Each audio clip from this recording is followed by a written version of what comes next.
Hi again. Yeah, sorry.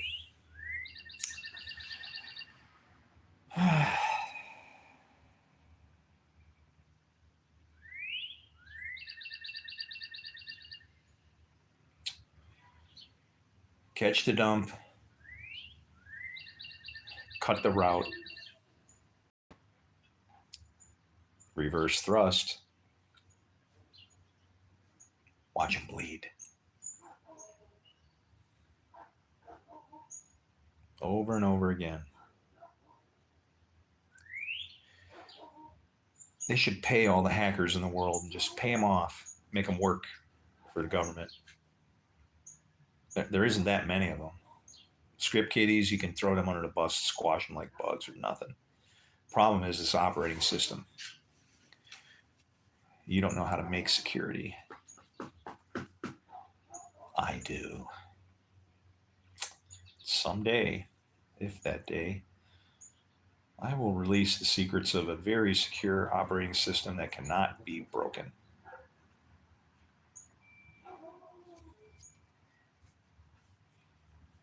And I'll base it off of the Bible.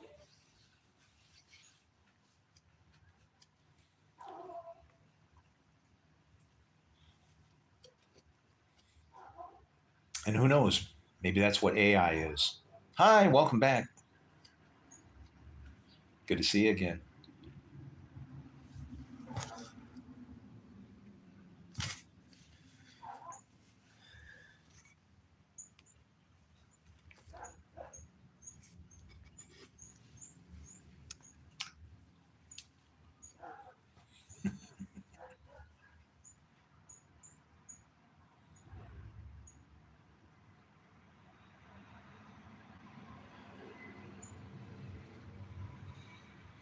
Uh, Hi, one of you. I'll be right back. I'm going to go laugh. Hi.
Hi.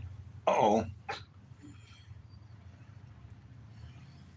Is it only we three?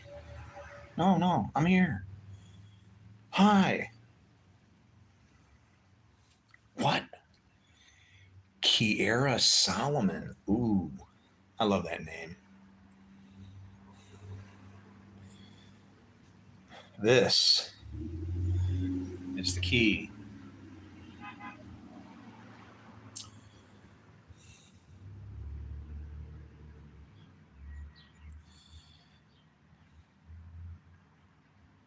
Able to open up heaven. Able to open the keys to the abyss.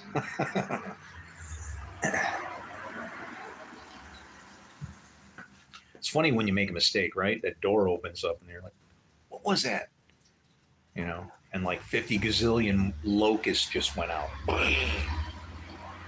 And they're just waiting out there to chew you to pieces. Somebody just needs to see them so they can point it out. Look what he did. And then the next thing you know, one simple little mistake turns into, I don't know, ineffective, unwanted,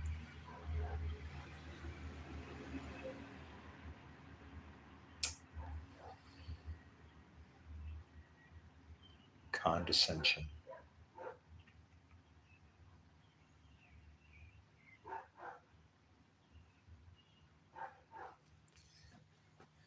I learned a word today, an interesting Hebrew word.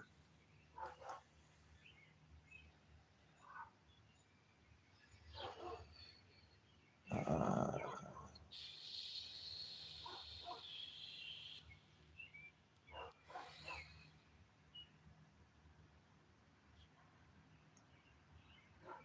panta, pentne, patne. I don't know.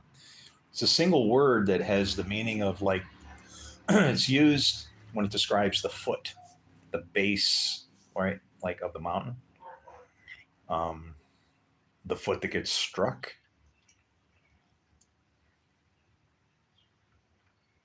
And it has actually two different contexts to the word. It's like one of them is positive, one of them is negative. I think that's the word I was looking at was the foot.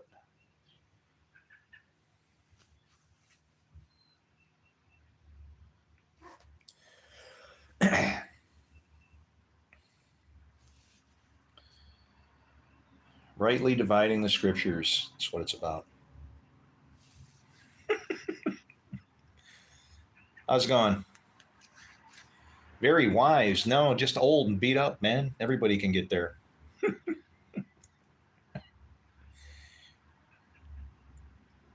Randy Swantum. Boy. Hey, what's all that Rumpelstiltskin stuff there? What's up? Nothing. I'm just sitting here. It's a nice day. I mowed my lawn. I double broke the Sabbath because like Sunday was the Sabbath, right? Not Saturday, because of the moon.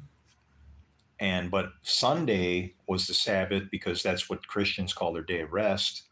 So I like destroyed them both and mowed my lawn, and it looks pretty beautiful. And the birds are bouncing around on it. And Virginia, where are you from in Virginia? You ever heard? See, I like when people throw some places out there. How about Newport News? You ever heard of Newport News? She's like, what? Norfolk? Okay, yep. The shipyard area.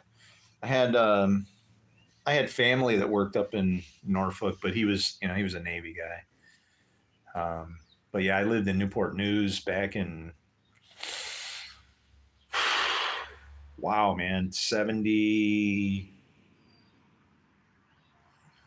Huh, I don't know, 70 something. I have to think hard. I don't think you'd like all the smoke, but yeah.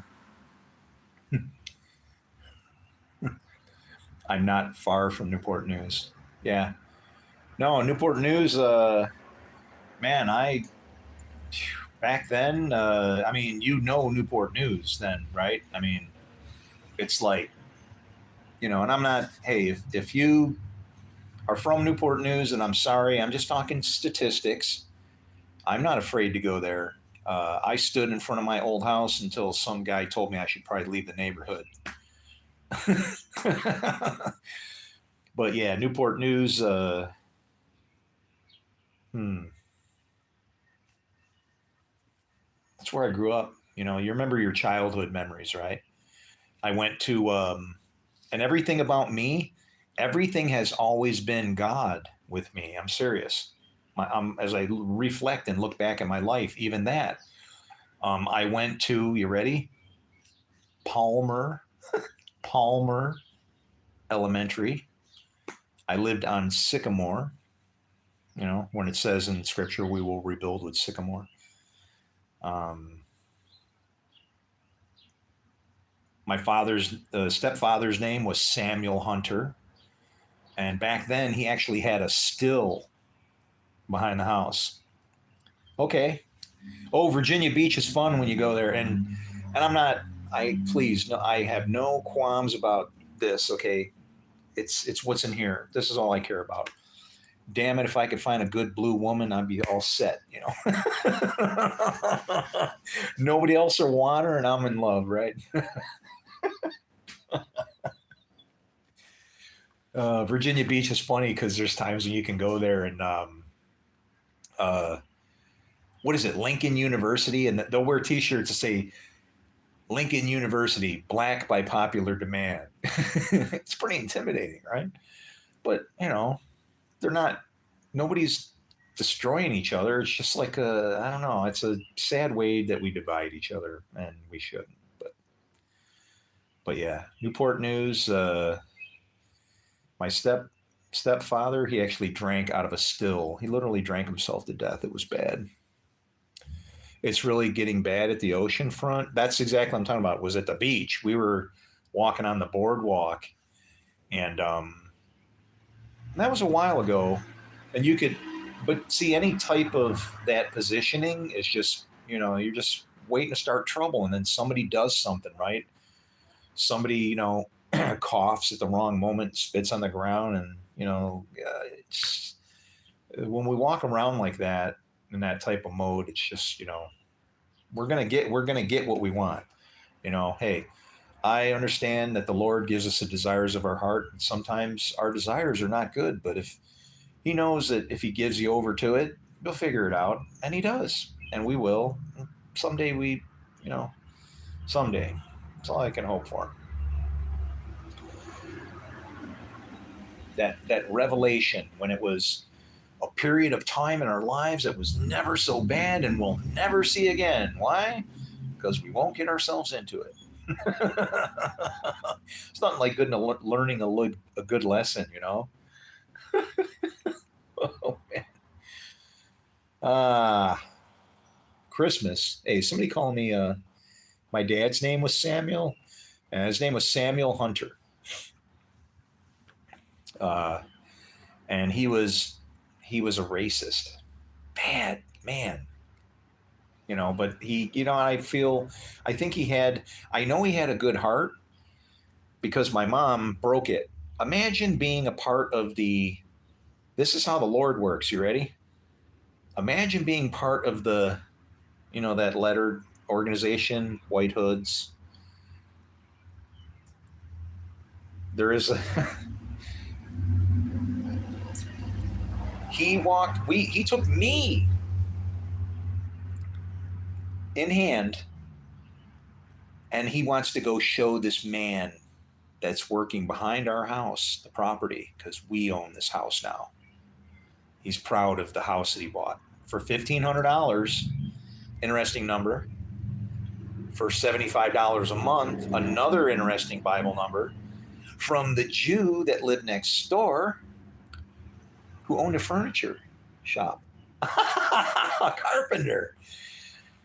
He goes walking back there, and there's a black man working in his garden. They had a white house, at a White House, there were 2 windows on this side, and there were 3 windows down that side, and a door in the back.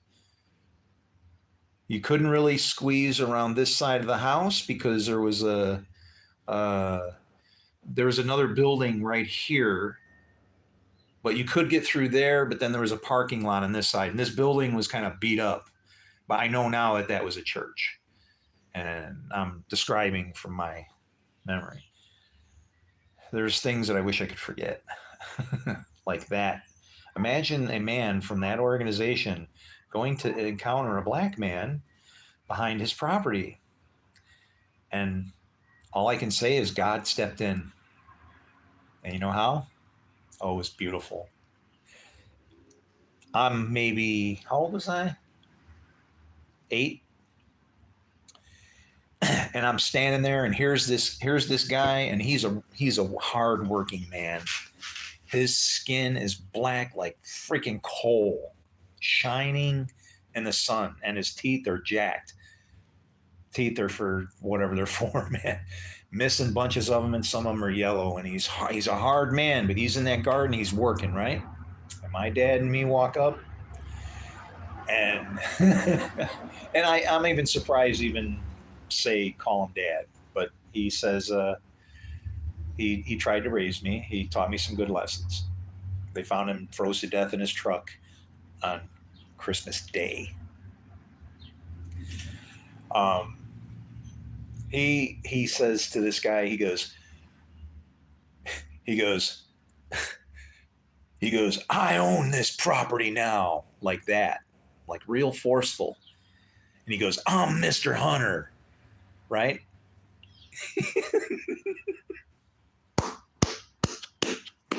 Bravo. Smiles with like a, his mouth was, unsightly by what people would call good standards, right? Hey, you don't want to look behind this mustache, is what I'll tell you. And he says, well, I'll be damned. I'm Mr. Hunter too.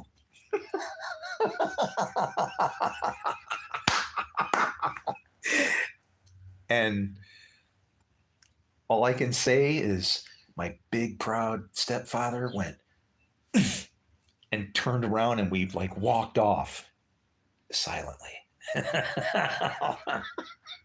He got exactly what he deserved. It was wonderful. I can laugh now. If I didn't know what had actually happened to that family a few months later and what his brothers did, I don't have the courage to call Newport News Police Department and tell them. But if somebody was to tell them that somebody happened to the people behind them in the house across from 308 Sycamore, and the whole family like disappeared, yeah, I can tell them as much as I can know. I figure it's gone. I would hope that what happened there is gone and forgotten. But yeah, that's the kind of people that try to raise somebody like me with a heart like me. Yeah, you want to say born of sin? I've seen it all. I've seen it all. It's terrible. It's a bad thing. What's going on there? Final destination.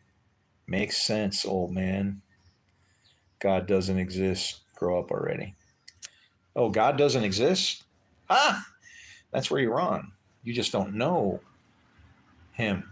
See, you haven't had a good teacher to explain, I'm going to say, what God is. Not who, what. That's when you'll understand what it all around us is. I can explain God with math, but you would not like the equation. It's a very simple equation. You ready? No, you are right. Spirituality is indeed the way. At least you got that going for you. But God does exist.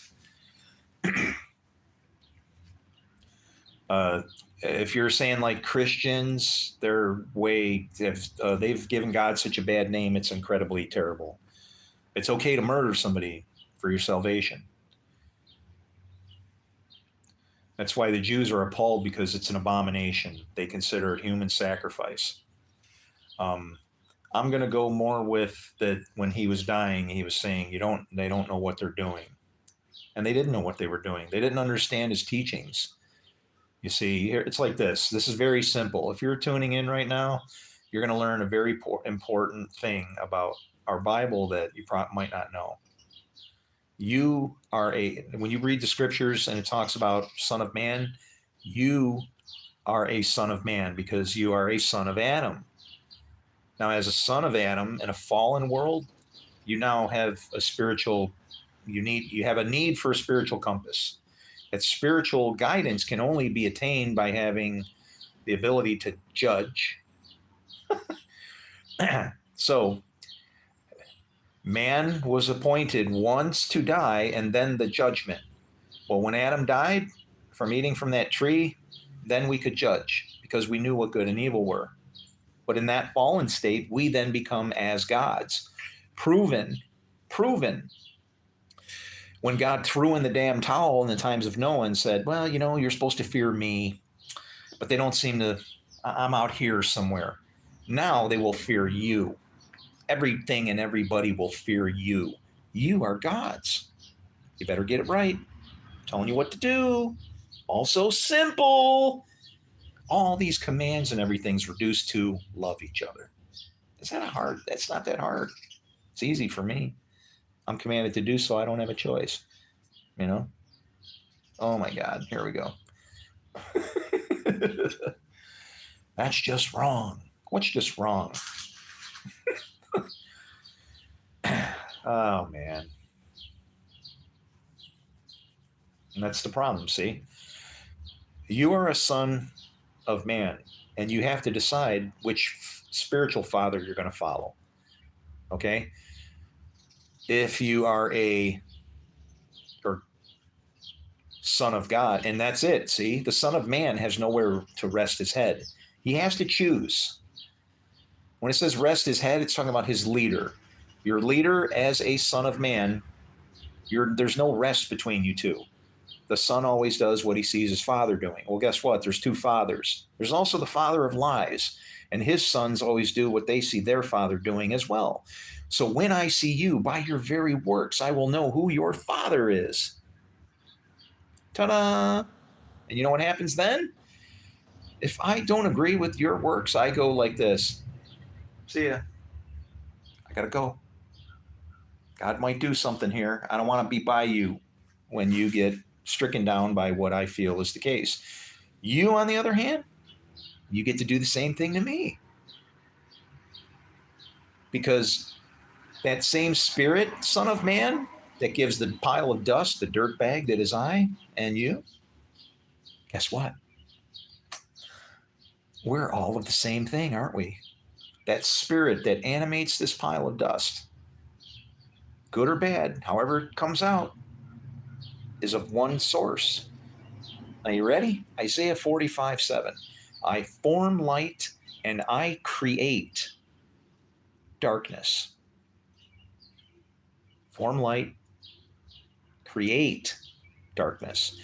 I make peace and I create evil. Well, it seems darkness and evil are things that are created, while light and peace are formed and made. Well, Adam was formed and Eve was made. Maybe there's something there. We should maybe keep going.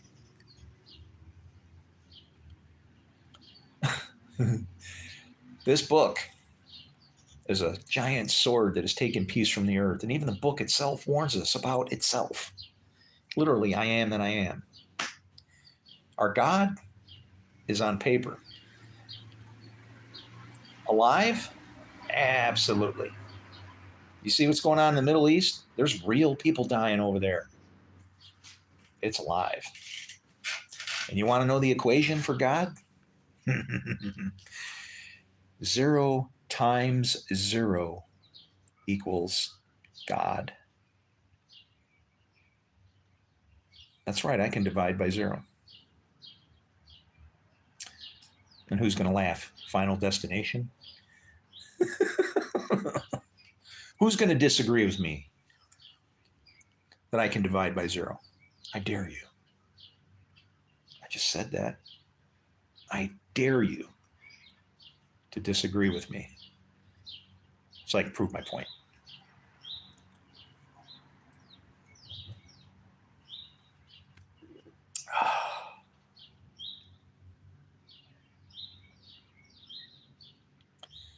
Are you that same crackpot everyone keeps talking about? Oh, Final Destination's talking to himself now. Nobody's listening.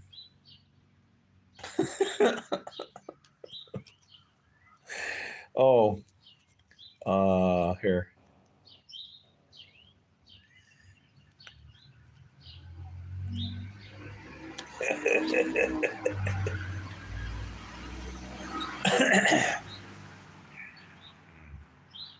Enjoy your day.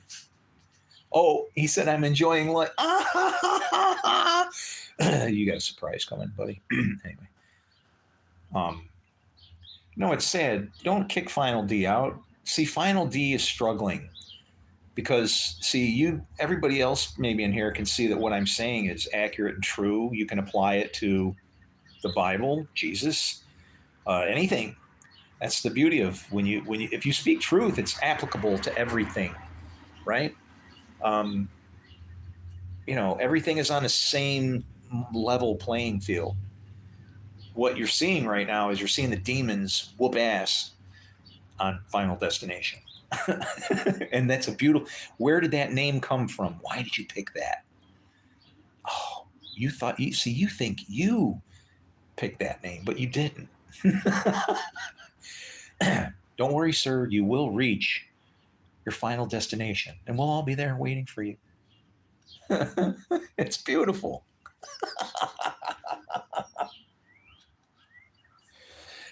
You just must be the created part. He creates darkness and creates evil. You're like a stem cell of time when you think about it. See, because evil isn't only used for evil can also be used for good. But once something is good, it cannot be snatched from his hand because you can't righteously use good to make evil, no matter what you do. Because good is good, and all good is of God, and our God is not evil. We misunderstand what evil is. It's like it shows up like a flashing LED when it should show up like, a hole in the dike where you go, uh-oh, and you stick your finger in it, and then you can't leave.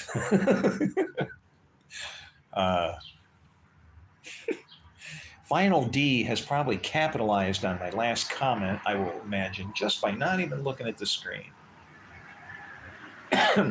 But, yeah, that's because I've been there. Mm-hmm. What did I tell you? See, that's the problem. I called you out before you even got to type it out. I know you. I know you because I am you. Does that bother you? Does that bother you that the same spirit that gives me life is inside of you, Mr. Destination? Does it bother you that I found the other side and you still, I don't know, you seem a little upset to me. I don't know, man. I love you, brother or sister or it. I'll just call you it. That way I don't have to offend you.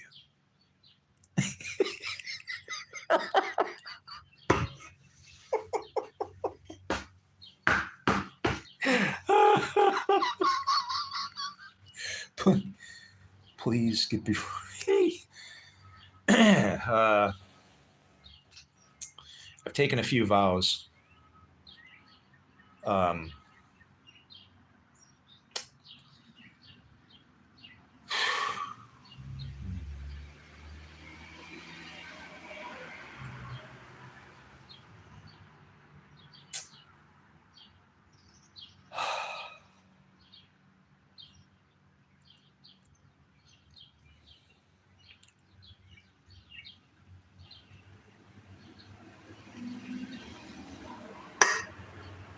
Ah, hit me in a soft spot there. Wow, man.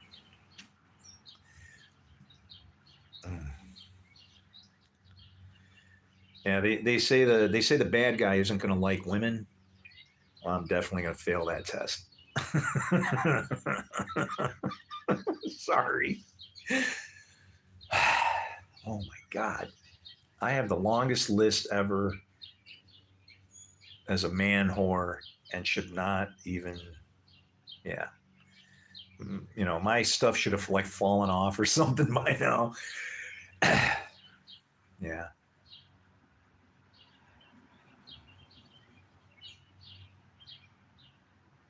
Yeah. Typical of any porn star. Just because you haven't seen my movies doesn't mean I haven't made any. Uh, yeah. No, man, you know what? I don't know what people think about me, but I'm like, I am not some pious, whatever it is that you picture, okay?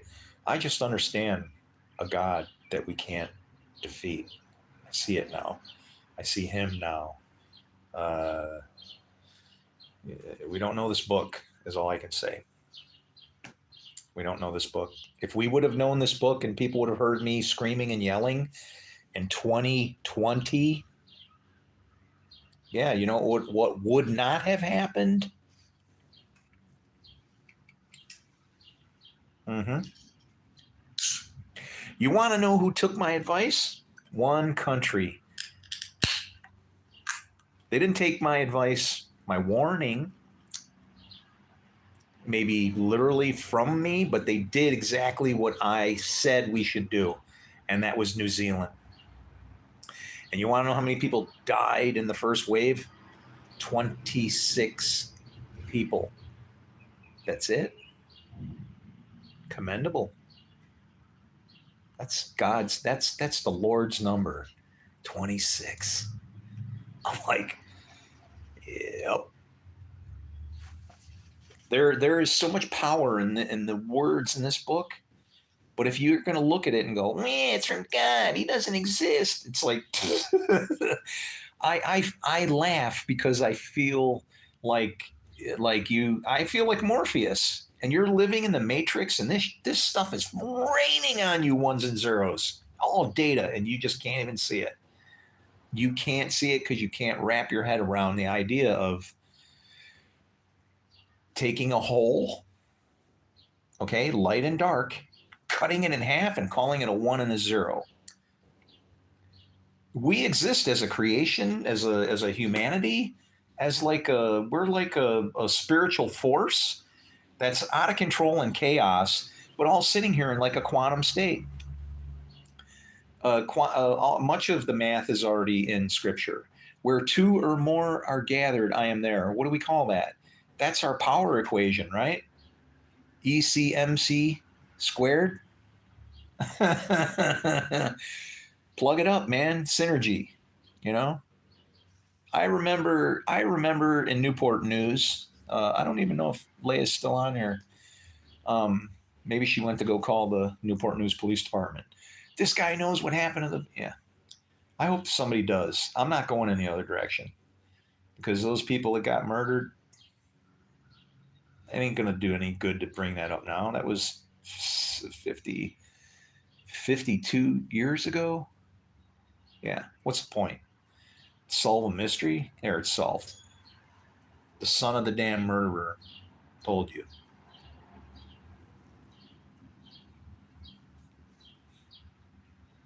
You want to hear what's better? I kind of feel like it was our fault because we were playing in a little camper, okay?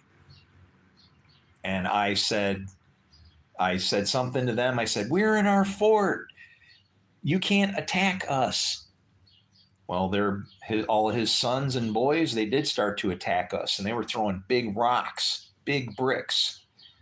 And we were inside a little wooden camper shell thing that used to go on the back of my dad's Chevy pickup truck.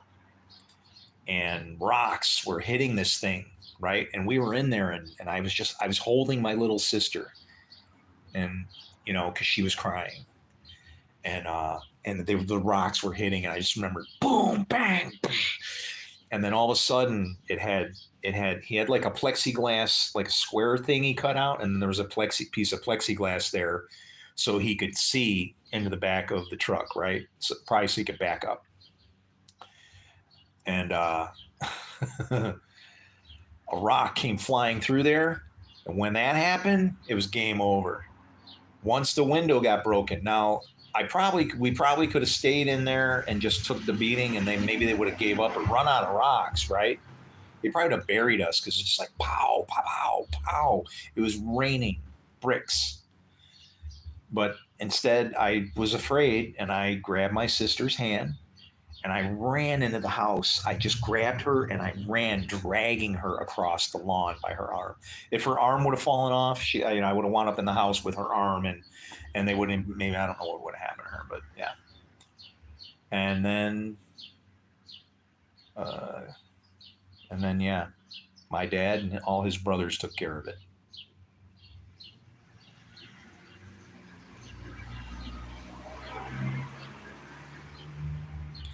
And then, like I said, I think he felt so bad that he drank himself to death with his still that he ran behind the house. He literally had a still. We had no food to eat. My mother ate onion sandwiches, and we had we had black people all around us. But guess what? Guess what? Oh boy, man. The whole thing is just a mess. It's nothing that a child should have to say, yeah, that was my childhood. You know what? That was like 2 years of my childhood. The whole damn thing has been like that all the way through. All the way through. And I think that's how God had to show me himself, is by showing me everything that isn't himself. And then to go, where are you?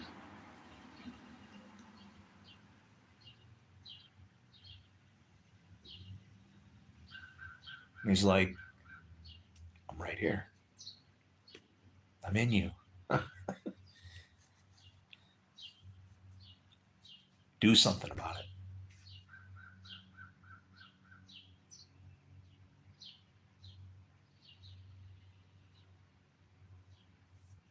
That crow just crowed 7 times.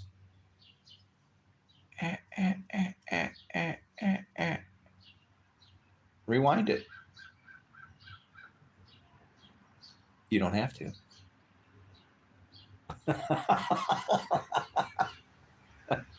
Fed by the ravens, baby. Oh, that was 5. Now that's the number of grace. What am I revealing too much? Now you're going to get all confusing.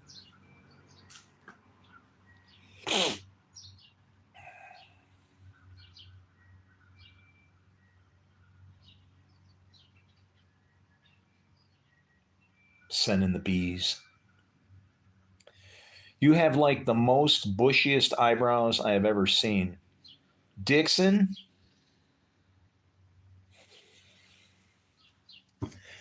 one of these days I'm gonna be able to figure out how I can do that sleight of hand where I can go, you don't know how bushy they are. I'm gonna go like, one of these and pull out like a phone out of my eyebrows. I almost died because of these things one time. Seriously. You're just tuning in, but I'm going long, man. Hey, let's see here. What do we got? How much battery we got? We got juice. Oh, come on, for crying out loud. Oh yeah, we're powered today, man. We're gonna need more beer. What are we talking about? Oh, eyebrows. Yeah, like one time I was driving, summertime. I ride a motorcycle. Actually, it's in the garage right now. If anybody wants to hear it, it does need to be started. Hasn't run in a while. I'm broke. I'm trying to grab all the preachers and pastors and all these people and go like Chicken Little. Look. Our book is broken. A piece of it hit me on the head. I mean, and we're all a bunch of idiots. We're given a very simple request: love each other. damn, if it can't get to that, then we're screwed, you know? So there you go. Get them caught at the conveyor at work. I don't even know how long they are because like I said, I've taken some vows. I don't cut my hair, but they're like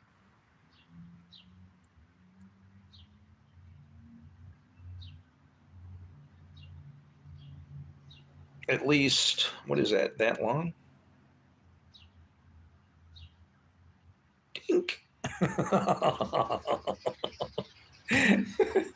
Yeah. That's a big fish.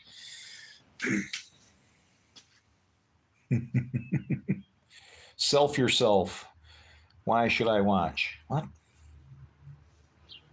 Harley? No, no, no, no, no.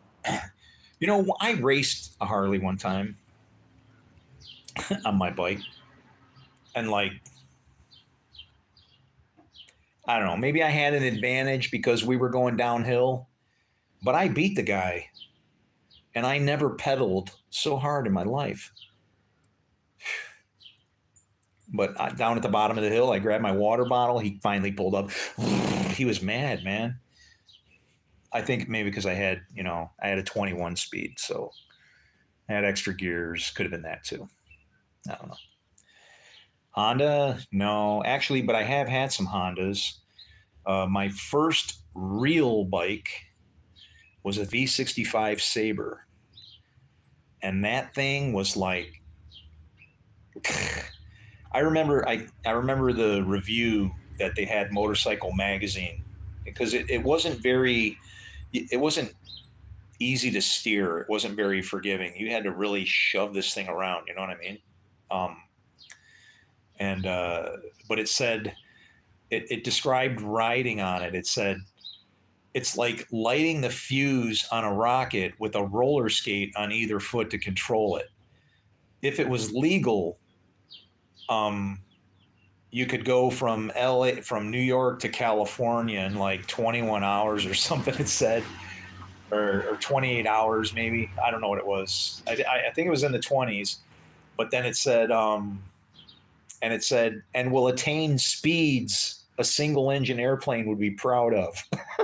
It's like, so yeah, you're like on the ground, you know. But on that one, I had an accident that actually occurred the day of the Frisco earthquake, um, in '89 when San Francisco got destroyed. It's a crazy story. I'm riding home from work, and this kid, whose name is Sean Heil, Huntington Beach, California. Call me Sean, 716-229-1343. Sean, we need to laugh about this finally, okay? I'm all good with it. Come on, buddy. Have some balls. But this kid, Sean Heil, is like, he's running me off the road and I'm beating on his car. I'm like, I got a bag of beer cans over here. You know, hey! And I'm not like, I can't get past him. I got nowhere to go. He's gonna take me out or whatever.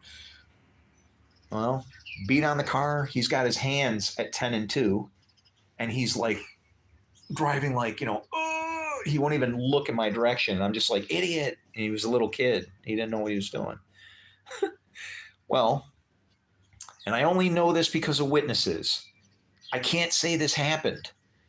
I just have evidence of the bike, people saying, and yeah, because I blacked out somewhere in between him hitting me and me being parked in the left turn lane.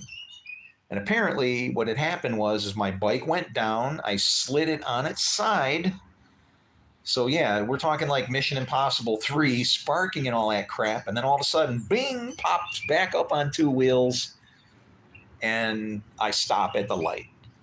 Well, here I am at the light as a MG. Yeah, I guess that's the car. I don't know. Is an MG just an MG? Did they have models or anything? I don't know. But that little mini, Fun cars.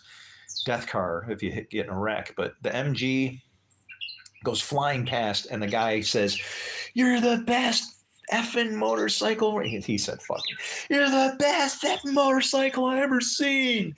And then when he went by, it went like, "Seen," because he was screaming it as he was going by, because he was trying to catch the light as it was turning red. And I'm like looking in the other direction at this kid that ran me over. He's now flipped out and has gone 3 lanes over and all the way onto the side, like the bike lane. He's in the it is Cali. He was in the bike lane. Boy, he was breaking the law big time that day, wasn't he? So he's now parked in the bike lane, sitting there, and I turn around and I go, "You," like that, and all I saw was, it was like his eyeballs got batteries or something. All that white, just went. He was like, and then here he comes. He's going to make his run. He comes up along the right side of traffic, and I'm watching him. I'm in the left lane, and I got people crossing now on the red light. They're coming through the crosswalk, and he gets through and goes zoom, catches the last of them, goes around the corner, and I'm like, I ain't letting this guy. So I'm like, these people are taking too long. I'm beeping and honking, and people are running out of the way. And I go after this guy. So I chase him down, and he goes into a neighborhood and jumps out of his car, runs to the front, and he's going, "Mister, don't hurt me. Mister, don't hurt me." And I'm like, I don't even think I was 20. Shit, what was I, 23 or 4? I don't know, 89, 25. He says to me, he goes, "Mister, don't hurt. I'm not going to hurt you. What's your name?" And that's when he yelled out his name. That's, "I'm Sean Heil, sir."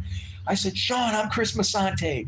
What the F were you looking at?" And he goes, "I saw my friends on the other side of the road. I was going to go." And I'm just thinking of him being like myself, out in his car. The mom maybe borrowed him the car, and he's out going, "Hey, guys, friends, I got the car. Come on, let's go hang out." And it turns into a freaking nightmare, right?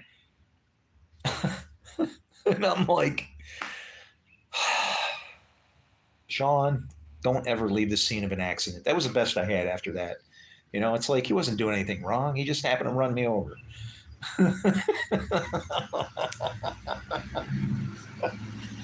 Trying to do something good and hang out with his pals. And I commend that. It was worth getting run over for, I guess. I don't know. My anger was gone at that point, right? I get it. I get his gig, right? That's my name too. I'm Dog. Man's best friend. And so they haul me, they tow my bike, take me to the hospital. And now when I'm sitting in the hospital, I'm watching on TV, I get to witness from a safe distance the earthquake that happened in San Francisco. And that's how I remember what day it was. And then the story even grew from there, because I didn't realize that I would take my bike to somebody to have it looked at, and would reconnect with a friend of mine from the Marine Corps that lived. I'm not kidding. He lived across the street, like right there. My friend was, and I had no idea all this time. And when did I find him? When I went in for service, because I needed to get an estimate for the bike. I took it in, and the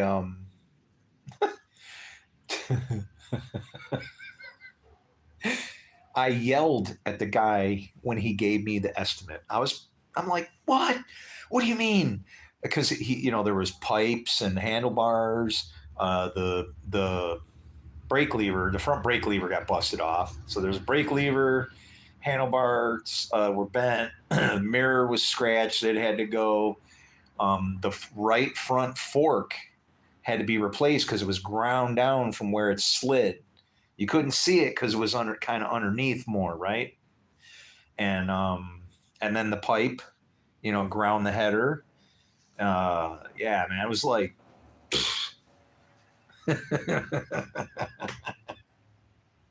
I yell at the guy who comes out to give me the estimate. "Hey, what's up, man? Max rules." Who's Max? I have a grandson, Max. Max, if it's you, I love you, man. I miss you, bro. Don't make me cry. Hey, what's your dog's name? Ace. Huh?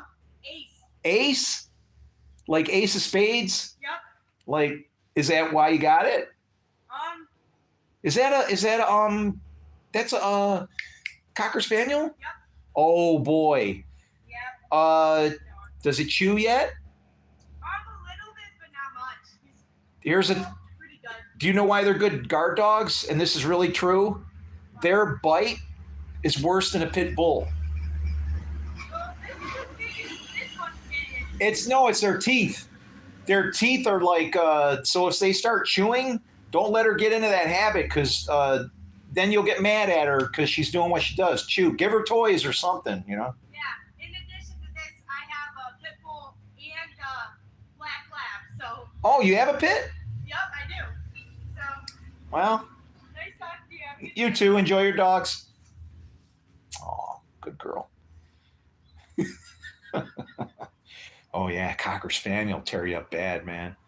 Whew, mad Cockers. I would rather deal with a pit bull than a Cocker Spaniel.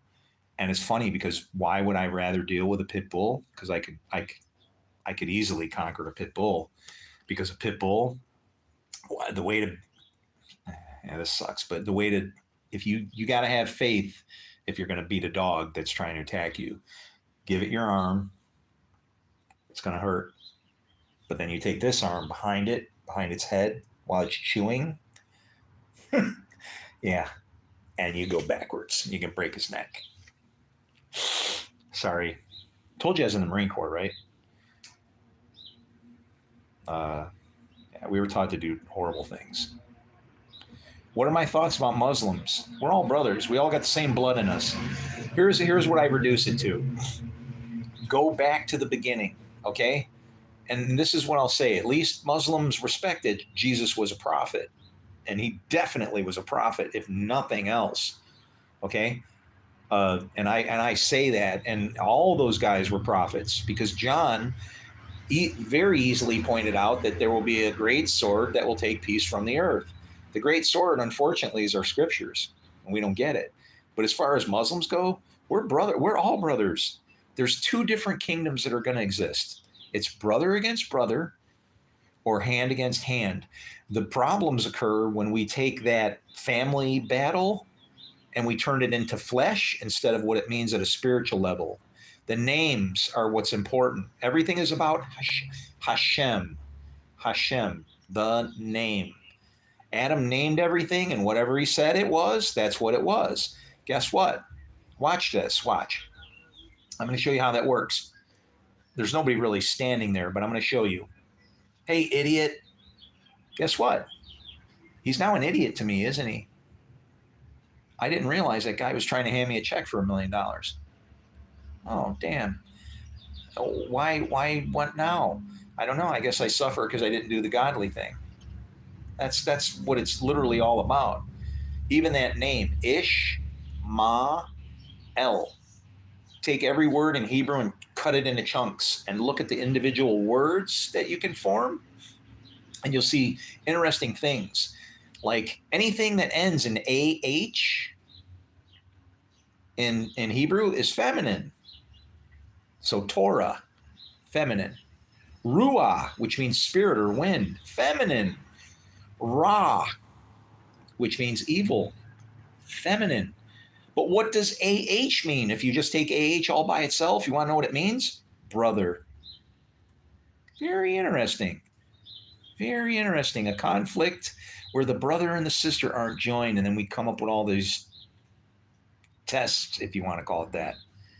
As far as Muslims go, if you're at peace with all men, I got no problem on what God you serve or what you want to call him. None. That's our problem. There's two kingdoms. One of them is built of laughter. And our problem is we don't understand the teachings.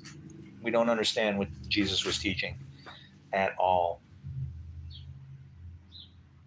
You know, I believe in the truth. What's the truth? Jesus. What does that mean?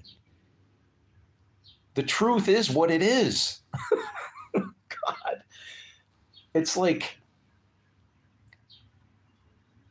and again, Jesus represented a person that respects God so much as to be their own father and the inability to do anything against what that father would have done. And that is then how the son always does what he sees his father doing. Do you have that in you? Do you have that desire? I don't know. Maybe you're a son of God. If you don't, then you're a son of perdition. There's two sons, sons of God or sons of perdition. Who's in the middle? The Son of Man. Man, we have to make that decision on which father we're going to serve. And you got to do one or the other. I mean, how can the Son of Man be nothing? I think that's when you're dead, right? Your works show which father it is that you serve. The sons, plural, always do what they see their fathers doing. And we've taken, like I said, the book itself warns there'll be a great sword that takes peace from the earth. Well, what we call the Bible a sword? Has it not been at the root of the loss of peace of the earth for how long? Does it mean that the book is bad? I don't think so, and I can prove that it's not. It's our misunderstanding of the thing. It sucks because what I understand is what it means to make a covenant with the many.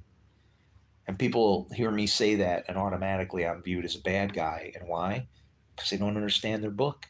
You want one kingdom under God, but you don't want a one world government. Well, I'm sorry, but that's not going to work. They're both the same thing. And that's what we're up against. It's like I want it, but I'm afraid. It's going back exactly to the Garden of Eden. It's like the knowledge is there, but we're hiding from it. The facts are the facts, right? People can't walk on water. These great miracles that happen, where are they? Who's got the videotapes of the things?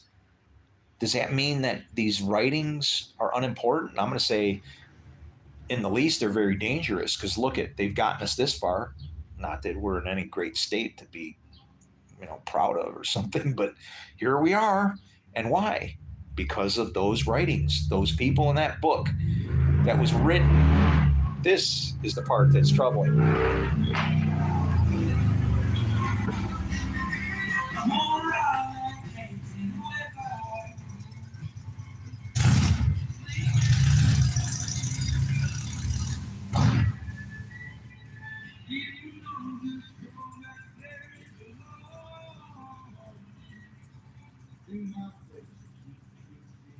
I don't know what he's singing.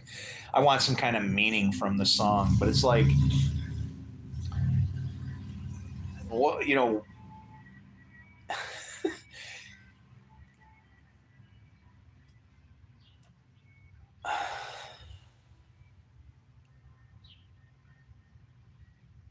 how do you I don't know, how do you get somebody to reason with common sense when they're all hung up on something out there and forgetting about what's right here in front of their faces, right? Look like a man looking in the mirror and then forgetting who in the hell he is, right? Where is your God? He's inside you, I hope. If he's not, then you're dead, because that's the breath of life. That's the spirit that gives you life. So figure it out from there.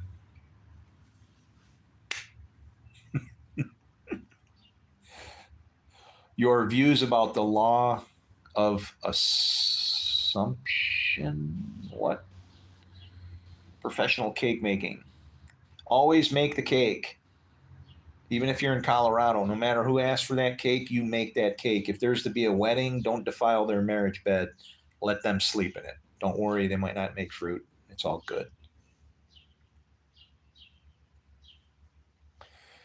My views about the law of assumption. What the hell is the law of assumption? um, I don't even know what is assumption.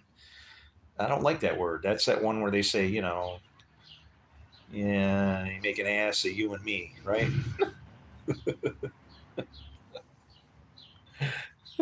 Am I struggling, Santa? Hell yeah, man.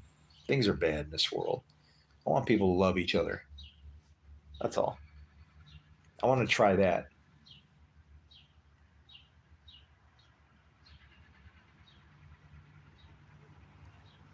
The only dirt I claim is this bag of dirt right here.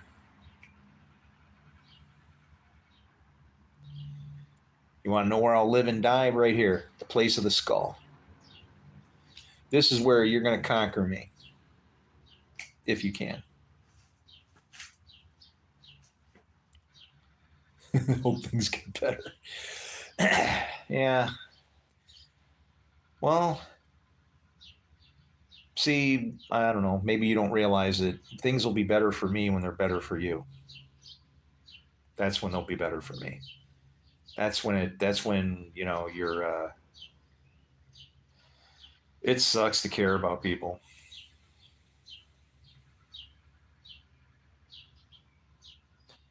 I've never ever in my life ever been able to stop loving somebody that I've loved.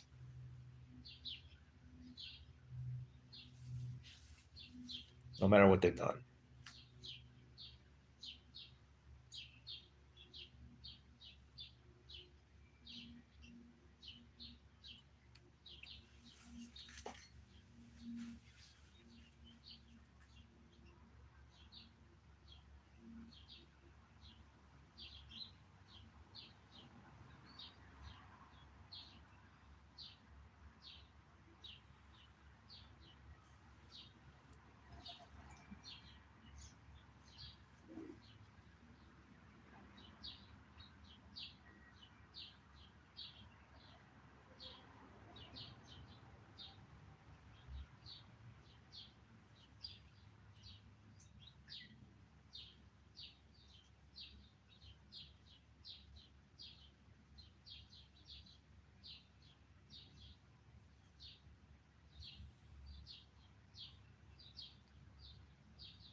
Things will get better.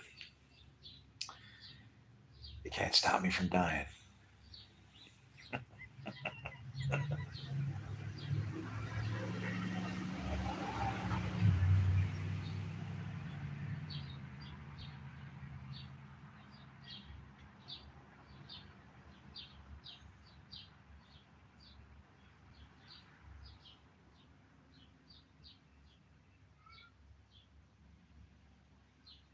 Stretch out your hand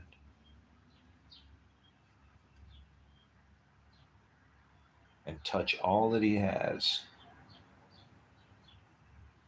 and he will curse you to your face.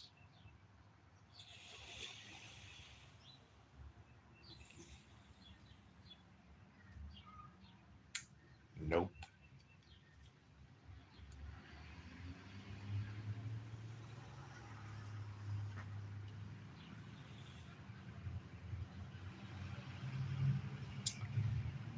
Because this time, I know how you put the hook in the jaw of Leviathan. And I do know how you stretched out the heavens.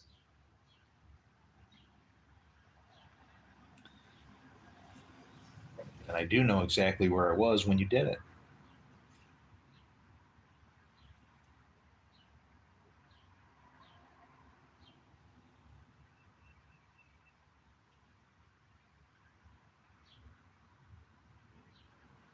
And now I'm here. Again.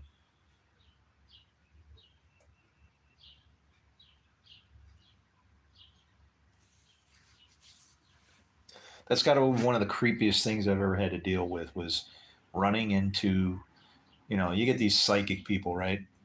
And I always wrote that stuff off, discounted it. It's like, yeah. And then when you get a few personal experiences with it, then it's like, oh, now I can relate, right? But like I've run into people who've told me they don't know how old I am. They do this past life thing. They're like, why have you been here so many times? And I'm like, I don't know, but tell me why, and I will not come back because this place sucks.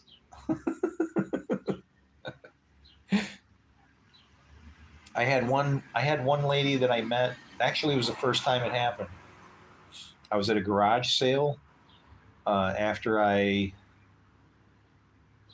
dumped my company and I was selling off a few goods here and there just to get a few more extra bucks, and was headed out. I was making a lot of money, but I was spending it just as fast as I make. I'm not good with hanging on to money. Hanging on to money is like, I don't know.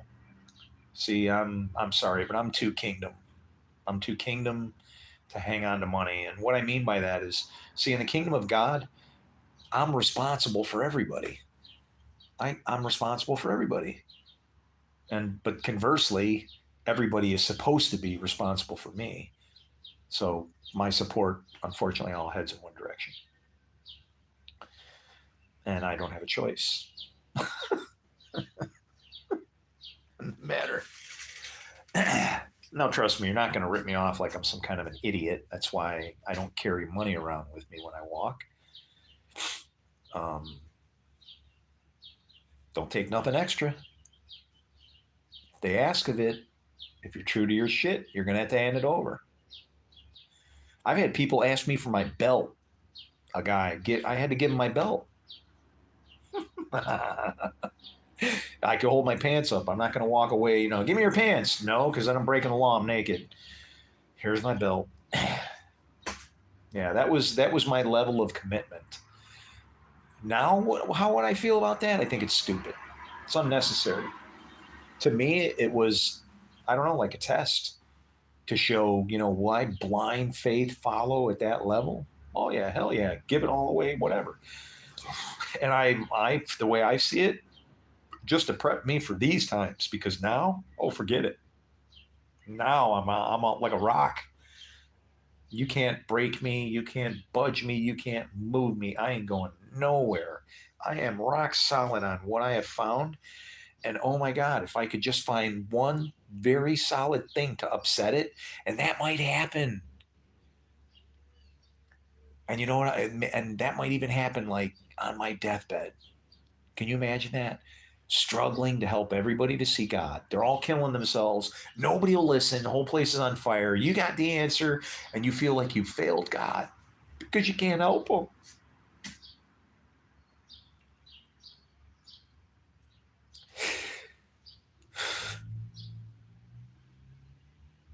If I failed you, I failed my God.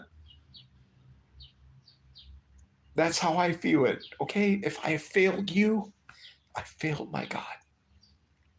I failed your God because there's only God.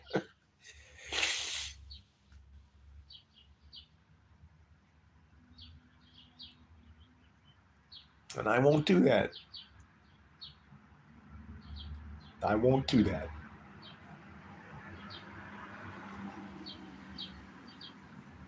Come what might, come what may. I will not.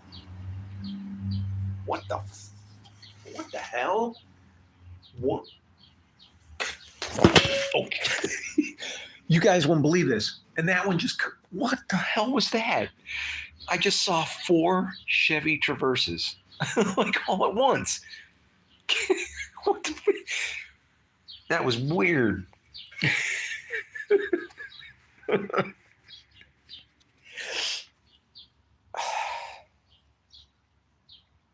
What the fuck was that all about? That was weird, man. And they were all black. You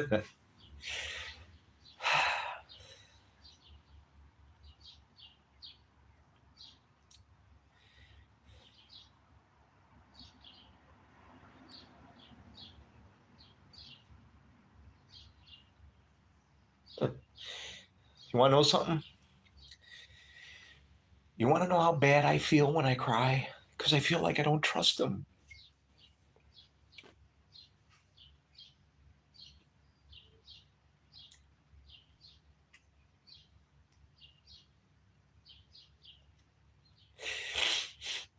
And I do. I just don't want everybody else to hurt. Haven't I seen enough? to be able to bring a message? How much more do I have to be beaten? I promise I won't say anything bad. Ever.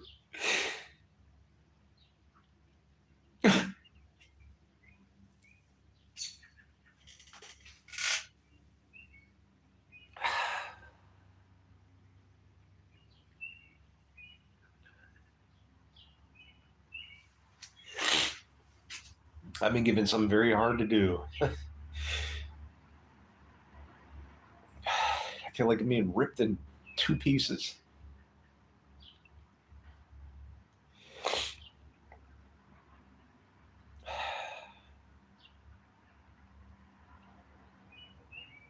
If there's anything good that's in me, when it comes back, it's not going to come back that way. If you believe in spirits, whatever I have in me is probably going to come back in revenge.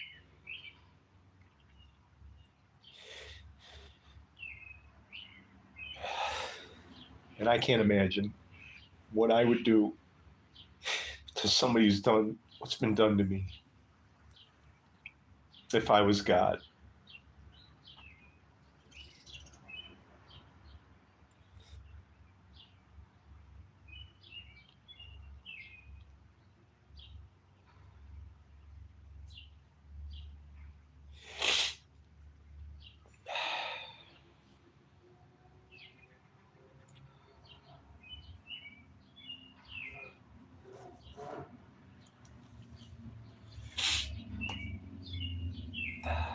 Tough guy.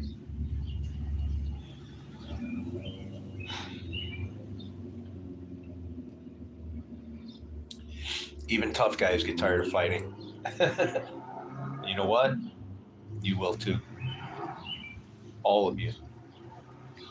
And on that day, it will be a time as like you've never seen before. And because of, you will never want to see again. Until the next time. That's when Satan gets let out of prison after 1,000 years, which could be 2 days by the looks of things. Every 2 days, you know. This place is not what it's supposed to be. It doesn't match up to the book. It's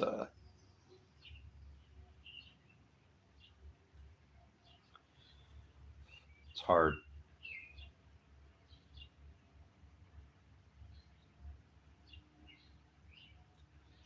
To reduce like the understanding of God to a math equation. 0 times 0 equals God.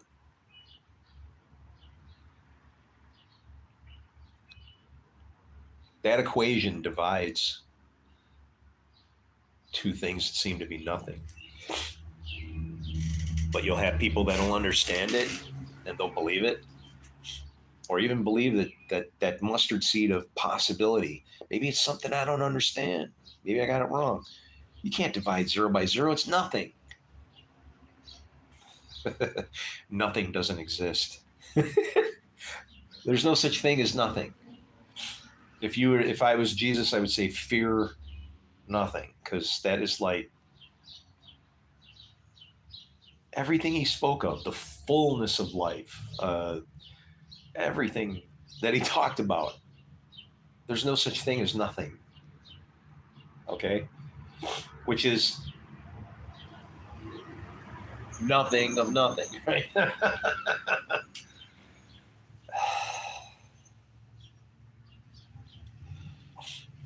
There's what is, man boobs, and then there's what's going to be.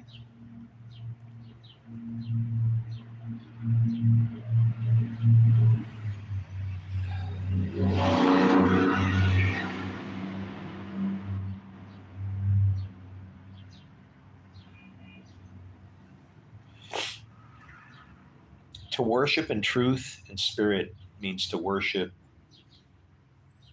not only it's two different understandings. The truth of the word, that it can't be broken like iron rods, bones even, right? I don't know, I guess I should have said bones, iron rods even. bones to me are stronger than I understand the rib. uh, Laws are made of iron. Ribs are spirit, okay, and law, both. But the spirit can be divided into two different sides, light and dark. There you go. Cosmic snowball. Poof. Holy crap, what did we do?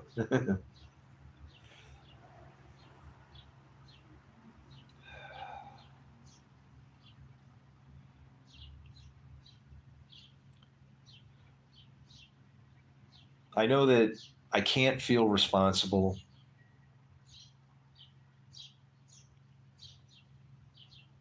And I just happen to look at the comments.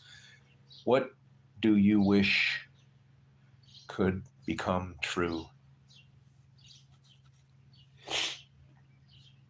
Everybody's knowledge of our God. Them knowing that they're knowing.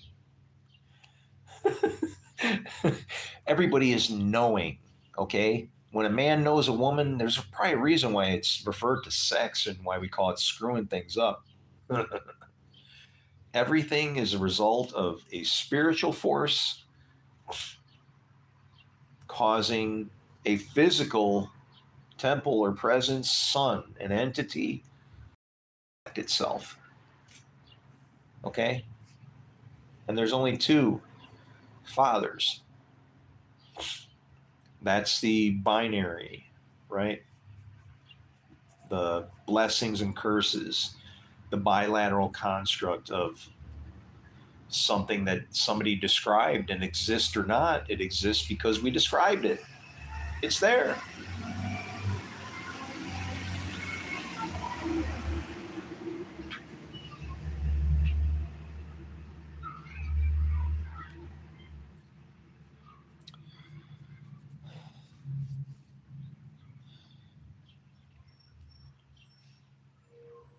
If I get one more like, I'm going to tell you a secret, and I'm going to tell you something that I never told anybody. I see 25, and I see 8 people watching. That means if I see 8 people watching and I see one more like, that's going to be my birthday, and there it is. Do you know that I had somebody call me on the phone one time, way back in 2020, when I started trying to warn everybody? I was on every social media platform saying, you know, do not harm the trees or the seas until we have sealed, our servants with the mark of our God. In capital letters, exclamation points, emails blasted. I run email servers, okay? This went out everywhere in hopes that somebody would respond, and nobody did, except for one person. And maybe that person even watches me now. I feel probably they called me on the phone, and I was afraid to hang up by the things that this person was saying. You know what they said? They said, he says, there you are. I knew you were out there. And I told him where I was. He said, oh, I thought you were going to be closer to me. Well, that's all right. And then he went on to start describing all this stuff. And it wasn't just fluff, okay? 178 points of IQ up here and a memory that, unfortunately, uncorruptible. It sucks. There are things I wish I could forget. Never knew. And this guy went on for 4 hours over a phone, and I just wanted him to go away. I couldn't argue with him. Nothing he was saying was wrong or incorrect. It was truth coming out of that guy's mouth, and it scared me. And I was afraid to hang up on him. And then finally, my phone died, and I never heard from him again. But do you want to know what he said? He said, "I'm not coming back there. I'm not going to let them kill me again. That's what he said to me. I'm not going to let them kill me again. And that was long before. I always thought that Jesus was supposed to die for our sins. And that was before I decided to start researching and looking at some things, to look at Jesus as a Jew instead of a scapegoat. Um, so, I mean, I get it. If our Messiah can come back for a second coming, he ain't going to come back here if nobody's going to believe him. And this place, forget it. If he calls fire down from heaven or does what he does, well, then guess what? Now he's the Antichrist. If he does like the Mahdi, this guy who's up, I don't know where this guy is. I think he's up in Toronto. I'd like to talk to this guy actually, just to see what he says. Um, somebody else is going to show up with a bloodline. I mean, I've got my own bloodline too. He says he's the new Pope and the new Peter and so on. Hey, I've got my lineage. My bloodline goes all the way to Egypt as a Hebrew. Okay, that's per DNA. And my family name is not Italian, which migrated to northern Italy, where Judah went, but it's African, my last name. And my last name, if you split it in half, is Musa, Moses, and then the other bookend is Etna. Etna, Mountain of Fire. It's a very strange name with those bookends of destiny, is what they call it. Moses and Mountain of Fire. So it's like, I don't know, maybe I'm related to him. So how your kids can do the same thing as you do. They have the same mindset.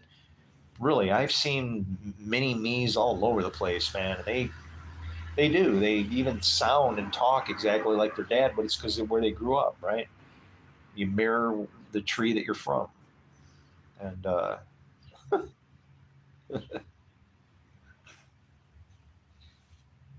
yeah, there's going to be a lot of Christs that are going to appear during these times. And the reason why is because of all the troubles.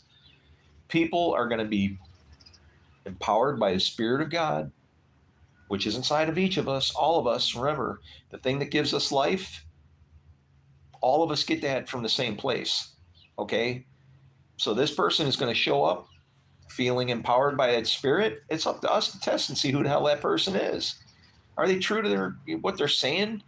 Or what are they, is this we're taking over and you're going to worship and we're going to bend down and burn cows? No. You'll know them by what they say, right? The sacrifice, if there is supposed to be a sacrifice, is you and me. I'm supposed to sacrifice, right? I have the Spirit of God in me. If I consider it something to be grasped, I might turn prideful. If in respect, I see it as a sign of humility, maybe a bad mark even, because now that person, I'm in that person too. I can't even be all by myself. That person's got a part of me in them. The same Spirit that's in me is in them. Now what do I do? I guess we're family.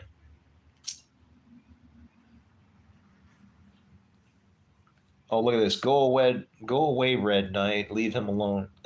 Hey, Michael, my angel jumping in there. Mikey. Don't let him bother you, man. It's you know what it is? Jesus said something really important to us with regards to us having our own peace. Remember when he told that guy, let the dead bury the dead? It almost seems like he was being cruel, right? But it's like, do like Job, right? Let the dead bury the dead. Just ignore him.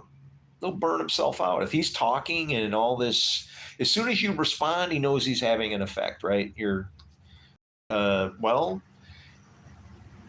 the wood is here and the fire, where's the sacrifice? Well, that's actually going to be you if you decide to throw the wood on the fire. Oh, this book is amazing. I love this scriptures.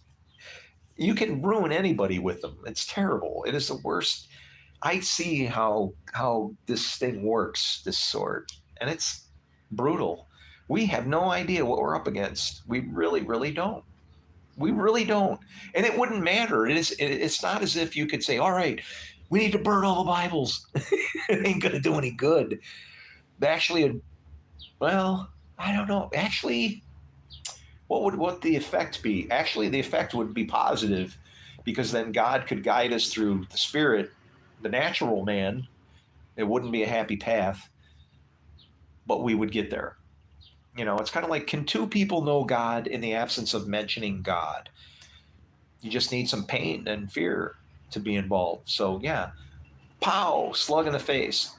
Ow, why'd you do that? Pow, you want me to do it again? No. Okay, you just discovered bad, bad and good. And it all grows from there, ones and zeros. The parts that we have to, I mean, that's the interesting thing where we describe a quantum state of the universe, right? Uh, we actually have the power to choose which quantum state that we want to go in. Now, here's the better part. This is why quantum and why they think that we're living in a simulation. Where did that choice come from? One of two fathers. Oh man, it's a bitch. And see, you could be not a believer and talk to me.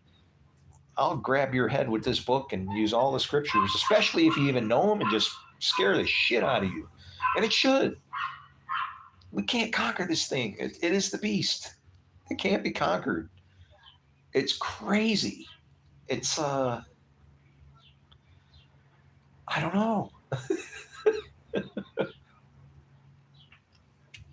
um, I need to go pee. What's going on here? Tongue. Sahar. Oh, Canada. Can I come see you, please? I have a beard already. I'll be able to stay warm. I have a good coat. Um, do you have a greenhouse I can work in?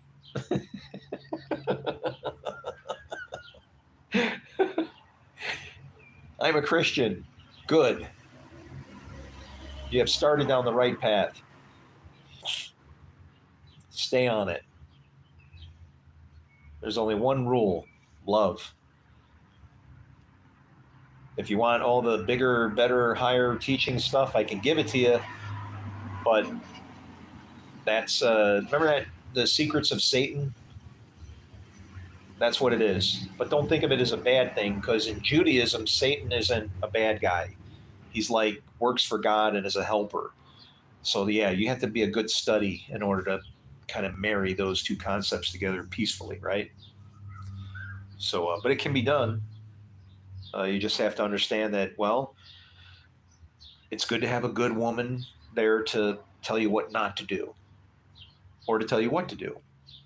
And no man will ever be the best man that he can possibly be in the absence of a good woman.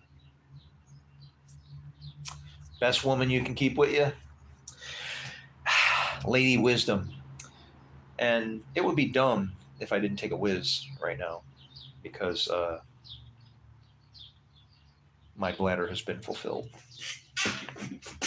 Oh my God, I can't walk. I'm hunched over.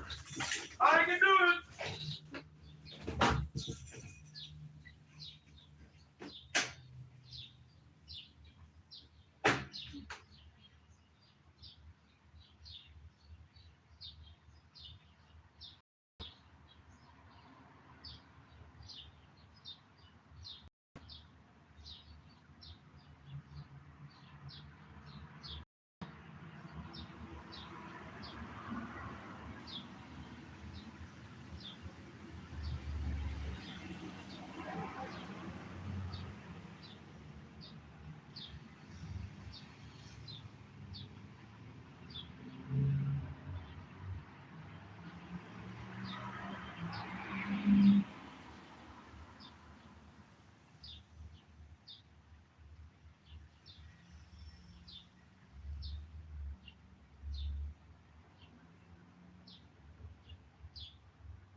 Oh boy, am I in trouble?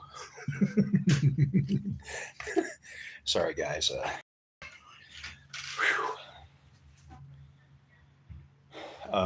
When you're old, I think what happens is your body learns how to say, you don't need to go. And then what happens is you hang on for dear life. Hey, what are you doing there, huh? What are you, what, huh?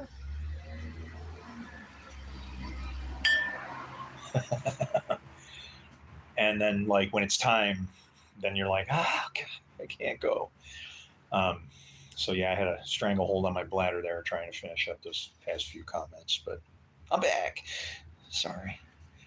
Hey, Carl. Are you the Carl from yesterday, Carl? I can't see these little pictures, man. But hey, what's happening, man? How are you? Um, wow, this piece of shit's still trying to panhandle. Wow, who's trying to panhandle? Kick them off my channel, man. I don't put up with any of that stuff. All right, I'm for free. What I got, you gotta give it to your mama. What I got, you gotta give it to your papa. What I got, you gotta give it to your daughter. You do a little dance and then you drink a little water. What I got, you gotta get it, put it in you. What I got, you gotta get it, put it in you. What I gotta get it, put it in you. Reel it with the feeling, don't stop, continue. A little wise, I don't wanna be a miser. Confide. Okay, sorry.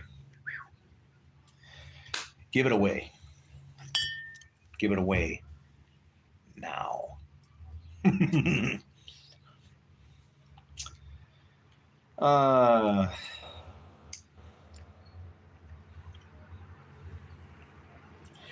You know, it's really funny. You want to know what's destroyed my life? Mostly emotions. You know, like, oh, I love this here. According to the Bible, is it okay for a man to marry an older woman?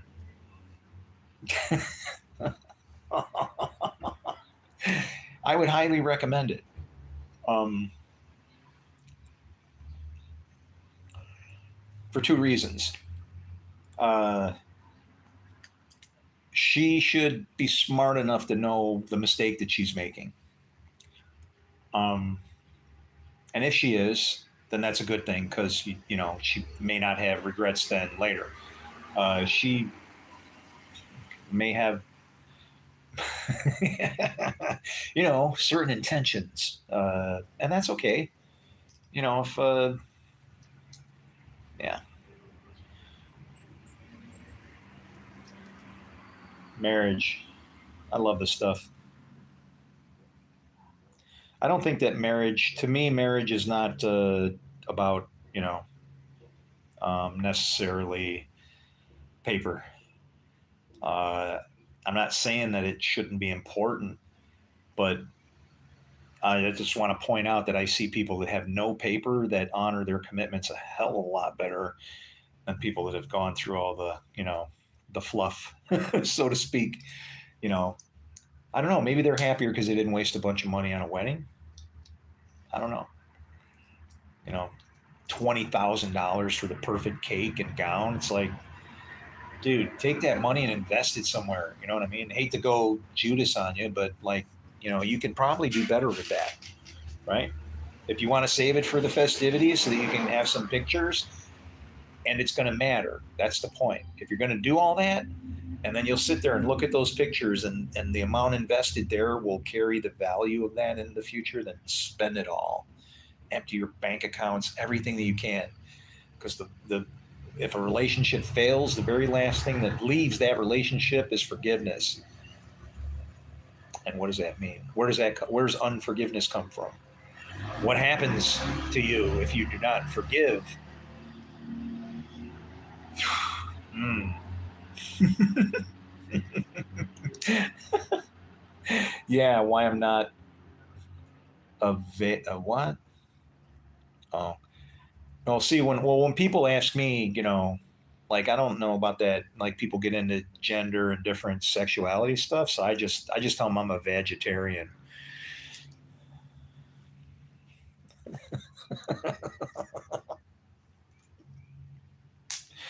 Trying to find a bottle opener here.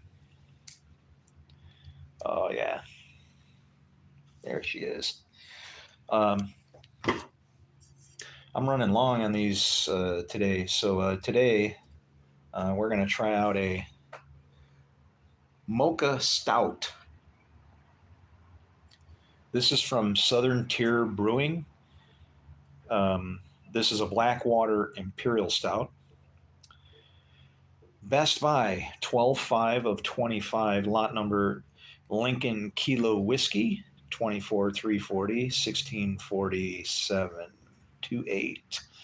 The Anytime Treat. What does it say? Can't read this.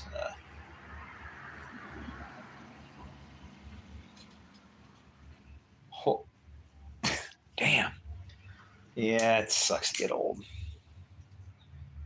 I think they do all this tiny writing stuff to see what they can get away with, right? Give me a second here. I'll be able to read it with my.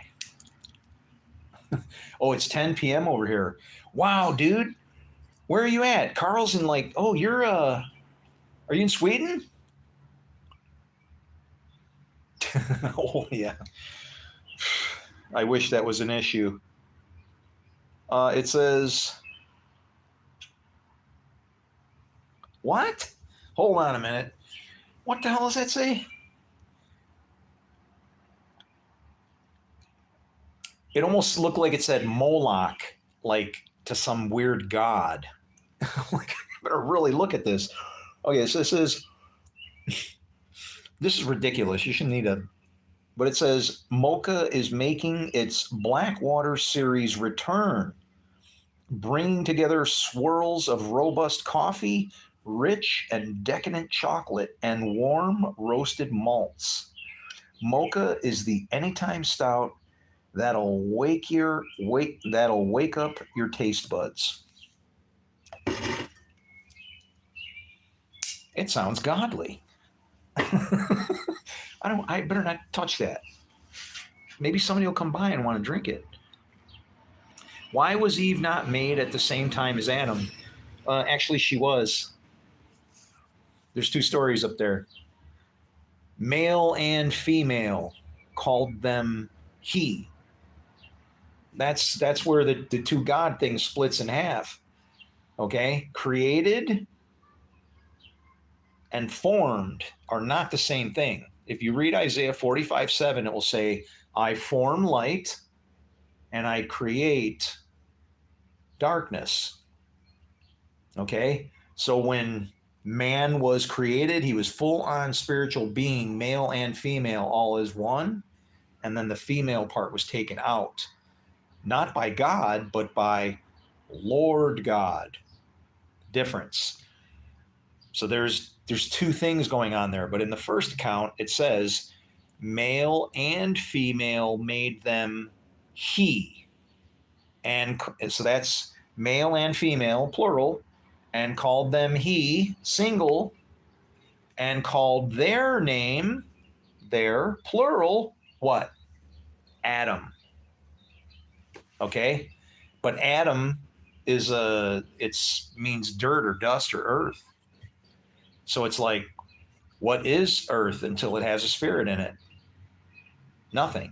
That's why Jesus said that. What good would it be for you to be fatter, to have more earth, fatter, sorry, and lose your soul? Nothing. You just be a pile of dust. But when people read that with pride, they take it as like, what would it gain that I have all these riches, gain all the earth? It's like, I guess that's part of it, but the point is you should look at it from a personal perspective. How can I be a part of God's kingdom, right? You want to be a ruler or whatever, sure, go for it, I guess. But I guess the trenches are where it's at. The rulers are failing us because they should have told us about our book, if they happen to already know. If they don't, guess who's here to blow it out of the water? Hi. It's time. Sucks. I don't want to be this person. I just want everybody to be happy. But you know what? That was some of the hardest things I ever had to do, was tell somebody, hey, you know what? You just opened one beer and you got another one. What the hell am I doing, man? because I'm looking at this thing and I really want it. I keep the bugs out of it while I finish this other one.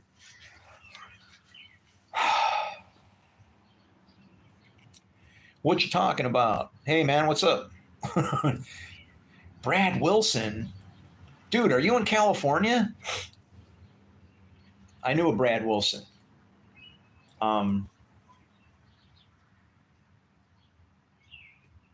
Yeah, he was his sister. I dated his sister, and her name was Jamie, but I know it was spelled Jai because her one brother Todd used to make fun of her and call her Jaime.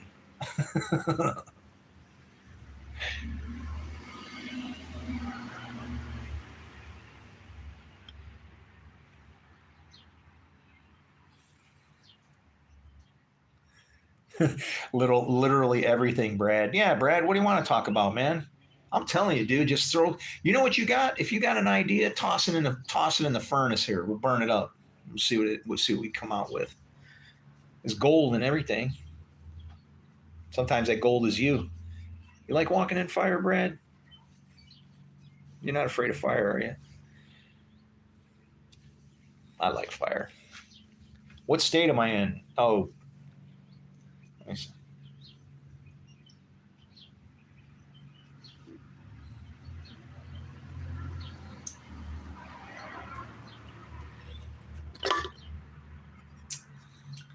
I'm pretty good.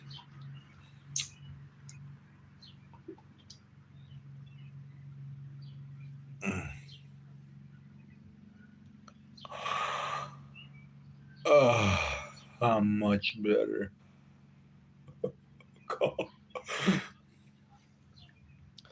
This isn't right. This stuff's like 10.0, and I could grab an infant walking down the sidewalk that, yeah, and would just be like, oh, put a nipple on it. Holy cow, this is, yeah. Hang on a minute. I see.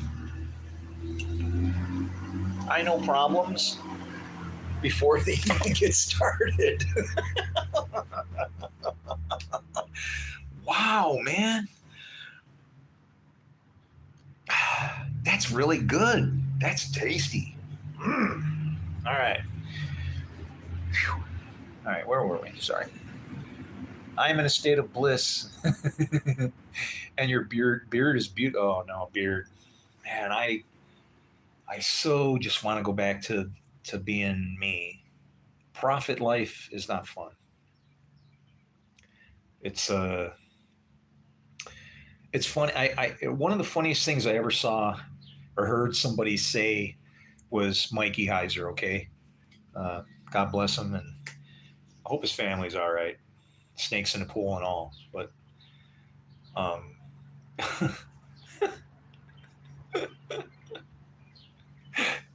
it's like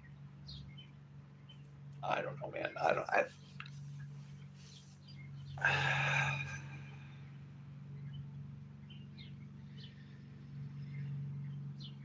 I feel beaten, I guess, right? Like, but for good reasons. You know, like have you ever been conquered or whatever? But then it's like I'm glad it's over, kind of thing. You know. Uh, yeah, and I hope, man, pray, beg that nobody's going to say, yeah, I beat cancer or something like that. No, I mean like something positive. You know, like a workout or something, right?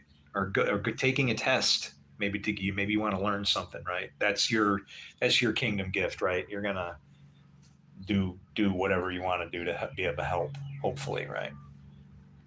Not everybody wants to be of a help. I mean, not everybody. That's for damn sure. And then some people want to help, but then their help isn't good enough because they can't ascribe it to a deity. And it's like, dude, just take it for what it is and leave it alone. Be happy that the work of God's kind of work is being done. There's only two kinds of work.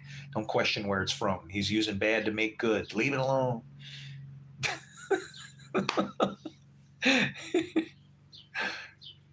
Oh, look at this. There's beer in the U.S. My God, where are you from, my friend? Was that say Berlin? House of Berlin. Was ist los? Ich spreche Klein. Klein. Uh, Trink das Bier.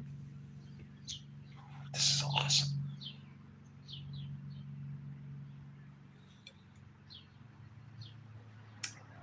Oh, man. It's how it should be. It's not, right? Yeah, no, there's no beer here except for that one.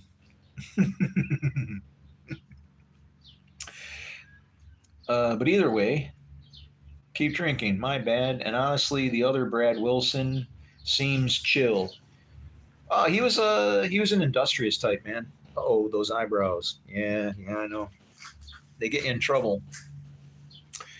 One time I was coming home from a strip club, and one of the strippers actually hid in my eyebrows, and my wife caught me when I got home. I couldn't believe it. It's insane. They're huge. Uh, yeah, I don't have to park my car in the garage anymore.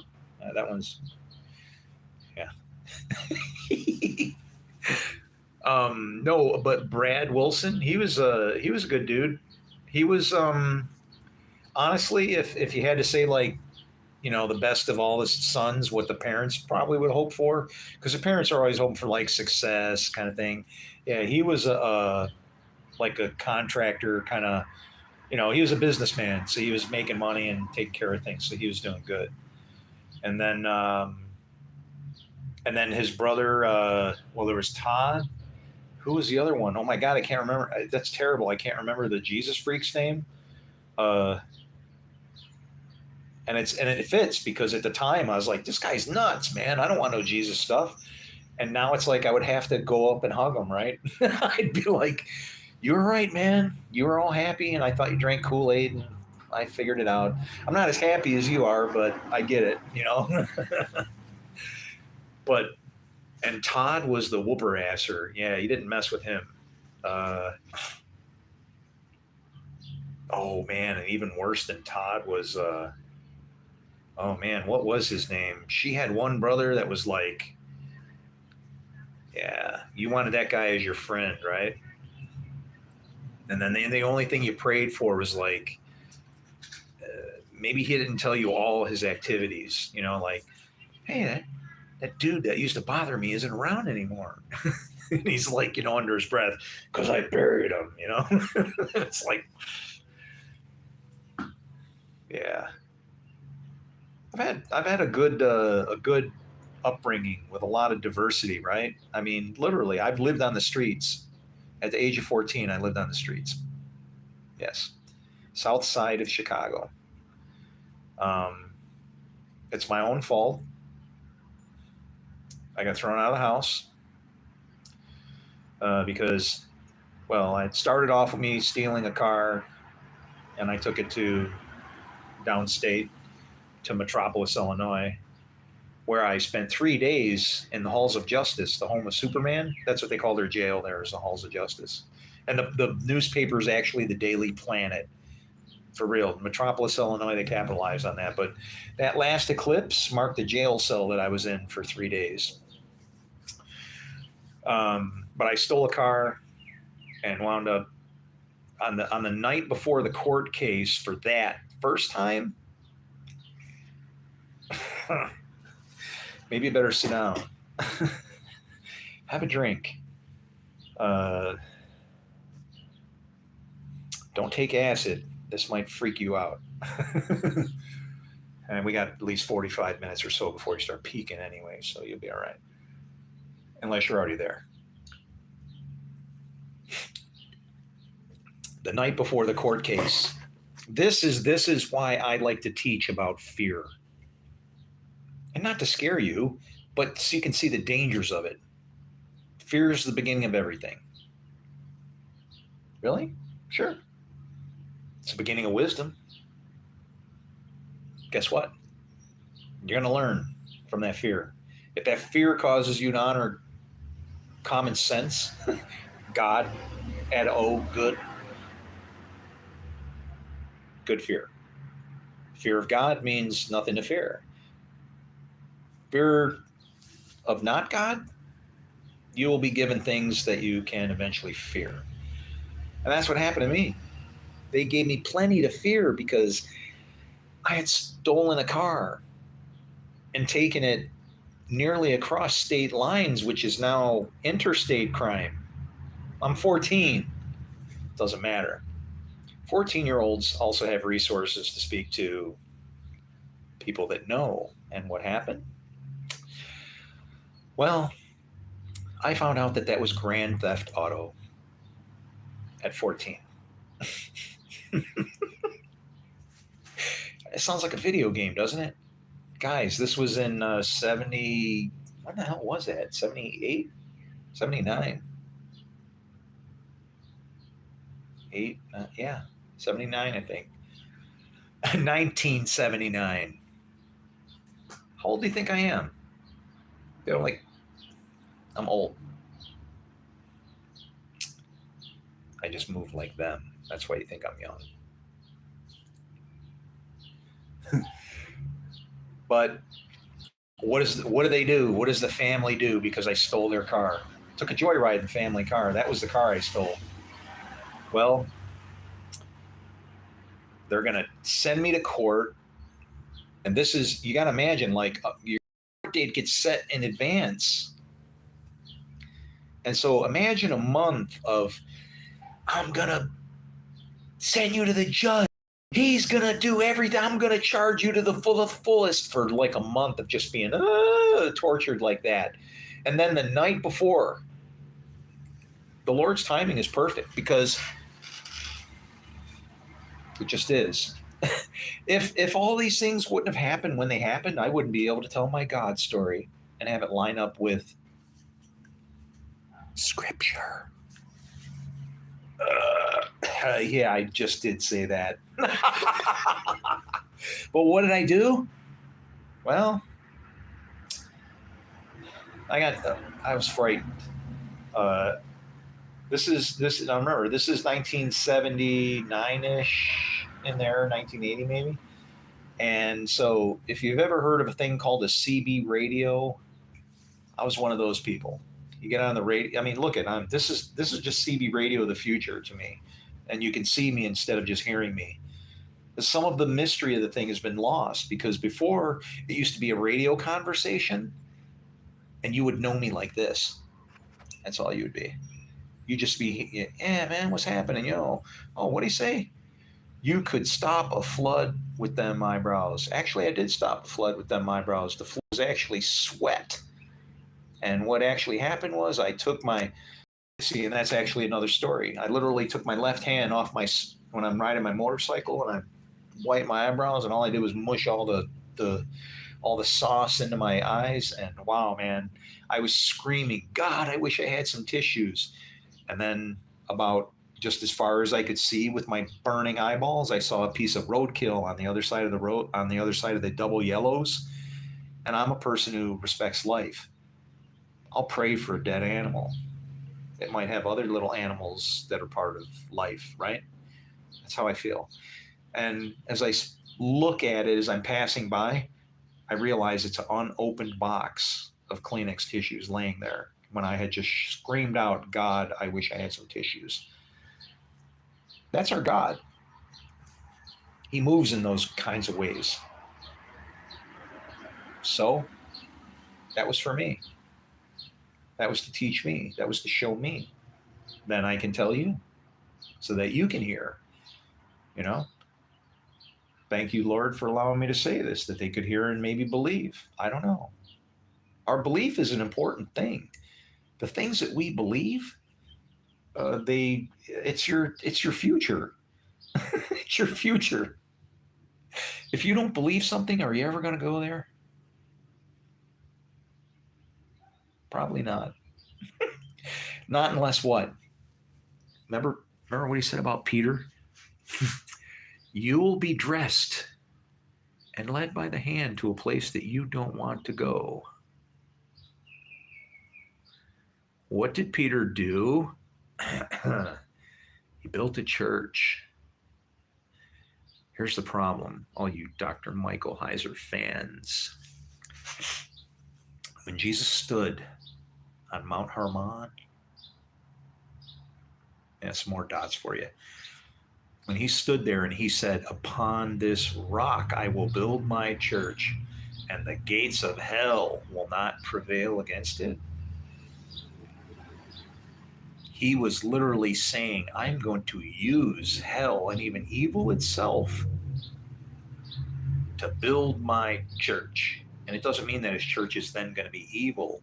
You got to remember, when Moses' snake ate their snake, that's to say that if the Lord sends evil, it's going to use you for food so that his purpose can be done. He'll use evil against evil, even. Well, that's actually the way evil goes, because the dead bury the dead. Ah, it's incredible. It's sitting right in front of us. Did I just forget to continue on with something? I hate when I do that because I see it already, and that oh my god, that probably happens all the time, doesn't it? I'm sorry. I'm very sorry. If I ever do that, I'm very sorry. If I start like explaining something and then all of a sudden it seems like I left you at a thing and then I don't know, go, I can't help it. I can't believe that it's right here, right in front of us, our kingdom, waiting anytime, just as Jesus said.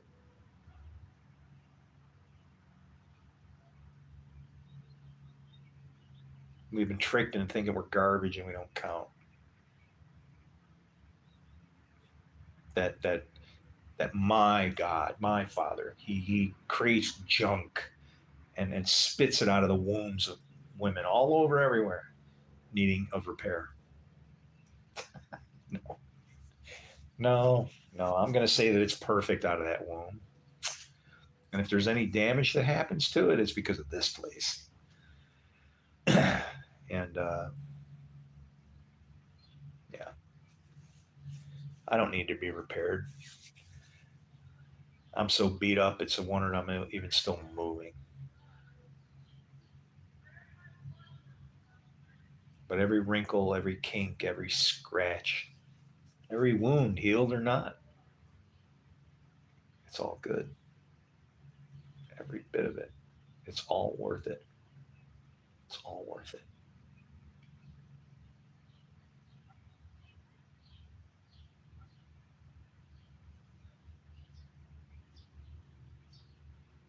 You know what, assholes? If it's possible to come back after I die, I'm going to do that. I'm going to come back and scare the shit out of you guys.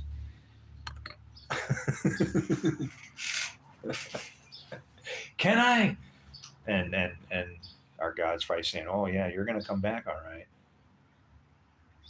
See, I think our spirit is just, we're made in the image of God, and our God is like loving, kindness, everything, and then you cross a line, and then it's like, whoa, no, oh, but too late, right? And I think that that's what happened with Jesus. When he died, he knew that his spirit was going to come back, and that was the judgment that hit. And I feel the same for myself. And I think that he could see it and he tried to stop it.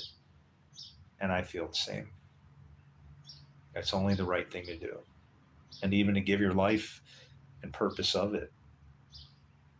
There's a lot of people here. That's a lot on the line, right? I'm only one guy. I'm a piece of shit.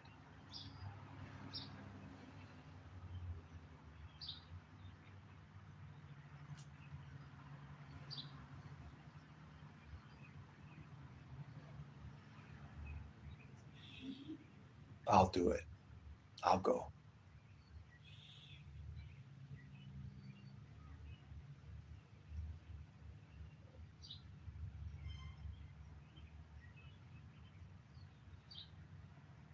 I'll be the nobody that was found to go. What's my religion? Jack, love. That's it. Describes it that simple. 4 letters, works.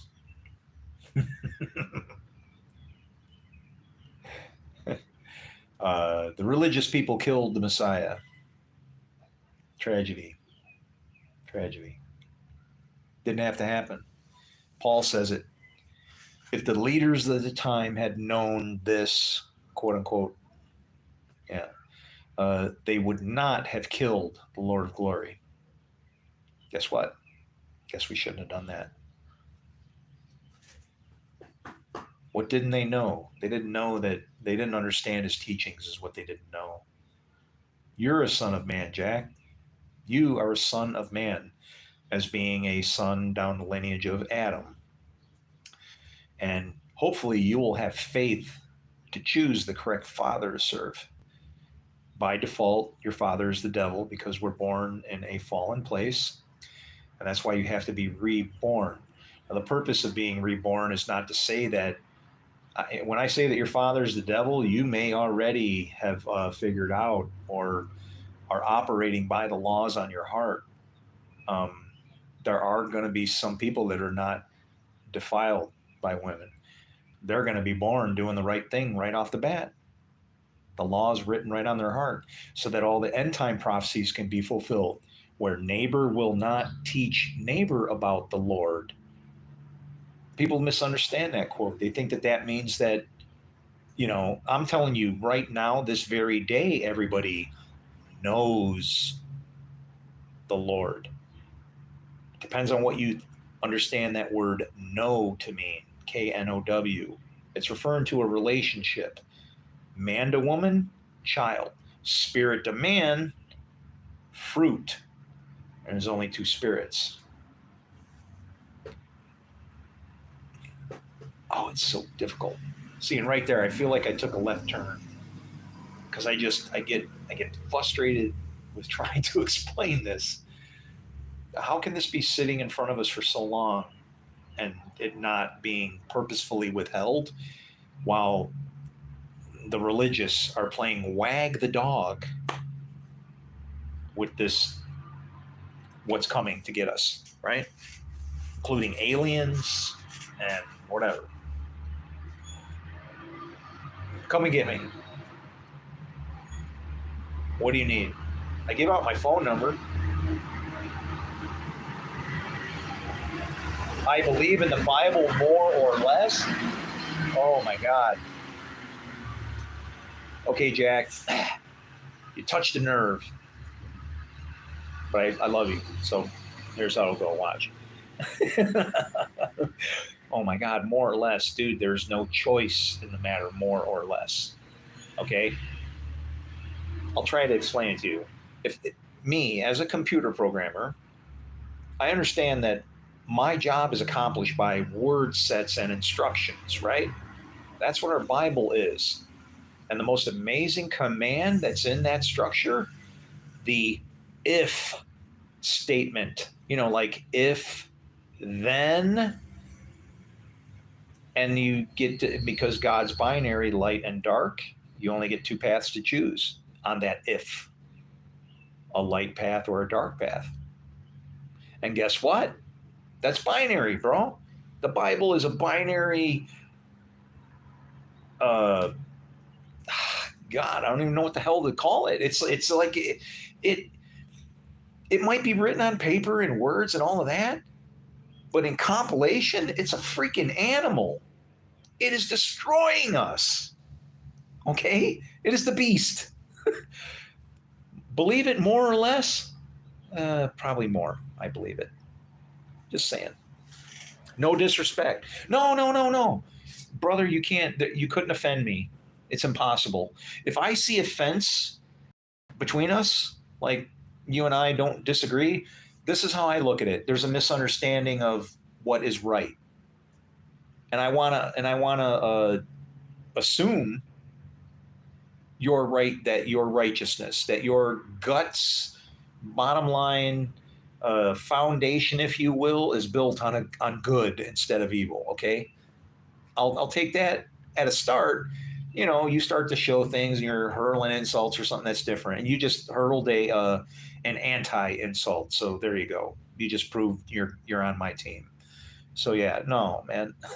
Aliens are real. I don't know if aliens are real. I've got no concrete evidence, right? I have stories and people seeing lights in the sky and all kinds of shit. I was in a movie called Die Cheerleader Die. You can look it up, okay? I play Sheriff Kincaid. Um, my whole life is all God centered, dude. All right, everything in my life revolves around it, and sadly, so sadly, but fortunately, I'm able to look in retrospect in the rearview mirror and see and go, oh boy, oh shit, all the way through. Well, on the set of this movie, the very first day of shooting, I walked off the set as a non-believing man, wondering why God would take my home, my family, my two twin daughters on their birthday. Yeah. Wow, man. And I was only on that movie because I was looking for work wherever I could and found it on Craigslist. When the director called me and wanted to give me the spot, I took off and went to downtown Chicago, took a audition and was laughed out of the audition. They laughed at me. The guy's like, "Yeah, we'll call you." And I said, "Okay, fine." Now, at least I tried, right? I got a house to save. I got a 4,500 square foot house that's now worth almost $1 million thanks to inflation. It's not worth anything with no love in it. And I got laughed out of the audition. And then 40 days later, my sister, who lives here, has a heart attack. And I come here to take care of her. And guess what? I'm sorry. Left there after the audition to take care of her, stayed there for 40 days.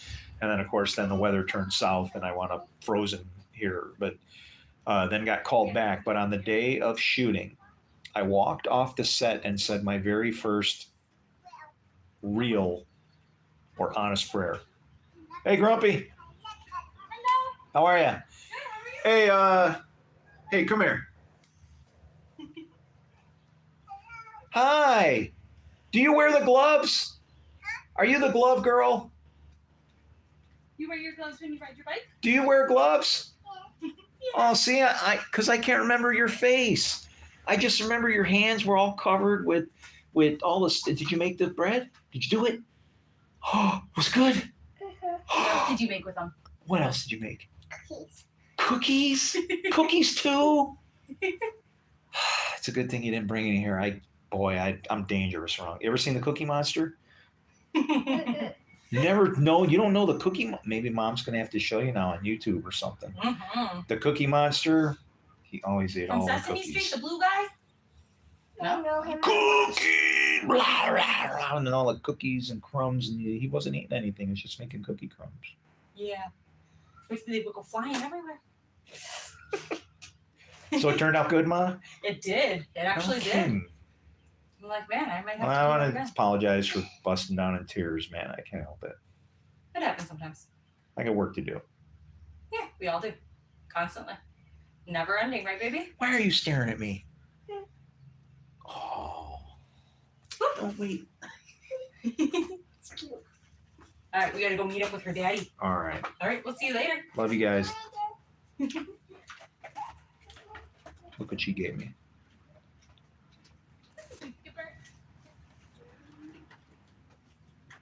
Did you know buttercups are poisonous? Don't eat them. Aw. They were in my yard picking the divine is a belief. Uh-oh. Yeah, you guys are arguing now? Hold on a minute. Wait a minute. Here, let me stop that. The divine is proven by belief. Okay? The divine exists. You can't, you know what? Does God disappear because you don't believe in him? No. Belief is the proof of that. But disbelief can also prove, because the promise works in two directions. There's for good, but there's promises for bad too. So you're kind of working, and that's all covered, because the promise is for blessings or curses. So ultimately, strip out all the statuettes of, burn this if this looks like that. If you kiss a frog but you're wearing plaid, it's okay. But not if you're wearing a tie, unless it's a bow tie and also made of plaid. Otherwise, death by stoning. No, forget all that crap. It's what Jesus was trying to teach us. Love. If love isn't at the core, the foundation of what it is that you do, you're doing something wrong. That's all. Easy, easy peasy. God exists whether you believe or not. I don't have to prove something I don't believe in. See, you guys, it's funny because you guys are like, this is great. You guys are sheeps and goats, and you're both right. Watch this. So hold on. Stop. So Wayne says, I don't have to prove something I believe in. Wayne, can I tell you why you don't have to prove something that you believe in? Because the son always does what he sees his father doing, and what you believe in is your father, and you will always do his works. So, yes, you're right. You don't have to prove something that you believe in. And then what did the other guy say? I don't believe Jesus was God. Jesus, he was son of God. Okay? There's God and son of God. There's a lot of problems with who did Jesus pray to and so on. What's misunderstood about his teachings is that it was his spirit that was important. Jesus said, if I go, then my spirit can come and like pile on to many of you people instead of just being in me, like I feel like it is right now. Okay? That spirit binds you, I, all of us together, good, bad, whatever. That's our life force. If someone's dead, God's gone. The spirit's gone. Your soul's gone. You're dust. You don't, you still exist, but you're just dust. You've gained the whole world because now how can I separate you from all the rest of the dust that you just landed on? We're fighting over nothing. It's a misunderstanding about how our Lord is working through two different sides, both good and evil, at the same time. Literally shaking the pillars. There's only two pillars. They're the door jambs of the door, literally. And we got blood all over it. It's not good. But anyway, as far as aliens, this is how I feel about that and why I say that with not joking. Could there be aliens? Absolutely. I've seen no proof except for stories, but could there? I don't know. It's a big ass universe. You know, be kind of prideful to think that we're the only people here, maybe. And it is also spoken of in the scripture that there are other kingdoms, which God of gods means that our God, Yahweh, was in charge of Dagon, blah, blah. All the other gods serve our God, God of the gods, okay, of which one of them even includes you, if you can fathom that. You are a God, small g, doesn't mean anything other than that is how, when you read scripture, you can see how God is trying to talk to you. You are sons of God, all of you, sons of the Most High, yet you will fall like princes. And we do. Is that a problem? There's no way to escape here unless you die. I'm sorry, nobody's making it out alive. All that rapture nonsense and everything, not going to happen. Do I know about Buddhism? Yeah, I know that Buddha served Yahweh. Hope that doesn't bother you. See, Yahweh is the God of truth. Truth is just what is. Does Buddha exist? Yes, he is. If you feel that, whatever, however, whichever way you feel, guess what? If he is, then the God that I serve is his God. In fact, you can watch Dagon serve the ark because the first time they find Dagon, he's prostrate before the ark, right? He's on his face as he should be, worshiping his God. What happens when they stand him up in rebellion? Remember Nebuchadnezzar's the head, chest and the arms? That's silver. That's works. All that stuff got busted off when they stood Dagon up in defiance. And where were his feet? At the door jamb, right at the door. It likes to say, you like his God. Our God draws a line and says, "You serve me, or you're done. You're dead." You have no head, no hands, and you ain't walking. You ain't even coming in here. You might fall in here, but that's just so I can collect your dust and recycle it and use it for something else. Roman the weather guy. Do sinners go to heaven that still believe? Yeah, get off of the whole not being perfect enough thing, okay? Yeah. Um, Let me ask you something. Would it be fair? Would it be fair for my God to throw you into the middle of all this crap and to have you try to figure your way out? Well, yeah, of course there would. If there was a way, and that way is Jesus. Well, that's what people don't understand about Jesus. Jesus is the Word, okay? Scripture, laws, things that you have to do. Somewhere along the line, they made Jesus a scapegoat that you kill and then you ain't responsible for anything. And that's a bunch of crap. It's a load of crap. Okay? How can it's okay for him to do that, but then he's going to come back and pay you everyone for their deeds, whatever they might have been? It doesn't line up, guys. I'm sorry, I don't buy it anymore. Holy moly, you guys are blowing it up, man. Also, no humans become angels when they die. I dislike the stories. Okay. All right. So Joe Waters. Oh, perfect. I like your name. Joe Waters says also, no humans become angels when they die. I dislike the stories and cliche of they just earn their wings. No, they didn't. God created all the angels. He was going to. Your grandpappy. Gain wings. All right, so let me explain the angels thing. All right. You know how Jesus said that we will be like angels? What you need to understand is the whole concept of what the Son of Man is and what this ascending and descending angels are. Okay? In the Abrahamic covenant, the birds, the ones that fly across the firmament, not this way, messengers, okay? Up and down, firmament. They fly across it, not along it, okay?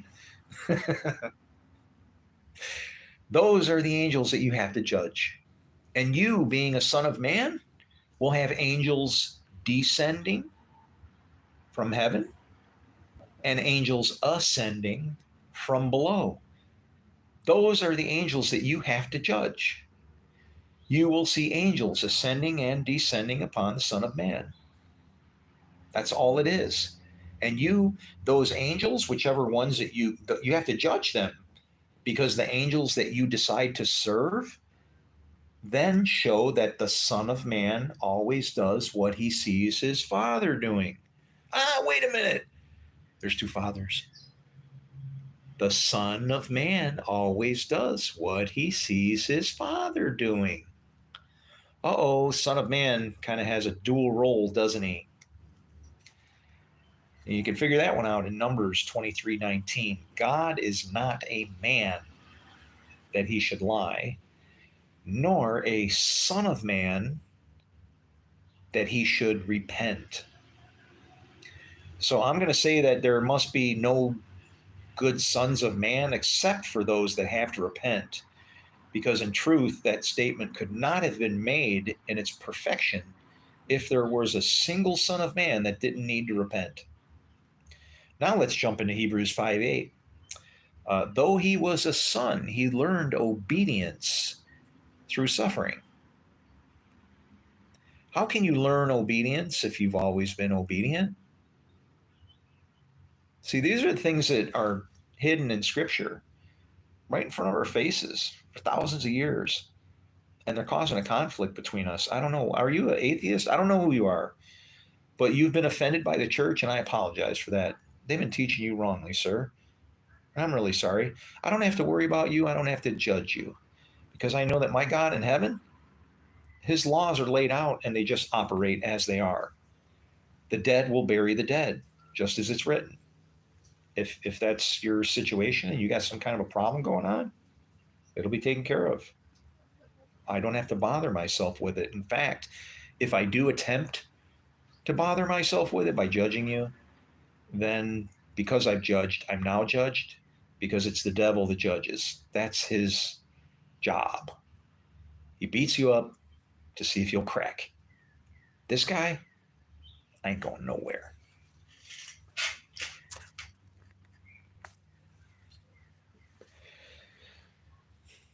The spiritually dead will bury the physically dead. And actually, the spiritually dead will create more physically dead if the physically dead are allowed to let them affect them.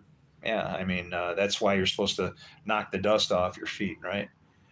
Um, Hello, hi. Very Christian of you to laugh and not get my points. Oh, I'm sorry, man. Did I do something bad? Joe Waters, hello, hi. Very Christian of you to not. I think I offended you for some reason by the way you put that. Uh, if you want to say it again, I will. It's just the comments are flying by really fast, man. I was referring to the guy in chat, not you. Okay. I hate conflict, man. And can you see how fast that was? It's like this. Here's how you deal with anger. Do you know where anger comes from? It comes from hurt. If somebody's angry, they're hurt. Their feelings got hurt. Something, damn it, I don't give a shit.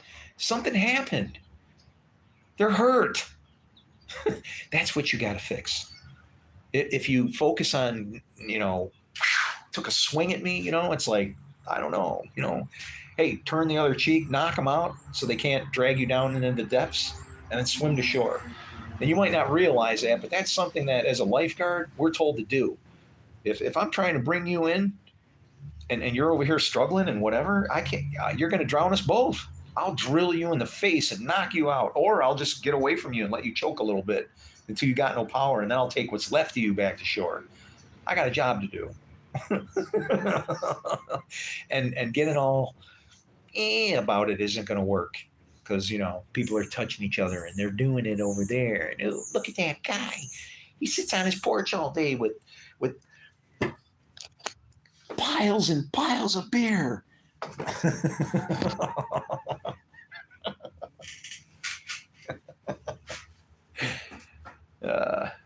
Oh shit, man. I don't know. Hello, hi. You made a joke about my statement. Learn that turnabout is fair play. Oh yeah, absolutely. Well, that's why I did. That's why I stopped and went, okay, maybe he didn't understand. But if you're joking back, hey, I'm all about that, man. I got, it's funny. They say sticks and stones will break my bones, but names will never hurt me. That's really not true because it depends on what name you come under. If you come under the wrong name, you're probably going to be hurting people. If you come under the right name, you might hurt somebody, but if you realize, you'll be different, right? You'll stop, back up, and go, whoa, wait a minute, whoa, don't want to hurt anybody. That was wrong. I need to stop. I need to check myself and see what happened here, right? Because that definitely ain't my intention. So I make you laugh. Well, that's all right. Just don't eat a lot of bunch of fiber and then fart.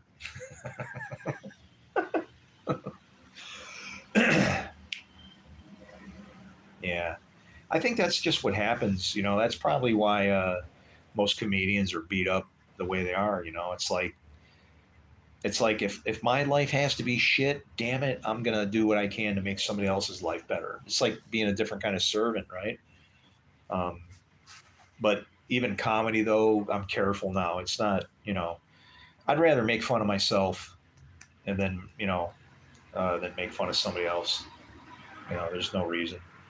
But the weird thing is see, you can make fun of yourself, but what we don't realize is even in comedy, if I'm joking about something, there might be somebody else with that same thing, right? Like, I'm over here, yeah, I'm, Harry. I don't know. I don't know.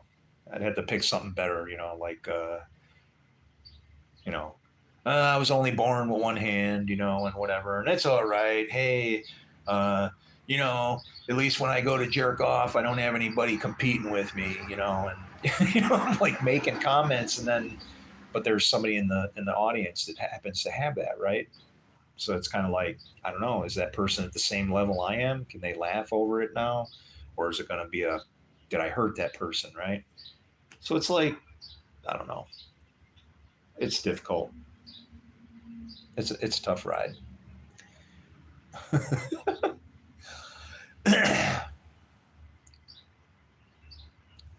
Clark Kent. It's not supposed to make sense. It's supposed to make faith. Yeah. Well, that's the thing. See, is it never does make sense. It's a, you know, if you can learn to trust, it, literally, it's that trusting God at His word. It it sounds like a cliche, doesn't it? But all of these, oh, you want to get into cliches? It's bad. It's really bad.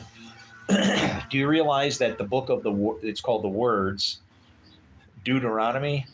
You can bust that out into do, do, to honor me, or do, due, as in will, regardless, do to honor me.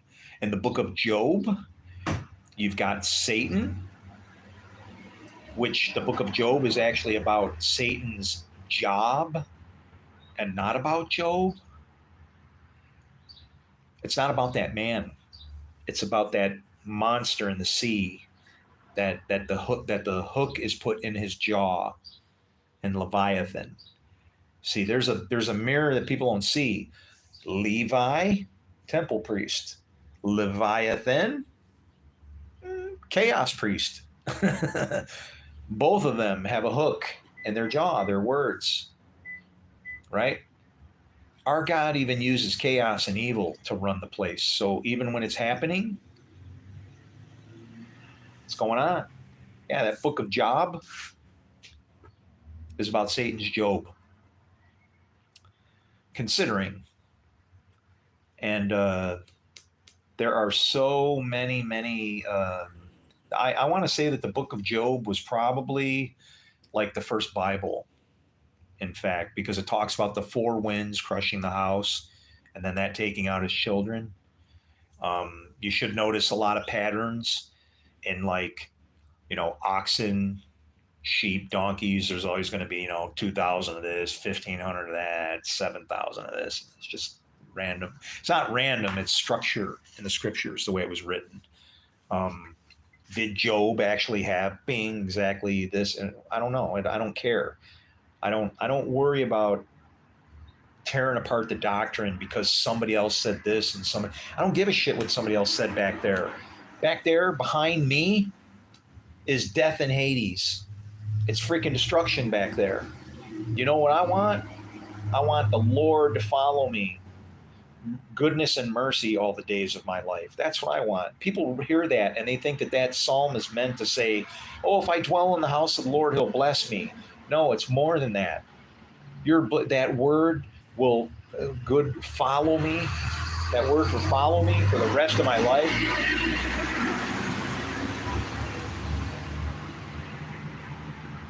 That word refers to the wake of a boat.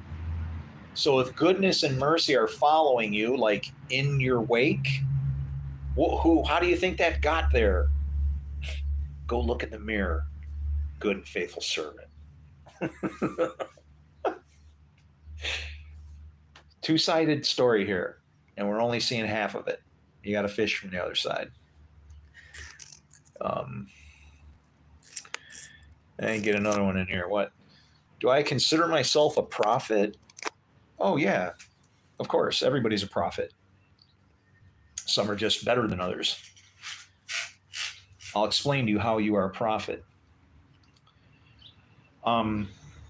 Never say no unless you have the opportunity to repent and say yes. That's the Holy Spirit sin that can't be forgiven. Anything that comes out of your mouth, make sure that it's in regards to you only, if you can possibly help do that. Because at least that way you're only responsible for your own words. If you say it and then do it, you spoke prophecy because it came true. If you say it and it does not, who either got to wait on it, or in some cases, maybe judge you to be a false prophet. So you can be a prophet by literally by just the things that you say. And that is the strength and the whole thing behind the school of the prophets that is taught about in the Bible. And it's a binary vision. Do you want to know who the kinds of people I would most easily be able to teach? They'd be autistic or bipolar because they had no middle ground. They don't have this gray area pulling them. Well, this is right, but kinda. Nope. They chop shit in half, good and bad. That's why, and they freak out because a situation is good, and then they all of a sudden they go crazy because something has disturbed them. Right? It's you have to be able to think that way without having you affect you to pick teams.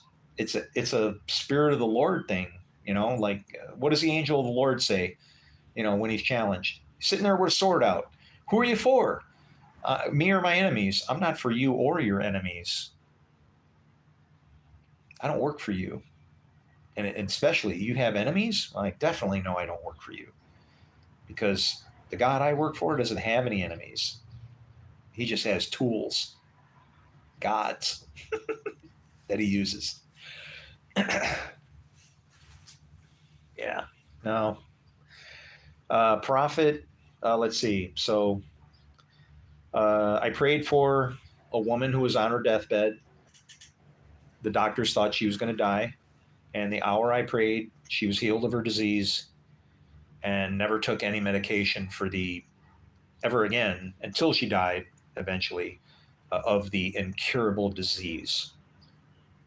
Yes, and that's documented medically, like on records and in a hospital.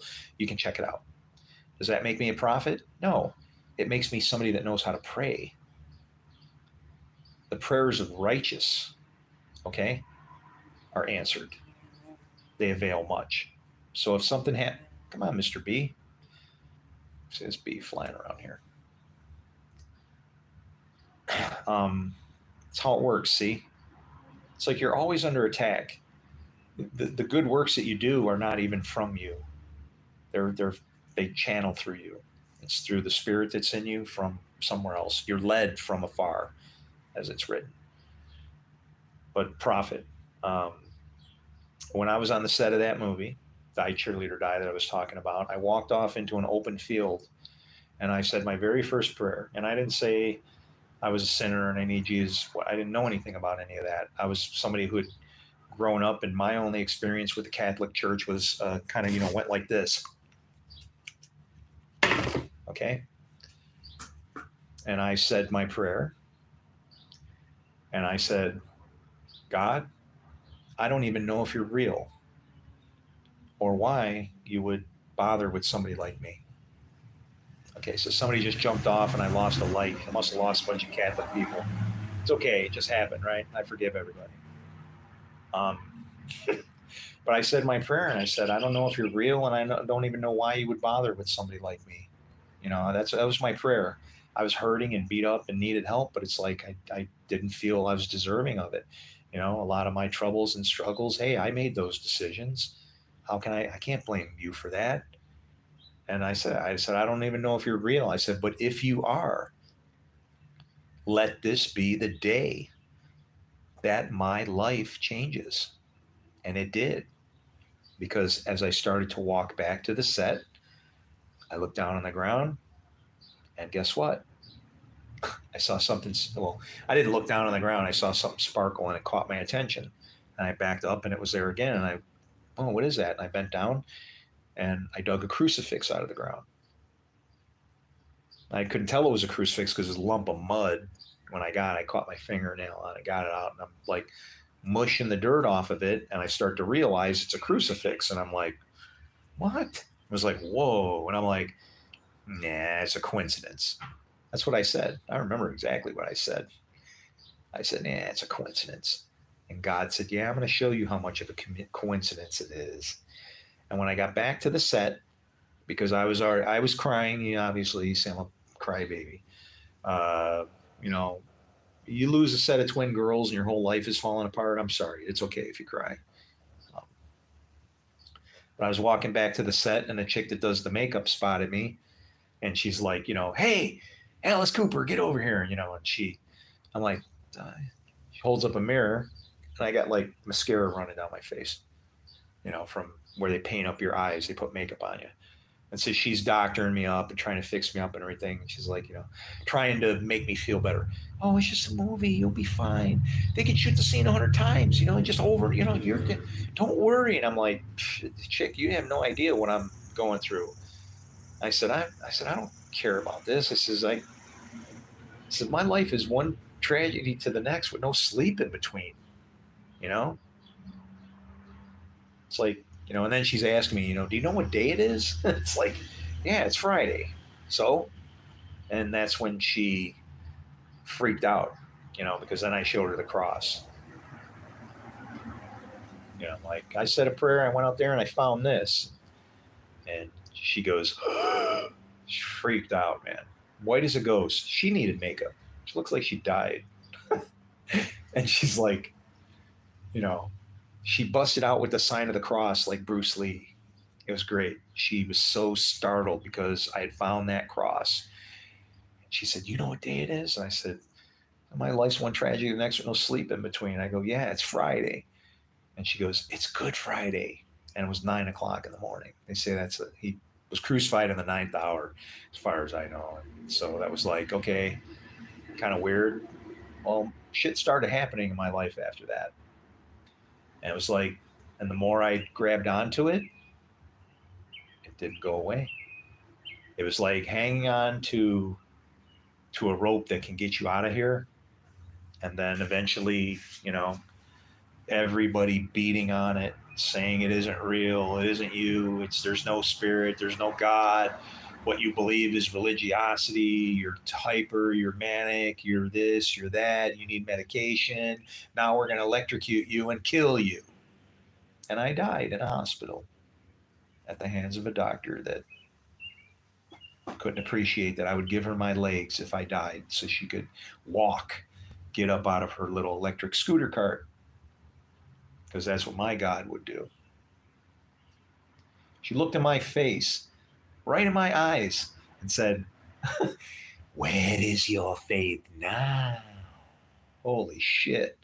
I was clutching my heart, having a fucking heart attack, laying on my back, and to have somebody saying that to you I thought I was going to die, and I guess I was right. Last thing I remember was trying to get the hell away from that woman. Her name was Boda Potty, which is like, what is Boda Potty? Shitbag? I mean, or bag shit? Yeah, boy, she was not, something else, that woman. Why won't you take medication? Because I don't need medication. What if you have diabetes? I don't have diabetes, but I'm going to pray for a woman that's dying of it in the future, and she'll be healed of her disease and never had to take medicine again. And she's, what if you have heart attack? You will die. And I said, well, if I die, you can have my legs. Then you can get up out of that cart, dance with your husband or something, just. And she was so mad at me. She just rolled off, angry. And then, like I said, a few days later, oh yeah, that was crazy. You want to know? I had a little Bible that I used to carry with me, one of them little Gideon's pocket Bibles. And I remember when they were saying I needed medication, they took me in there. I opened that thing up, and I'm like, God, what's happening to me? I opened it up, just open it. Like I would do that all the time. Open it and see what it said. And I opened it up, and it said, there are some of you who will be thrown into prison, and you will be tested for 10 days. But if you can make it past these deaths, then I will give you my crown of life. And I read that right as I was going in there. And you know what? I was in there for exactly 10 days, and I died.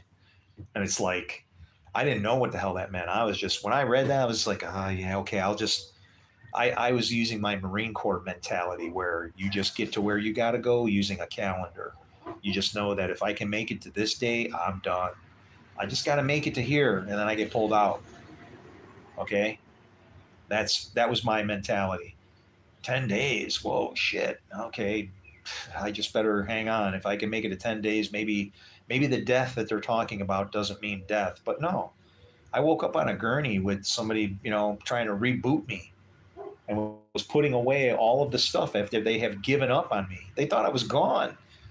And then the lady freaks out when she sees I'm still moving. She screamed, "Oh my God."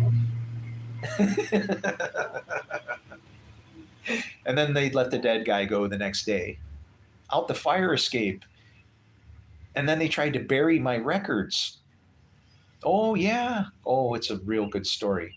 This happened at Silver Cross Hospital in Joliet, Illinois. The Silver Cross. And then my insurance company wouldn't pay. So then I'm paying my own bills. And then finally I go to the hospital, the records department. Hey, when are you paying my shit? What's going on here? They're saying they're missing information on me. Why aren't you paying?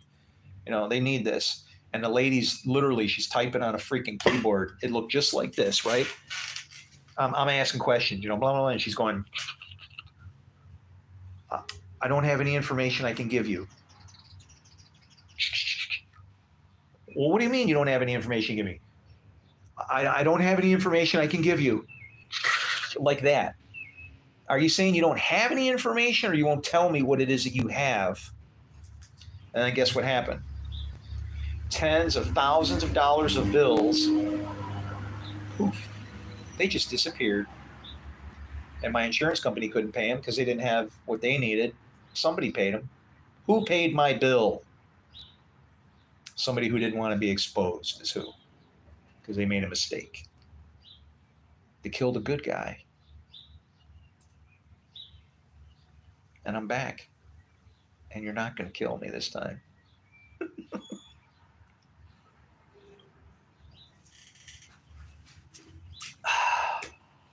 What do we got, man?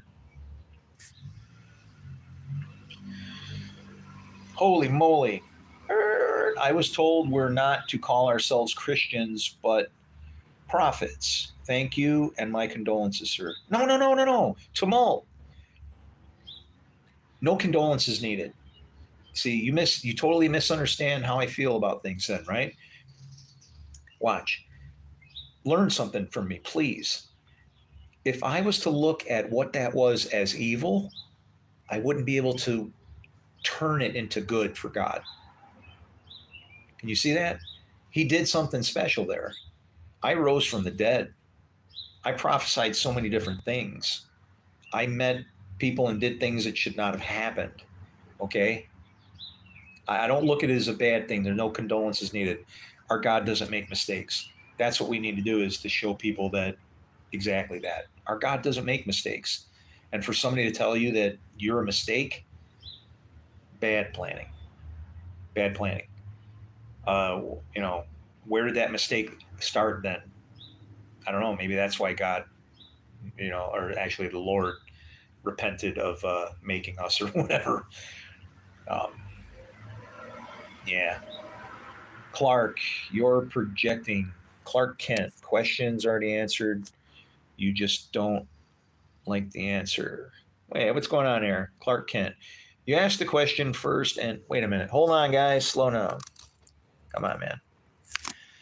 No conflict. There's a shit. You asked the question first and I replied with a question. Now it's your turn to answer my question. Clark Kent must be a Jew.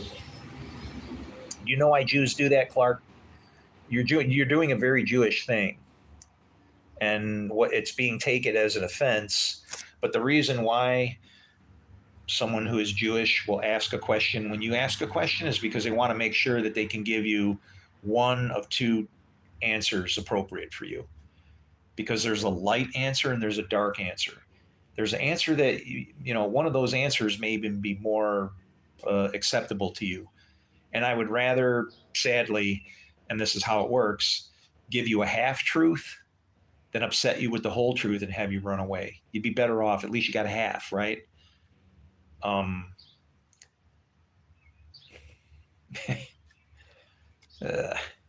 Yeah, but that's why Jews do that. It's a thing.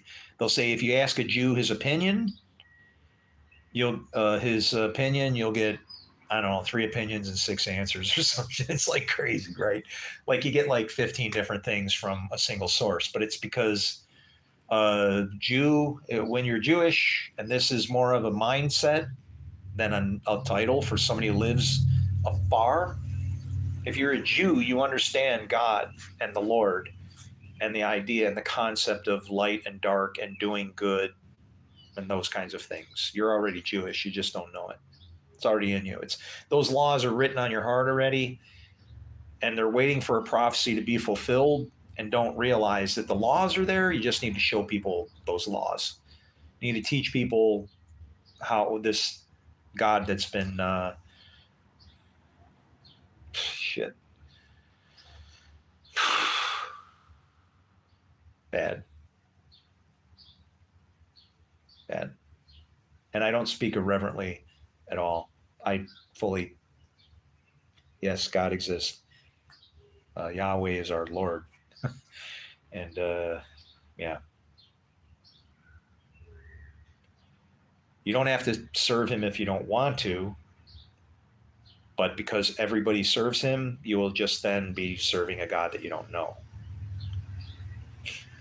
which is, see, everybody hears that word serving a God you don't know, and they think that it's like, but I read about him. It's not what it means. When a man knows a woman, she produces fruit. Whatever God it is that knows you, good, bad, there's only two, you're going to produce that fruit because the sons always do what they see their father doing. So then that God, that's your father. Pick one. Gets that easy, right? So that's why if somebody asks you a question, they ask you another question, don't get upset. They might be trying to drill into the idea so that they can give you what it is. They might see a conflict coming that they're trying to avoid, and so they want to see your position from the perspective that both of you are right, and it's just understanding about something that should be mutual. Man, it's that damn easy, really. Um, will you marry me? Oh, somebody's getting married in here. Who are you marrying, Abby?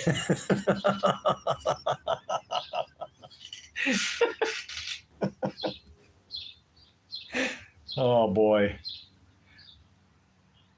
that's funny. Isn't Abigail like one of those dangerous names in the Bible? No, that's Jezebel. Was there an Abigail in there? I don't know, man. You better be careful. The name really means something. People don't realize that, but when you get your name, that name, although it may have seemed like it came from your parents, that's one of the very few things that our God can do to kind of line things up.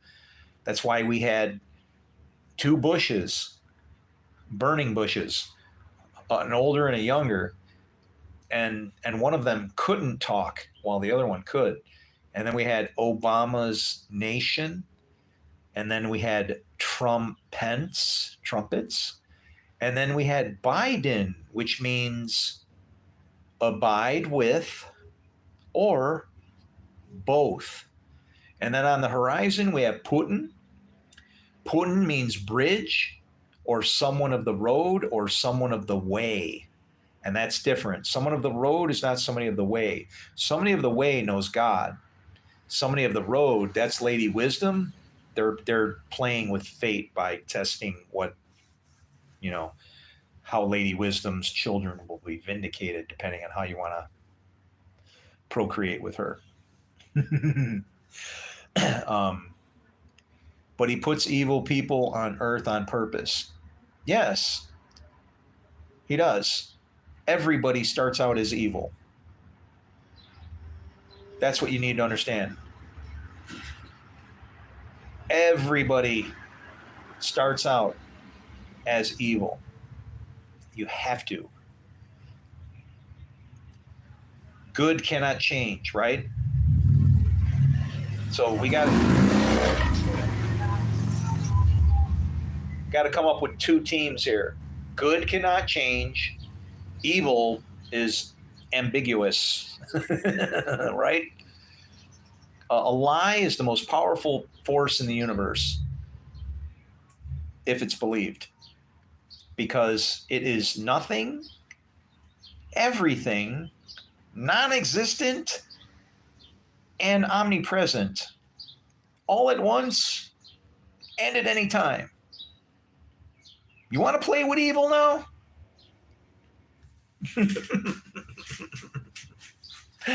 Woo. You're not better than I am. Nobody's better than anybody else. You're trying to high horse me. What? Oh boy. You guys. See, both of you should like go back to your corners and just go, we're creating unpeace. We must be doing something wrong. And just stop. Because then the one person who's feeding into the other is just giving the other person somebody to fight with. So, use the Gamaliel approach. If it's of God, it cannot fail. If it's of man, you can just ignore it and watch the sparks fly, I guess.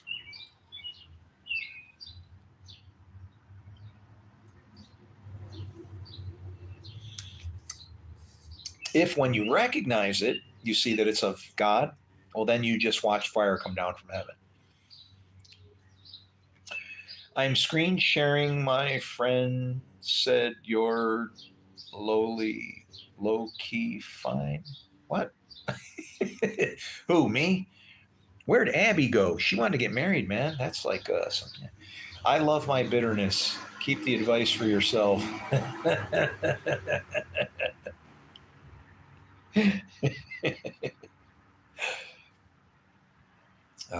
It's true. But misery does like company. It's not fun when you're all complaining by yourself, when you got more people going all at it all at once. That's when you get some groove on, right? So that's when things happen.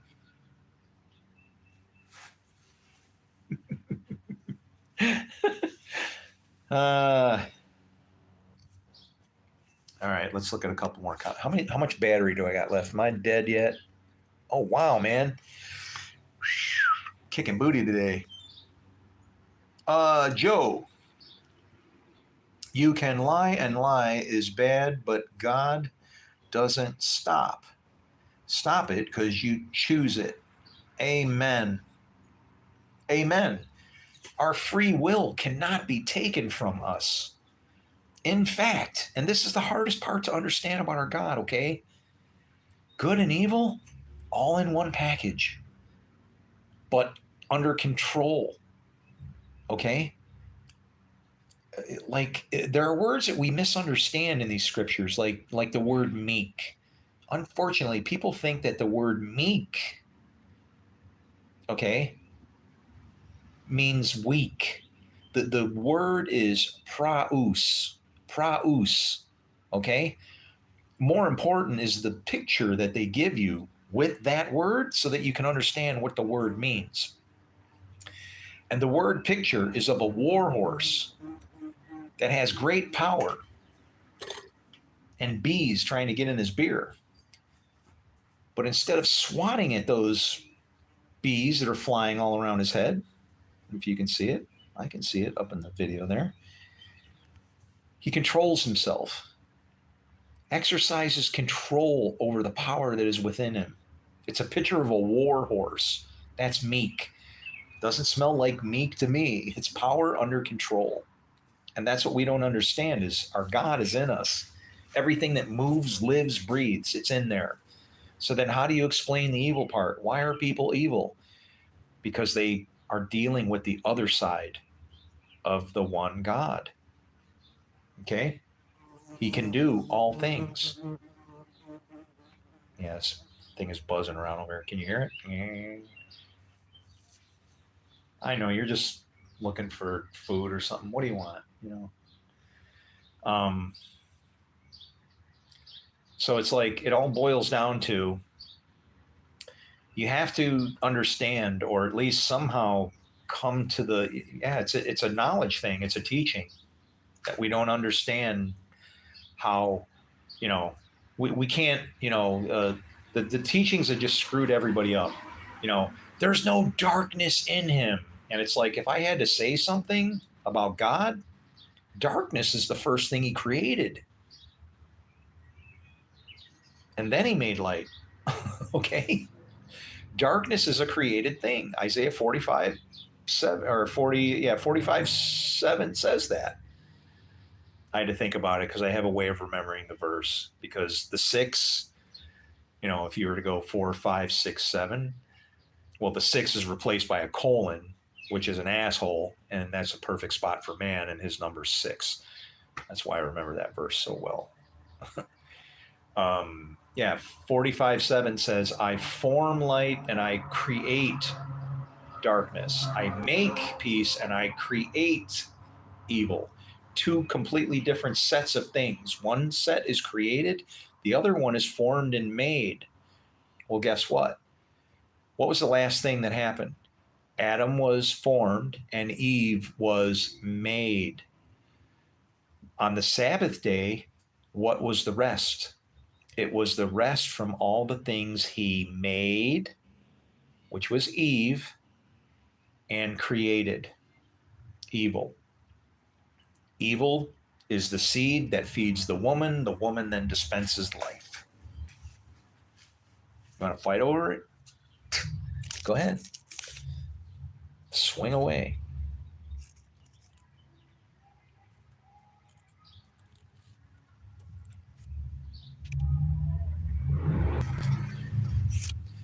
Hey, sorry guys, I pushed the wrong button.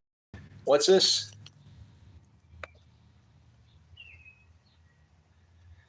Your false accusations are confessions. That's actually a true thing. That actually happens. Somebody told me about that when I was falsely accused, and I didn't want to believe it. They said that I was like endangering the lives of children, going to harm some kids. Okay, yeah. No, if you want to see the kind of person I am, the best thing for you to do would be to try to harm a kid, and then you'll see how I feel about that. uh, Jeffrey Dahmer, God bless you. Because if a person harms a kid, I'll eat that motherfucker raw. Okay? If you can remember what happened to me as a kid, you'll understand why I feel that way. You want to defend kids? Get a kid that got beat up a lot and isn't a little kid anymore. Jarhead, Marine Corps, expert rifleman. I shot expert, I don't know how many times. You got that little thing to put on your thing. I was plugging 10 X's. That's hitting a spot, okay, about this big at 300 yards, standing, no scope, open sights. If I want to hit you, I'm going to hit you. Just use a little piece of lead.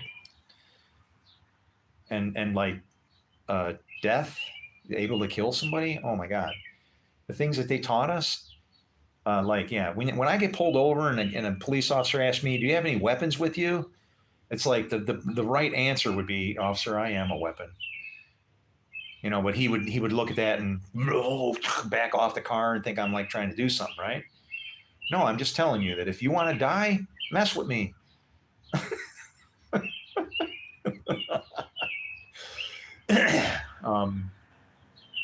Yeah. It's like, you see this little hole right here under your neck, this thing, right? You can't see it, but like that little, take your finger and poke in that little, right in between your collarbones, right? Do you know what happens when you take these two fingers and you jab them into somebody's throat and hook under that collarbone? Oh, walk on water, that mother's gonna fly. You'll see that person do everything they can to get their feet off the ground when I grab all them nerves under that collarbone and start cranking on them.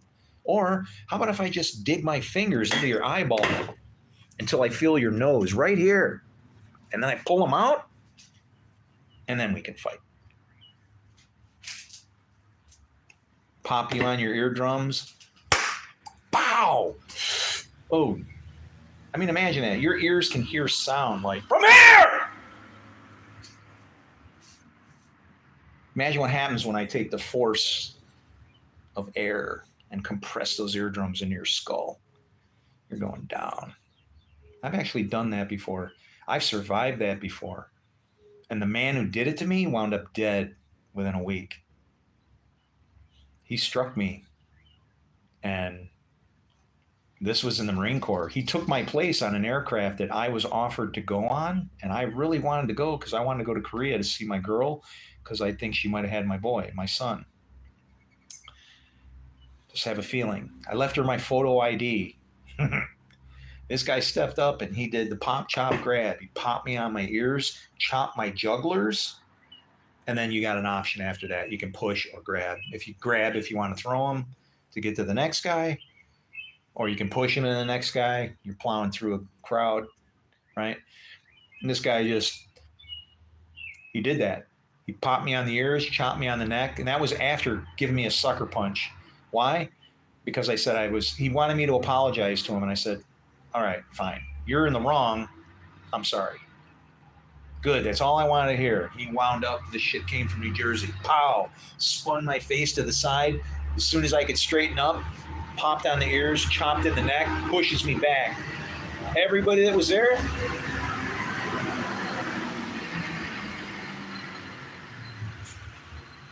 interruptions.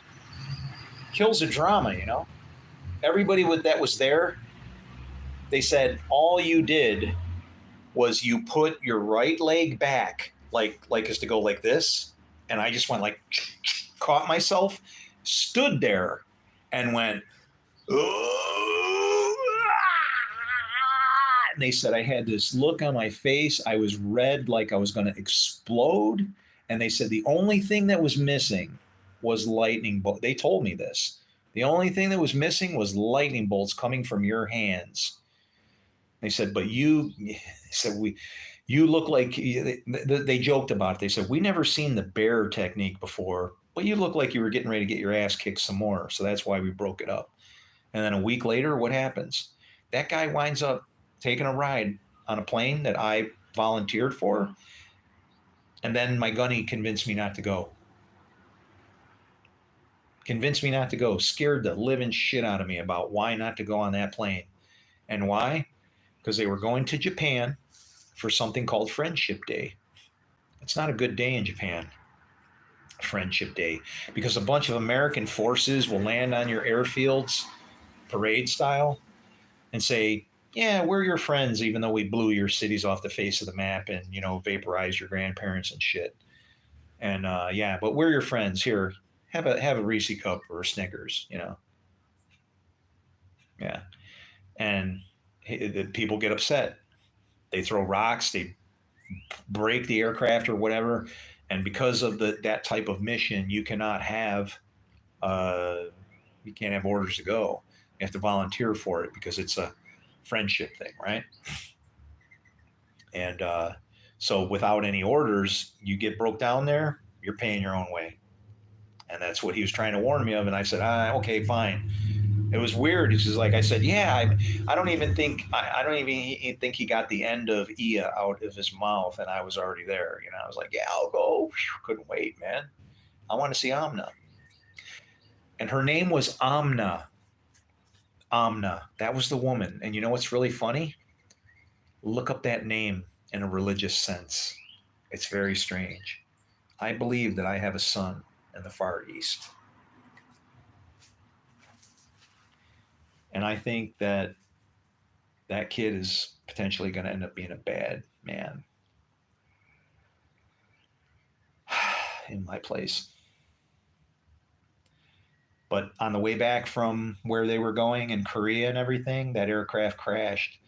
And that guy that punched me in the face, him and 17 others got eaten by sharks. They crashed in the East China Sea. Aircraft was flying 300 feet off the ground. Mechanical failure, gearbox failure, of all things. The gearboxes on these things are built like, I don't know, it probably weighs almost as much as the rest of the damn aircraft. It's just a big chunk of metal, a big transmission. And that thing started to come apart, and they decided they were going to try and fly it to wherever they could. They didn't want to go in the water. And guess what? They went in the water anyway from 300 feet with no power. And when it hit, aircraft cracked open like an egg. All the people that were able to move, that got unbuckled, or able to get out of the thing, come floating up. And then the sharks were on that fast, chowing them down. All the blood in the water. And that could have been me. And you know what? I look at it and go, no biggie. Should I feel great because God saved me? No.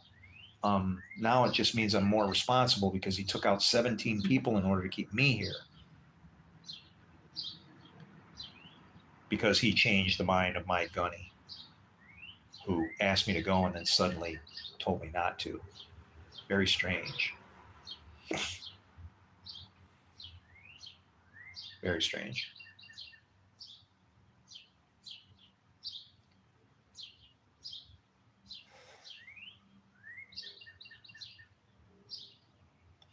I hate it because I see a world that needs somebody to like step up and tell the damn truth. And I'm going to do that, even if it kills me, because it's the right thing to do. And I got 2 little girls I want to get to, if it's at all possible. I want to see my little girls, my twins.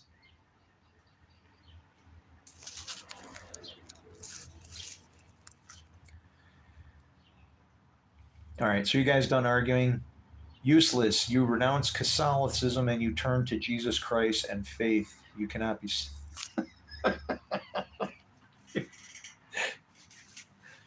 And the beat goes on. Hey, 43 likes and 1 watcher, but they're still arguing. How does that happen? Maybe I'm the guy. But 143, do you want to know what 143 means? It means I love you.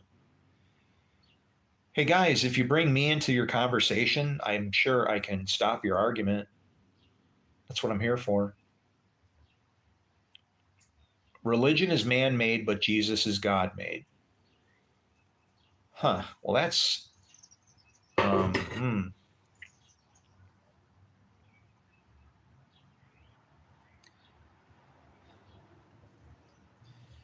See, immediately there's a problem because when you say religion is man-made, is the book man-made? Because the book is Jesus, the Word. There, no more fighting. Joel Osteen. That guy, at least he makes people feel good. I mean, those people leave there, they're happy, they want to help people and love people. I don't care if he's given a false message, at least he's accomplishing what it is. But that's actually the 7 churches that are spoken of in Revelation. It's referring to different kinds of, you know, divine activity between the gods. Pope, what? Pope picked up the what? Picked a pack of pickled peacock pancakes.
That's one way to stop the argument.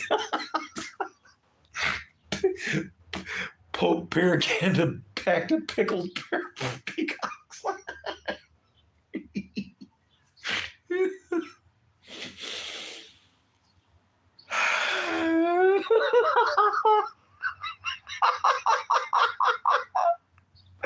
Oh shit.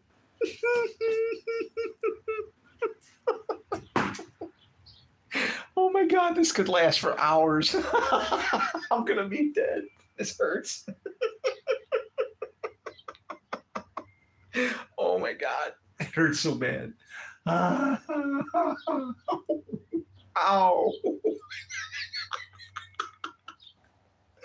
Oh, stop, please.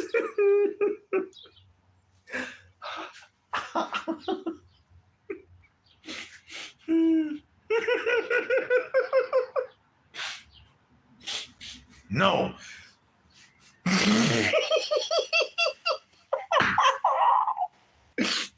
I gotta get out of here.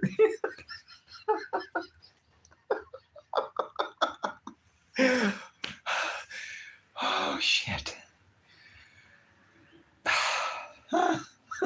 You know what that is? That's laughter that just is waiting inside. You want the kingdom, you want the seed to be laughter. You're gonna find it right here. Keep fighting. The pickled Pope with his propaganda. What was it?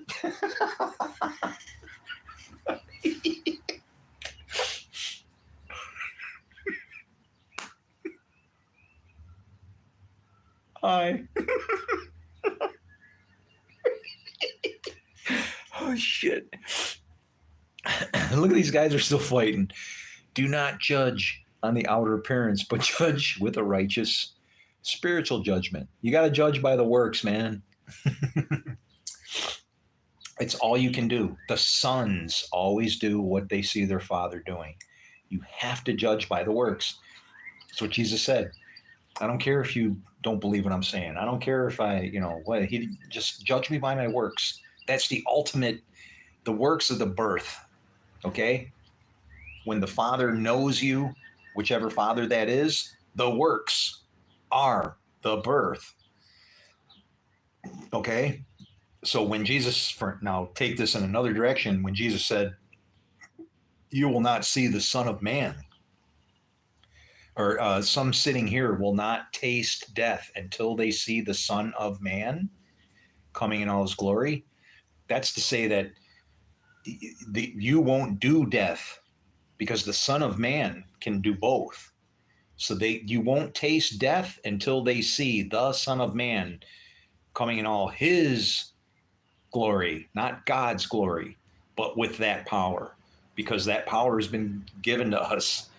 We have the Spirit of the Lord in us. We can do all things, good, bad, evil. Yeah, it's called free will. I don't like hypocrites. Me either.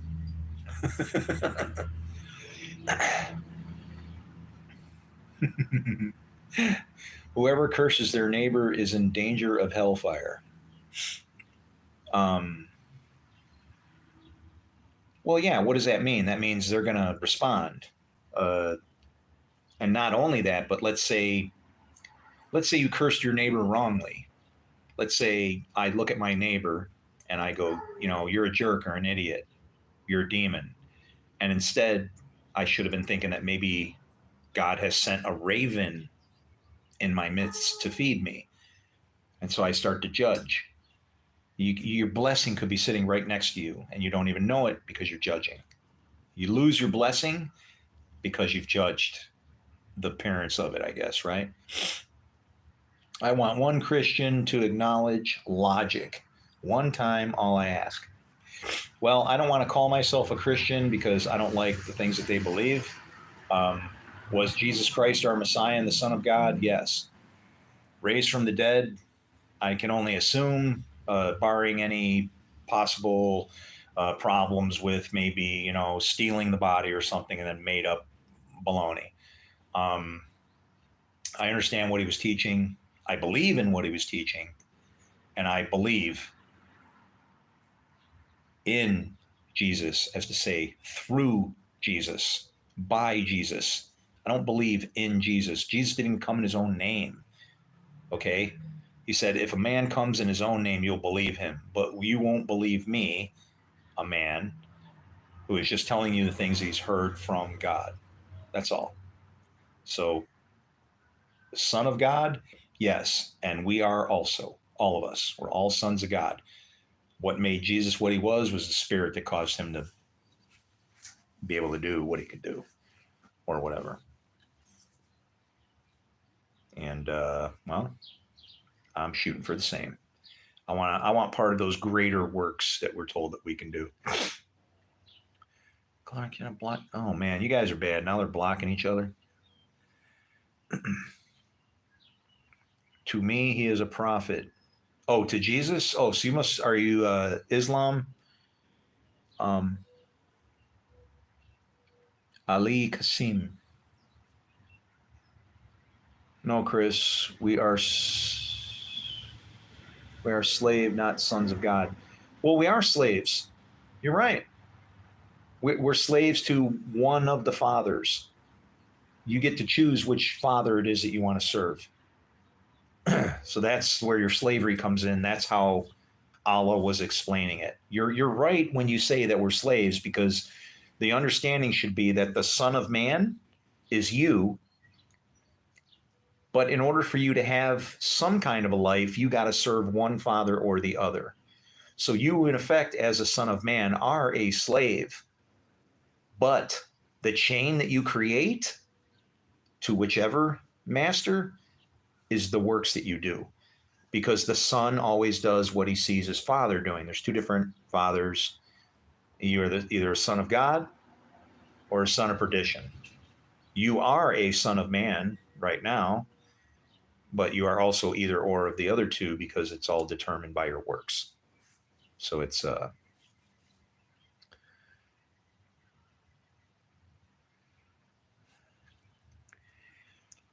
what Jesus did the first 900 on a half pipe on a skateboard. That's nice. Wouldn't it be funny when we get to heaven and everybody's like thinking of all this stuff, happening? I mean, I don't know. Nobody's ever been there or seen it except the one who came from heaven, right? Which is funny because Satan also fell from heaven. So how is it that the only one who can see heaven is the one who came from heaven, the Son of Man, and Satan just happens to be the one who fell from heaven? Can you tie those two together? Jesus did say only. He said only. So now you've got Jesus or the Son of Man and Satan. Which two of those came from heaven? Who's seen heaven if Jesus said only? That's what we don't understand. He's literally sitting on the fence as both of these things. The Lord. I form light, I create darkness. I make peace, I create evil. I, the Lord, do all these things. You got to reconcile that verse. I know he didn't say only. He didn't say only. He says lonely.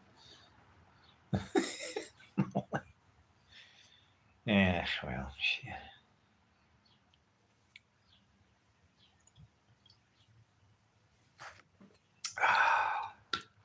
I am savoring this. This is like wow.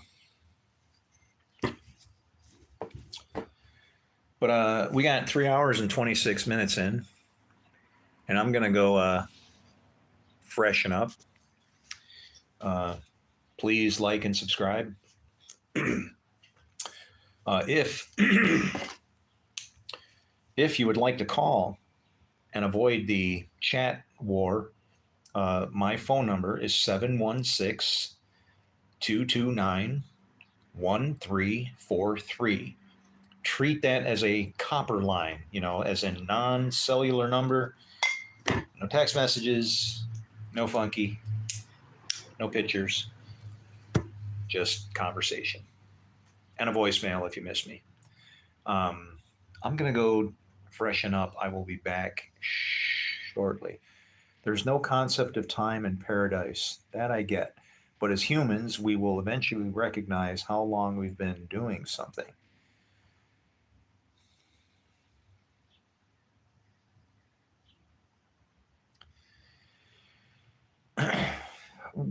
no concept. Why is it about time? Can I ask? What's the big deal with time? Um, Time never ends. It doesn't stop. Time doesn't cease. When it refers to end time, it's referring to the end of an age. In other words, time, although it is a continuous chain, is busted into sections of time times, which are times within that time for that specific time to happen, and half times, as in light, dark, day, night, good, bad, wet, dry, male, female, Israel, Judah, Jacob, Israel. There's a dividing line between these things. And when you put them all in position, much different story. Much different story there. If we suffer here on earth just for the chance to glorify God, what? If we suffer here on earth just a chance to glorify God, I can actually dig that. But eventually, my mansion is going to look small.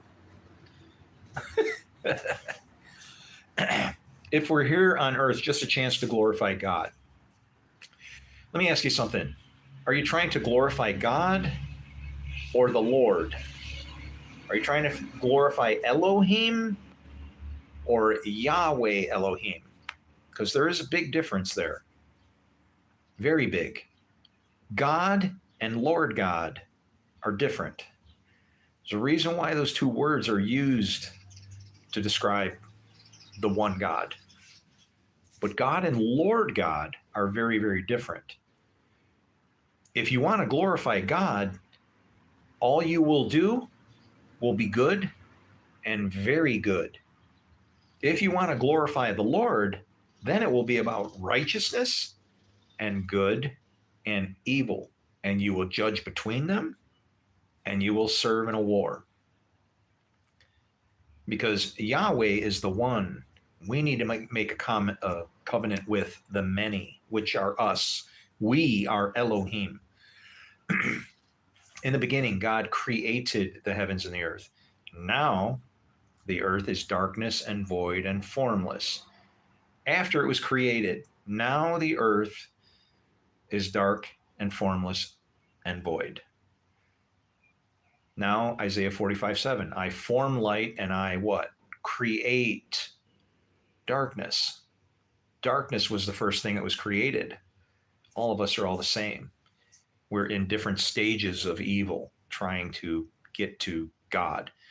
Do we glorify God? Or our Lord? There's absolutely no way not to glorify him, no matter what you do. You just want to glorify the good side.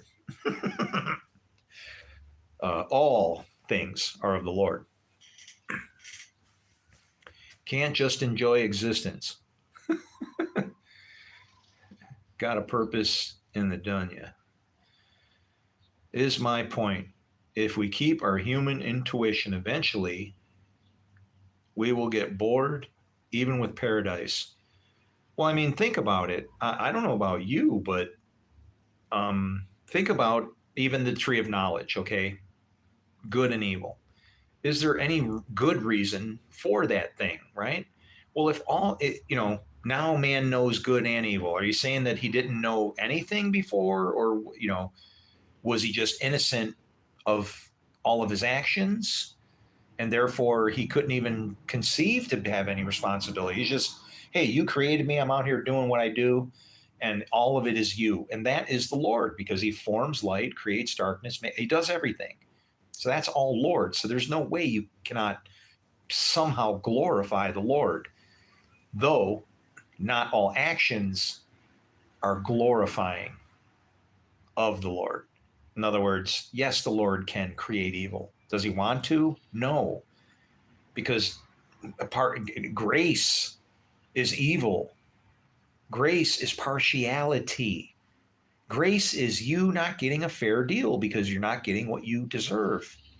You done work and you should get what you deserve, right? Which way do you want it? You want grace?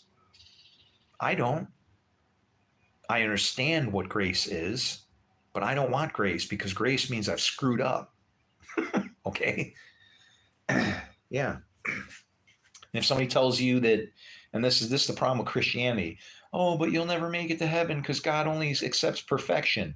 Yeah, well then he shouldn't have made me this way, and he should have made me with a bigger bladder while he's at it. Um, no, actually, I wouldn't say that.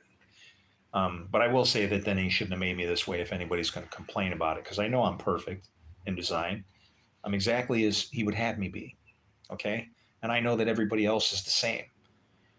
That's our joining point. Wow, look how he made you. You do what?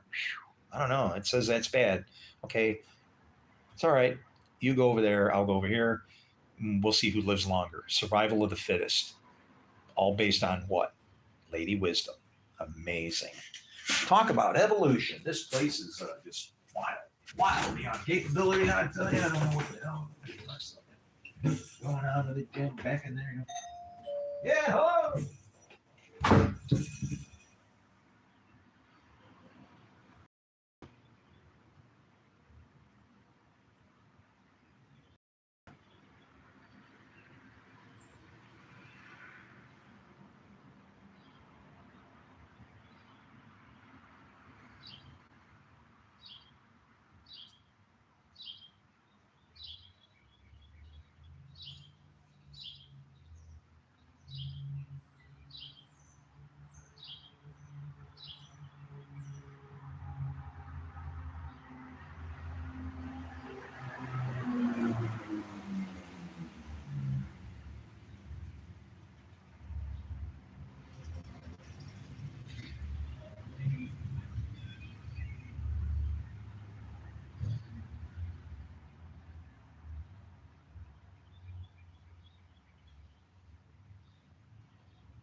my God, that smells so good. Oh.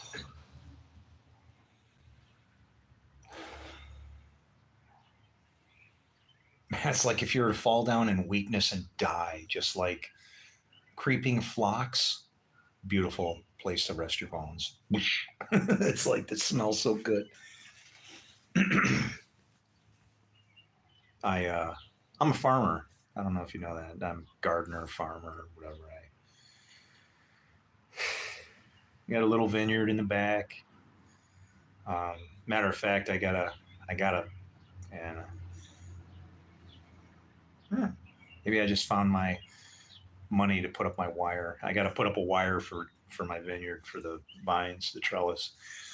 They've been running for 2020 is when they first bloomed. I had them, they were there for a long time. And then in 2020, they decided to bear fruit. And, they were just not taking, they just kind of look like a stick, right? And then all of a sudden it's like, then comes that 1 year where it just goes like, all right, I'm here. And in 2020, they both took off. And I have 2 vines. One of them is a Nick Gurr, shout out, Nick Gurr.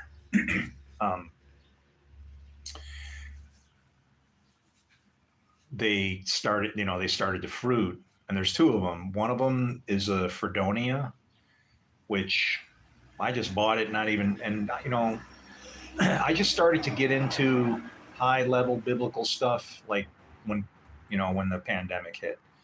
When they separated me from my pastor was one of the best things that could ever happen to me. Because I found out he was an idiot and not true to his name at all. I mean, well, actually he was. His name's Simon Peter, of all things. And like, he threw me out of his church. I got kicked out of the church because I was trying to show him, what I was seeing, kind of thing. And so, I just have to look at it as, well,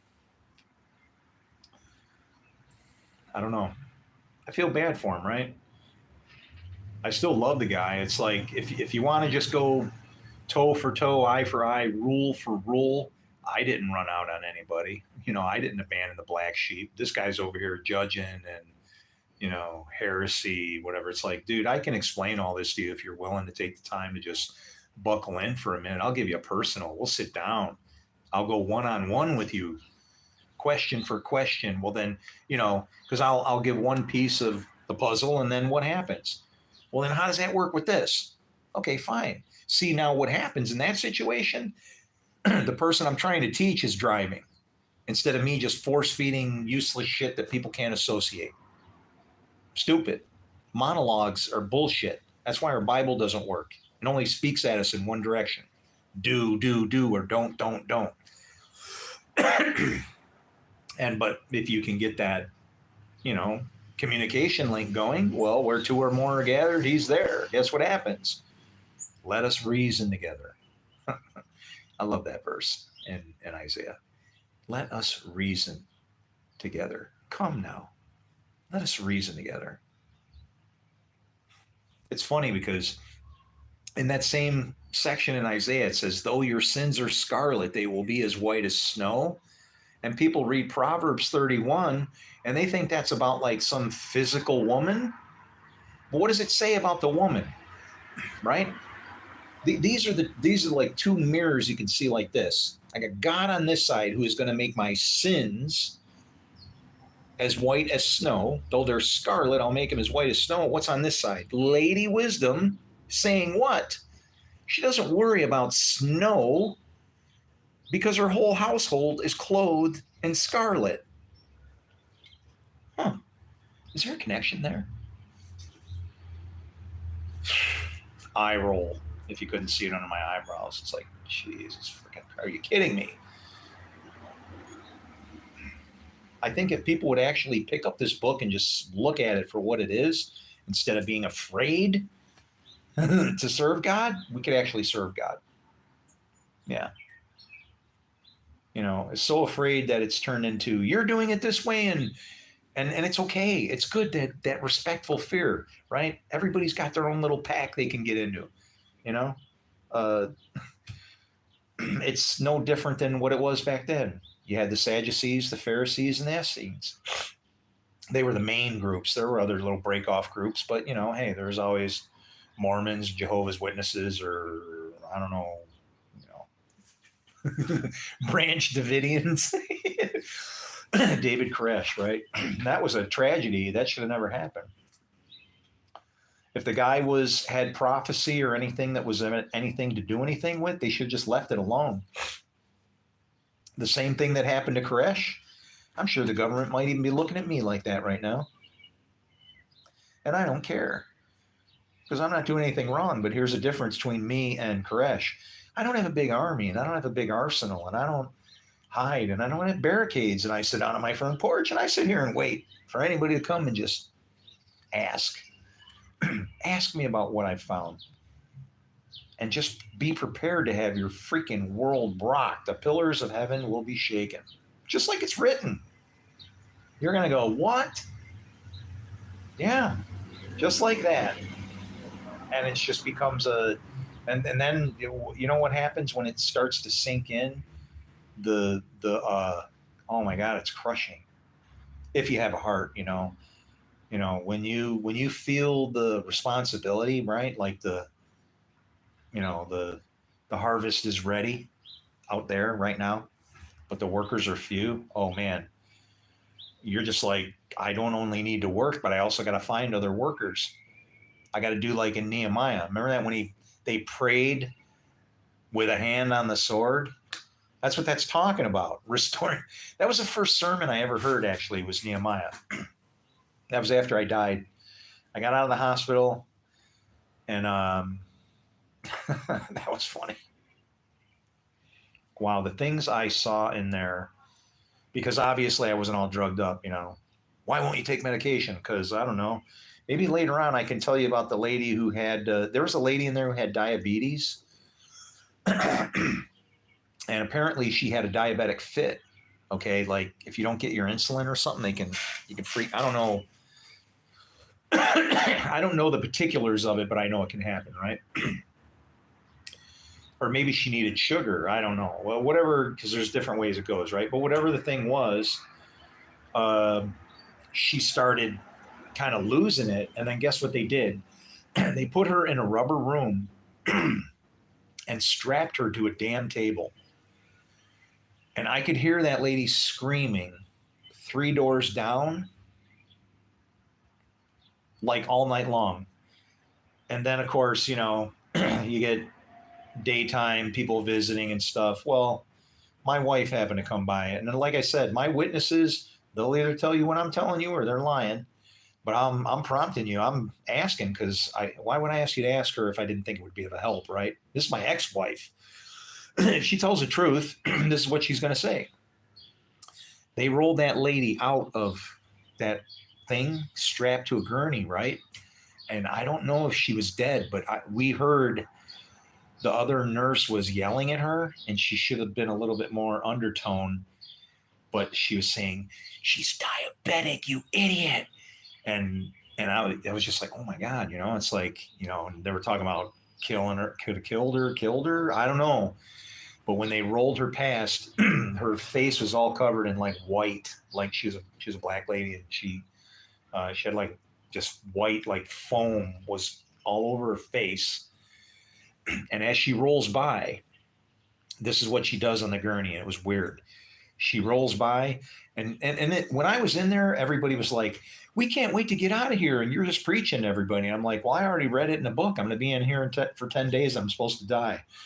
And then I did, but that was weird. But she was one of those people, and she rolls by with her head on the gurney, and like just as she rolls by, her head like rolls over to this side, like kind of like does this, flops over, and she looks at me and my wife as she's rolling by, and she looks at my wife and she says, everybody gonna love him. They all gonna love him. And it's like, whoa. And it's like, they're not gonna love me. Don't love me. Love what's inside of me, because it's inside of you. You get the same opportunity. Well, we both get the same breath of life. Okay, you and me. You just got to choose. You got to choose which father you're going to serve. Me, I'm terrified. I only got one choice. I'm done, man. Look at Doug. That's crazy. Oh, dude. Yeah, man. You probably weren't in here. You want to know how I died? The lady that was taking care of me, um, she's trying to convince me that I need medication. I don't know where she was from, but I can imitate her voice to a T. And she's, what happens is I have my Paul moment. Okay, I had a Paul moment. Uh, I had started out by reading the Bible, and I had this little pocket Bible, right? And it was only the New Testament. It was one of them Gideon's. I think it has Testament and the Psalms. And so I told my wife, I said, I need the big Bible. It sounds stupid in the way that I say it, but I want you to get the idea of how novice I was, right? I had no idea what the hell I was getting myself into. Right now, shit. Sorry, Lord, but yeah, I know that it would be better to not have seen you than to have seen you. Just as he said. It's my God, it's incredible. It's all true. Every last speck of it. But I told her, I said, I need the big Bible, the one they take to church. And so I went and like of course, I don't want to spend a bunch of money. So I get the cheapest one you can get, and it's I have it somewhere, but it was a King James with like, oh my God, the writing was so small, man. And but I get it. And if you know me and my channel, okay, I have read less than 10 books my entire life, okay? What you hear of me talking and knowing about, it's just experience and living life, right? Listening to people that are trying to teach me. I got to learn about a piece of machine or something. Somebody's got to. Hey, man, just right. Learning life in a book is like a bit of a disconnect. You can't understand what a machine can do until it bites you and takes a finger. And once you learn respect, I don't know. Then you live on life and not of a book. But man, where the hell was I going with that? Oh my God, I got to back up. I'll think in a minute.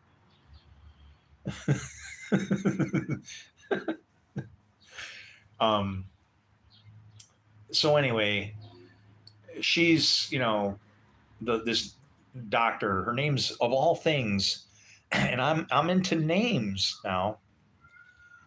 Boda, like the thing you put wine in. Potty, Phati, I think, or something like Fadi, but it was pronounced potty. Boda potty, like I guess if you read it in Hebrew, it'd be shit bag, toilet bag. I don't know, but yeah. And I hope wherever she is, she's died since. I've tried to call her to say, hey, I figured it out. I'm okay now. I'm sorry. The Holy Spirit got me and drove me crazy for a bit. I think you could appreciate me more. You wouldn't want to lock me up and medicate me maybe or kill me accidentally. I know she didn't mean it. They were probably freaking out. See, they're freaking out that, wow, we killed this guy, and it's like, I don't think she meant that. And if she didn't mean it, then it wasn't in her spirit. And if it wasn't in her spirit, then I have to forgive it. You see what I'm saying? There's two spirits. You got to test the spirits, but you got to be honest with yourself as to what the spirits mean. She was trying to look out for my well-being. Dude, I left there just saying, I got to forgive them. They don't understand. Right? I'm just all hopped up on God. I feel this thing. But anyway, so I get this Bible and I start reading. And you want to know how far I got? I got to Genesis 1:29, where it talks about the seed. And then guess what happens? I'm gone, man. I don't know. I can't explain what happened to me. I was not on any kind of drugs at the time. Drinking nothing. Okay. I'm studying now. I'm trying to figure this thing out. I found this cross. Okay. And it's starting to intrigue me because it just happened to be Good Friday, 9 o'clock in the morning. You say your first prayer, and then all of a sudden you find a crucifix buried at your feet. Yeah, coincidence? I don't know. I'd say best off to maybe research just in case, right? And oh boy. But yeah, when I read that verse 129 about the seed, that was as far as I got. And then all I can say is it felt like, I don't know, like, you know how a transformer hums? It has that 60, or if you've ever stood next to a nice loud amplifier and it's going, with that, 120 volt, 60 hertz hum. Uh, that's what it felt like, I don't know, like I got plugged in or something. And I didn't know how to respond. But what I said, and this is fact, I said, "Is that you, Lord?" And I fell on my face. And then I got up. I was on my face like for a while, just not moving. And then I got up and I went to the balcony of my home. And I'm on a corner in a house that has 4,500 square foot. Okay. So my front, yeah. And actually, my house was the first one built in the subdivision. You could see it from, how far is that? Almost a mile away. You could see it. You look across the landscape, and it's like you could see them building it when they're making it. But I went to my balcony and I gave a 2-hour sermon at the top of my lungs, saying all I kept saying was, "I am the door," and that, I mean, yeah, and it's sad because that's written in my medical record. Then he became religious or something or whatever, and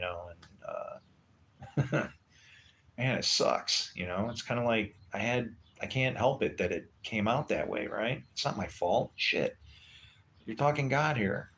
You ever drank straight from the damn cup? I had my Paul moment, and then I was changed, and then everybody thought it was weird. How come he's not all like he used to be?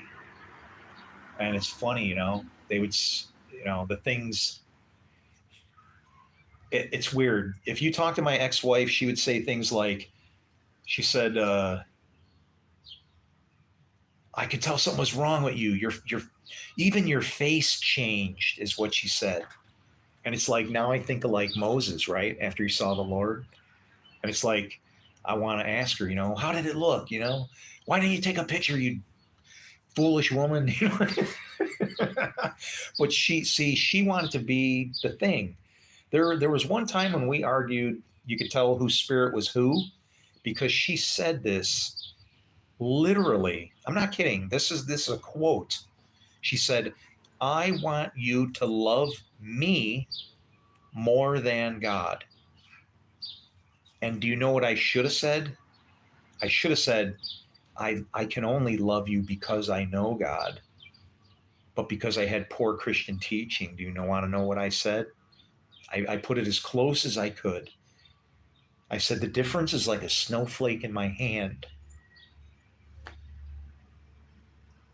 And this is from somebody that doesn't read scripture, doesn't know the Bible, doesn't know about snowflakes in winter and shit. But I told her that. I said, it's like a snowflake in my hand. I love you one snowflake less than God. That's what I said.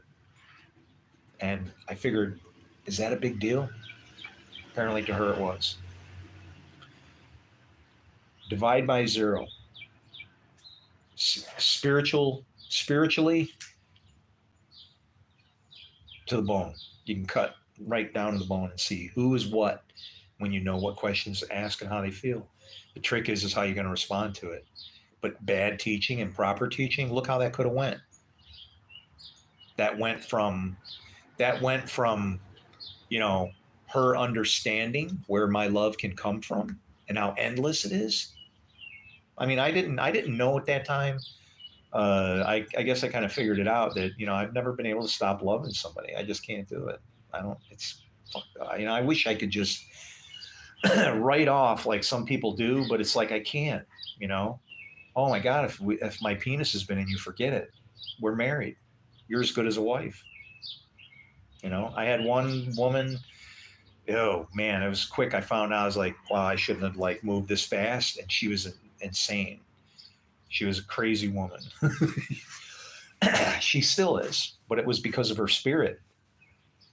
And she got into like prison ministry and actually wound up marrying one of the prisoners, and like just yeah,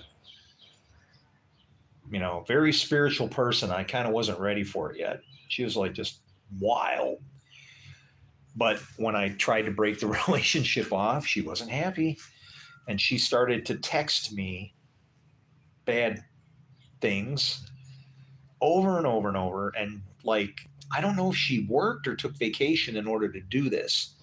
But what would happen is, and I'm not exaggerating, my phone would go blow up, and then I would just turn it off at night. And then I would wake up in the morning, you know, turn my phone back on, and then here would come all these messages, like endless, and my phone would like die because and you know, my friends are going, you know, just block her, turn her, you know, just and I said, I can't. I can't. I go, God put her in my path for some reason. I go, for all I know, she could like have a wreck in her car. I'm going to tell you something. She could have nothing left, but those fingers will definitely know how to text me. And if they say help, I'm going to be there. I'm going to be there. She's in my path. I'm not going to reject her. That's somehow a gift from God, another life in your face, right? Who was it that sinned? Her parents, that she turned out to be such a lunatic. Doesn't matter. Works of God are going to be displayed. I'm going to show her that how true love is, and it doesn't fail. And I'm sorry we have our differences or whatever, but it's like, yeah, I can't give up. I just can't. So there you go. Crazy women are addicting.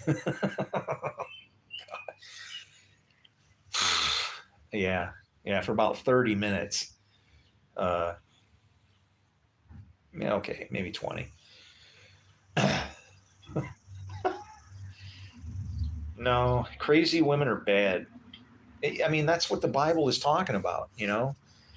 When it talks about Proverbs 31 being a woman, sure, that is speaking, you know, those attributes could be, as per, you know, a godly image, be attributed to a woman. But those scriptures themselves are actually speaking about, um, you know, Lady Wisdom.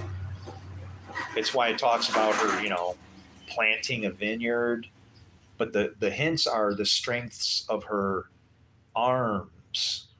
In other words, when Lady Wisdom is spoken of in Proverbs 31, it talks of her as having arms, right?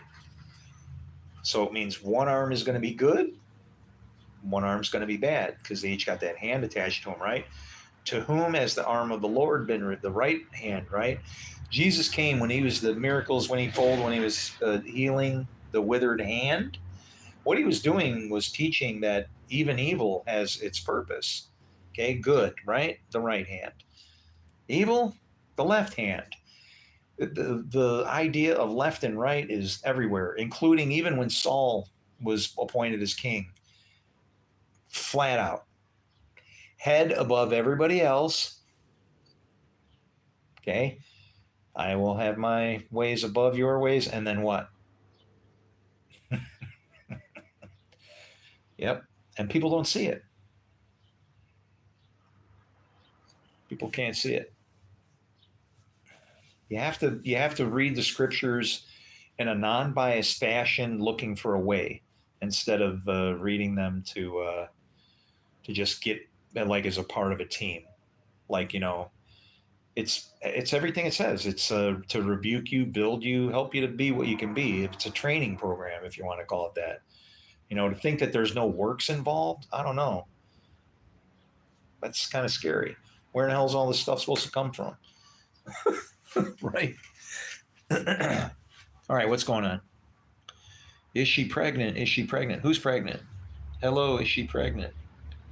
What are you talking about? Lady Wisdom? Oh, David, leave him alone. You guys. You're cracking me up, man. Is Lady Wisdom pregnant? Yes. She bears children continuously, sons and daughters, and they are all vindicated.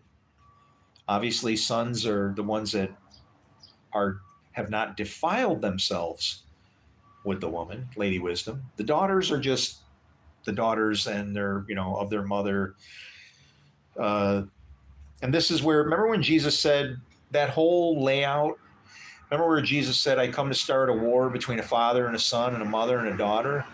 The father and a son that he's trying to start a war between is the Son of Man and the father of lies, because the Son of Man has to start, or the Son of Man has to have faith and choose God, and then is Son of God.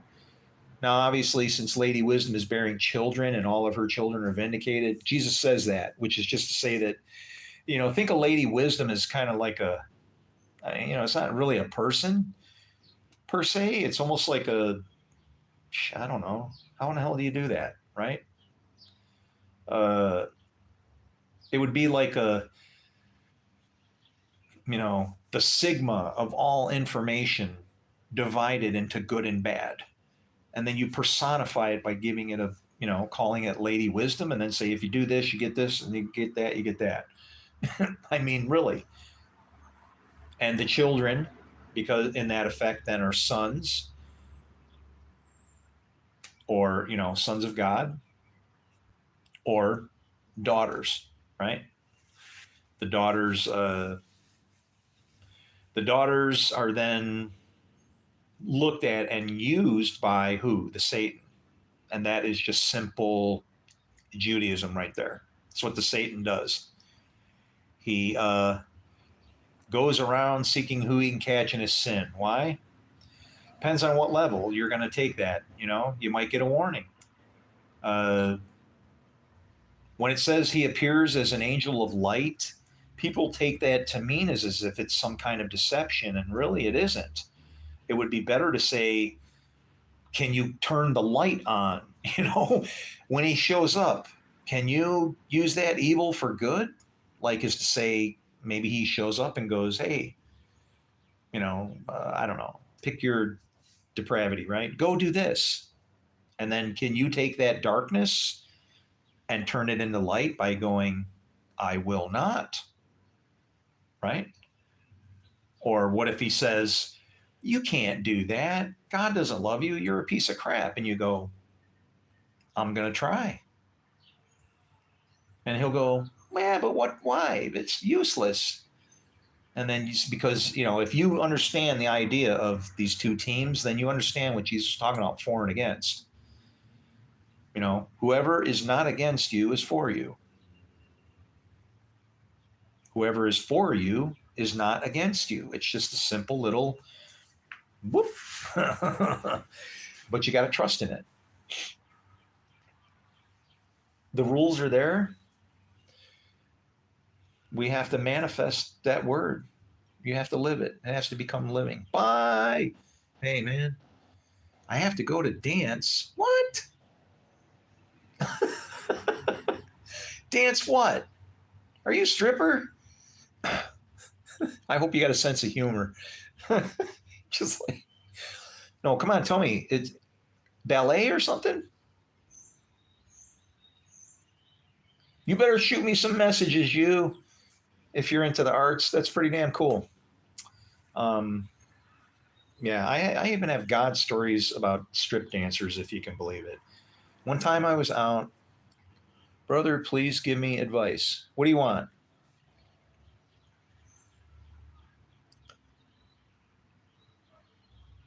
And I'm going to be honest and fair. So just like Daniel said, okay, if you don't want to hear the truth and how I feel about it, stacked up against God, then please don't even ask, because I'm not gonna powder it up. Okay, I got to go by the book. I'm not for you or your enemy or anything, right? I got to stay in the middle. But it's the best way to do it. So there you go. What's your advice? What do you need? In the meantime, I'll tell you about the stripper. I was out in town, down in Buffalo, and I got a ticket, and I was all high on the. Oh, wait. I'm impregnated a hooker, and I am really confused. Oh, guess what? You're a dad. If yeah, and are you married already? Because you are now, at least in that case.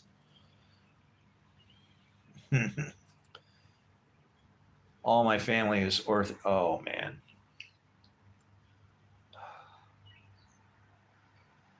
Hmm.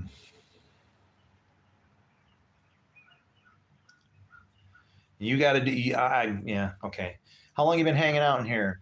If you've been listening to me for a little while, I know that you got the same spirit. So you want to do the right thing, and now it's like, oh boy, and you made a bad mistake.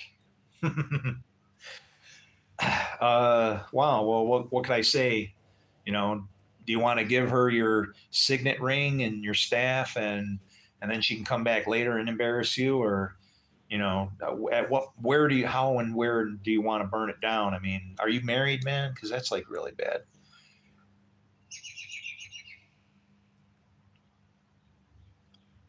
I really don't. No, no. Just tell me. Are you?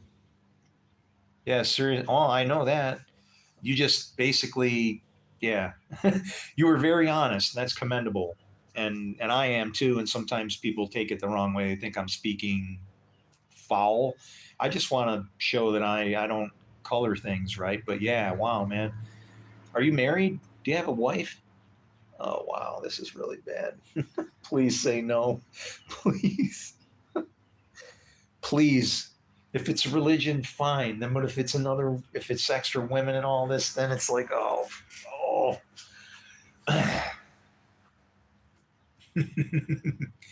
You're single. You're in the clear. What's the problem with your family? Where did you meet this woman? I mean, do you even know? I mean, well, you must know where she is if she's pregnant. Is she coming back to you? If she's a hooker, is it even your kid? Right? Uh, and the fact. See, and this is where you can cut somebody in half, and I'm cutting you in half right now. The fact that you come to me overlooking those two things right there, the idea that it might not be yours, and looking for yourself tells me a couple things about you. Number one, it tells me either your spirit is very true or your spirit is very wicked and you're trying to trap me. Because you want me to do the old, if I say this, he'll say that, and if I say that, he'll say this thing to you? Because I could. That's how the sword works. Once you understand it, you read the situation and you can defer the problems about it, right? It's why Solomon said something as shocking as cut the baby in half. Because once you take a situation and you can cut a situation in half once you see what people's intentions are. And then the intention's always, it's either one way or the other, right? It's either for God or against God. It just works that way, right? Um, he said he was single, but her job is, yeah, but that doesn't have to be her job, right? I mean, what hero would you be to rescue somebody from that? But that's not to say that you can even rescue her, because let me tell you about my hooker experience. Or actually, she wasn't a hooker; she was a dancer. She may have been a hooker. I don't know. I was downtown and I had some problems, and I wound up getting a ticket on my motorcycle, and I was mad at God because I wanted to protect me from everything. And oh, you say you protect me? Well, oh, I rode home in that state of mind, like just. Do you imagine what could have happened? What he could have just gotten angry and just, okay, you want to mouth off at me? Oh, the one time I mouthed off and a bolt of lightning struck the road, and I wound up crashing my car underneath a Ford F-250. You want to know how much the bill was? $6,006.06. That was through Geico on a 2009 Cobalt SS. You want the VIN number? I can get you that. You can run the records, and You can use your blue book checky thing to see it, actually. See? I can even use other people's tools to help vindicate my stories. But yeah, I was pissed coming home from my bike ticket, and I'm passing a strip club, and the place is called 24 Carat. And I'm having this conversation as I'm on my bike, right? You're not everywhere. You're not here. You're not. And I'm riding. You're not. You're not. You're not. And then I saw this strip club, and you know what I said? If you look in my posts, in my community posts, you'll see the picture. Okay, let me finish. So I look and I see the strip club, and I'm like, I bet you're not in here. I said, psycho pulling in there, and it's weird because I didn't pull in there to go, I bet you're not in here, and now I'm going to be a slob. I actually went in there to see if he was in there. So I didn't go sit at the stage to go staring at women and whatever, because he's in there because that's a woman. I already know that. I sat off to the side. Lady comes up, nude, asks me if I want a drink. Yeah, sure. Brings me a drink. And I said, can I talk to you for a minute? And she's like, oh, yeah, sure. You know, you want to talk back there? No, here's fine. She didn't ask me that, but, it's like you can get your way, right? Social engineering. When you know the neighborhood, when in Rome, do as in Rome. When there's a pandemic, that's like Egypt. Go hide in Passover mode until it all starts working out there, and then you'll be fine. It's easy. Sometimes it's best to hide. But she she sits down, and I go, why do you work in here? Right to the nuts, man. I didn't, total disrespect. Why are you in this place? I just have no idea about this woman, and that's the first thing out of my mouth. Wow, what a dick, what an asshole. She should have slapped me, right? She should have took the beer bottle and busted it off and stuck it in my throat. That's what I deserved. Because you want to know what her answer was? Well, she says, I don't want to be in here. And then kind of like comes your thing. Well, I'll just grab, I can save you. Well, too late, because I found out that she already had a boyfriend and a pretty decent sized family. And he was a construction guy. And he hurt his back. And so now that's what she does. And she said, this place ain't for you. Let me get you out of here. And I said, okay. And she started walking me to my bike. And so she walks me out to the parking lot, escorts me to my bike.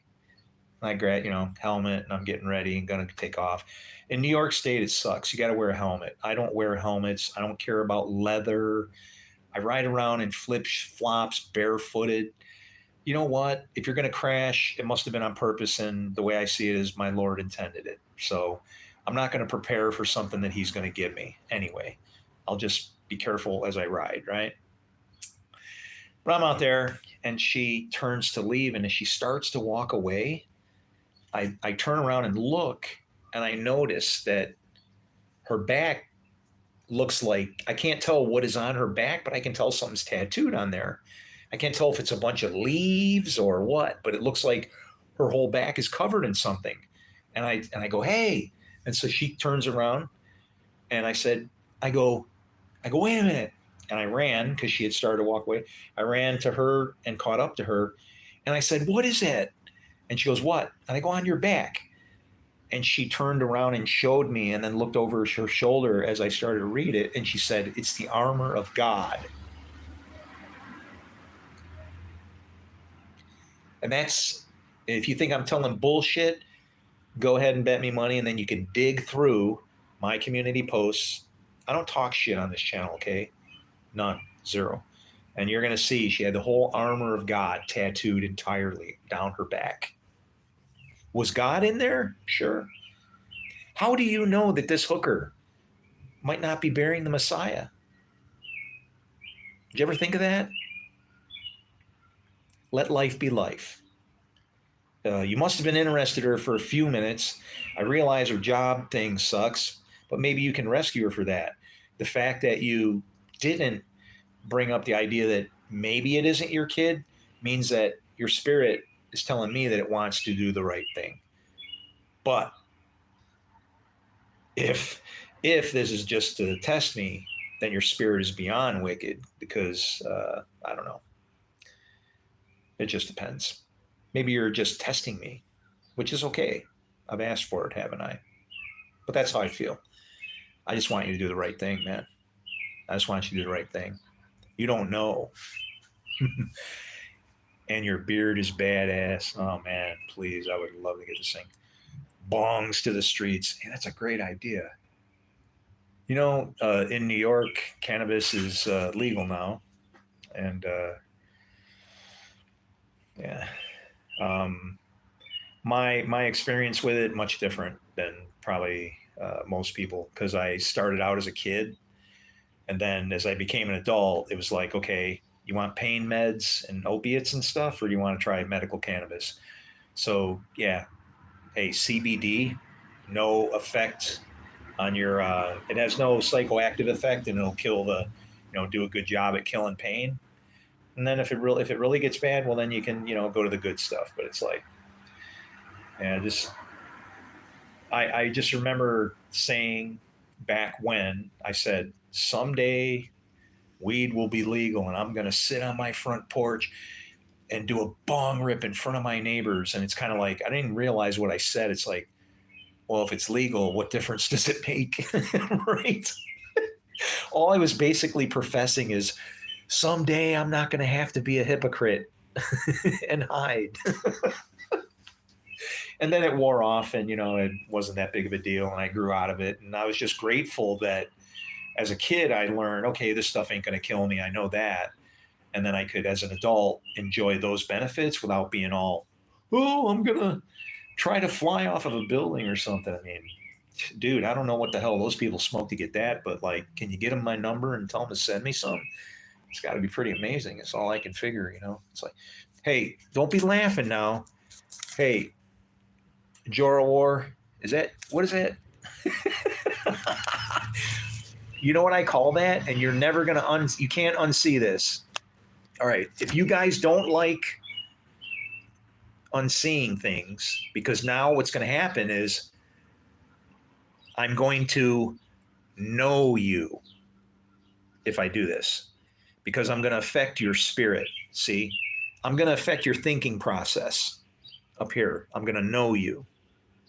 I'm going to cause you to think about something because I'm going to show you a symbol. Joe. Right on, Joe. Can I call you Joey? I had a nephew, Joey, and he was, again, the facts just seem crazy, but he was born on April 1st, Joey, and he that when my brother-in-law Joe, his dad, came to tell my mom, he pulls up in front of the house and he comes run up in the house and he goes, Mickey's having the baby. Come on, we got to go. And my mom's like, all right, all right. She starts going around, and then all of a sudden she just goes, hey, wait a minute. And she looks and goes, it's April Fool's. And Joe goes, no, I'm not messing around. And so he goes, come on, look. And so my mom won't go because she's stubborn, right? Our Jew runs all the way into Egypt. We're a very old bloodline for that. And so we're stiff necked. So she's got to see it, right? She's like Thomas. So she looks out there and sees my sister sitting in the car. And so she goes. They get to the hospital and it was false labor. And then guess what happens? On the way home, my brother-in-law Joe is like so rattled. You're having a kid. I mean, I don't know about you, but something happens there that's just doesn't seem right. I can't even imagine. I think the chick on Friends put it best. It's like pulling a pot roast out of your nose. But that's how kids get here. And thank God I'm not a woman. And like he's too rattled when he's coming home, and he winds up getting in a car accident. He crashes into the rear end of a truck, and then guess what happens? Joey's born. Not right there, but then she actually goes into labor. But like, I can tell you something that will cause you to not, you will not be able to unsee it. Okay. And that's literally, if I had to explain to you what the Bible is talking about when it's talking about being affected by familiar spirits or being defiled, it's literally your superstitions. That's why Jesus says your God is your belly. In other words, you just trust your gut instead of following the plan. And you're the teachers with the plan and you don't follow it because you really don't have faith in it, you know? So it's about, you know, how you feel. There's something to that. And, but anyway, if you want me to twist your brain and give you a forever thought, just let me know. I'll do it. And anybody who doesn't want to, just plug your ears.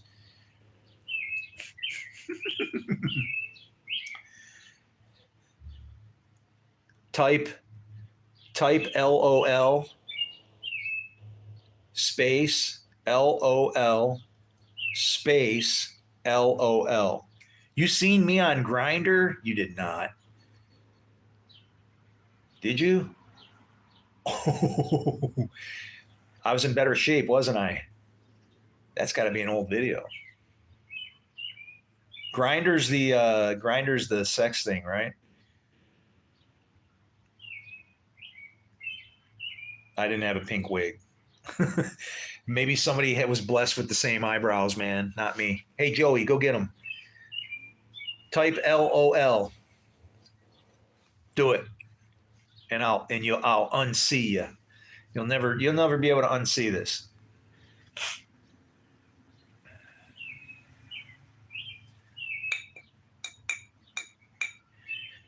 There it is. You know what that is, Joey? Who laughs? The mockers, right? You know what you're looking at? The mockers? That's the drowning man. Uh-oh. You better go save him. Oh, look at this. You wanted your cheeks clapped. Oh, boy. Another one of these. You can't upset me. You can say all the bad things you want. All that happens in the chat, hey, just like ignore all that junk, man. Yeah, see? Now, every time you see LOL, you'll think of the drowning man. What city do I live in? Gowanda. Gowanda, New York.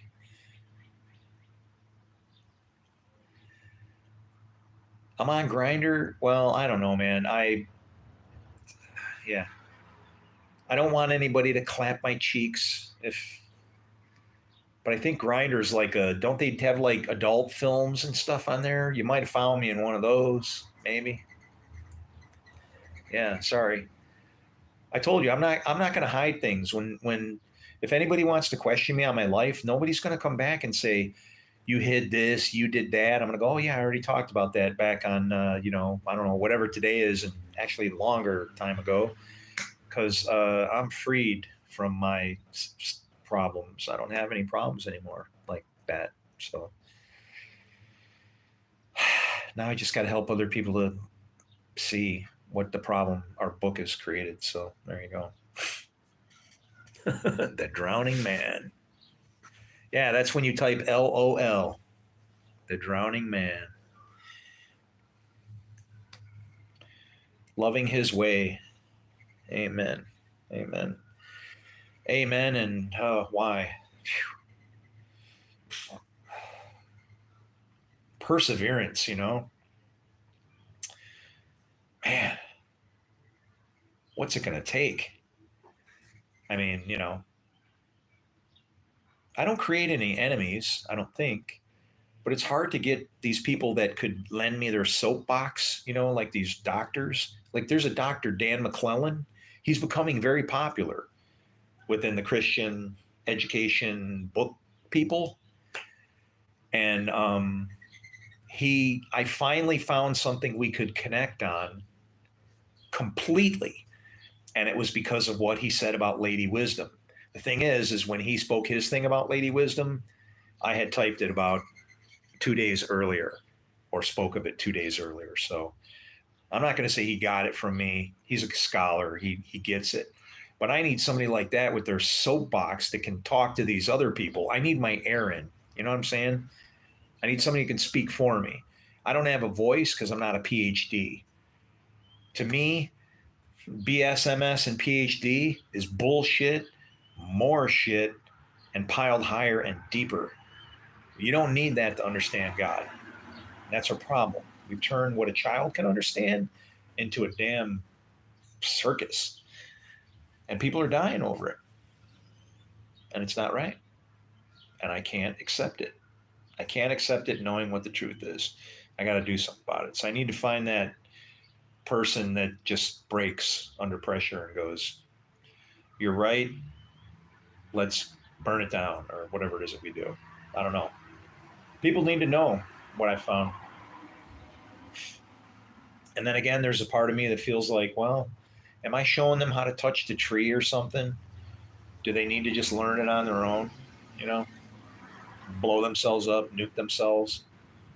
You know, that's already happened once, a couple times on accident. Uh, why would you?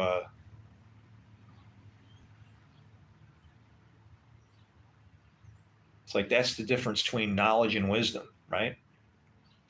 Wisdom is doing a good, righteous thing. Knowledge is what you're going to learn. It's what, because knowledge is whatever it is that you do. Spirit knows you, out of you, fruit. Whatever you do, knowledge. Welcome to sex with God. People are like, blasphemy. No, blasphemy means that you don't believe God. That's what blasphemy is. It's not just saying, you know, I don't know. If he forms light and creates darkness, makes peace and creates evil, is it really possible to say anything that does not apply to the Lord our God? I say no. So, with that, complete sovereignty and peace. We created a battle here. There's times almost today I was wondering, and I don't like to get into these conspiracies, you know. Again, that's a familiar spirit, right?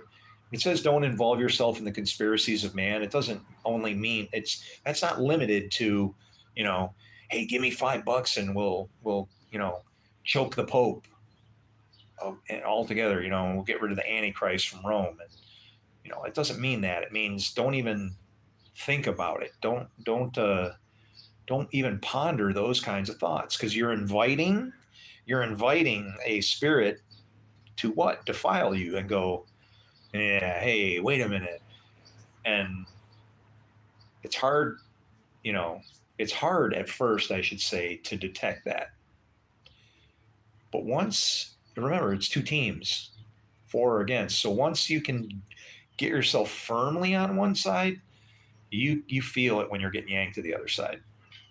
But don't get me wrong, there are times when you just don't give a crap and I don't know, you do what you do. Me, I cry, I get frustrated, I get mad, I say, you know, how long am I going to have to go through this crap, Lord?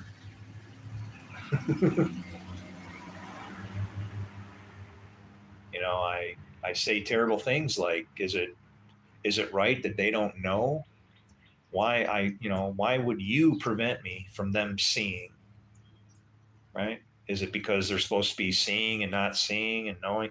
Is this just for me? Is this entire globe and this everything that I see God has created only for me, just so I can be that one thing that he can go, oh, my speck of dust is ready.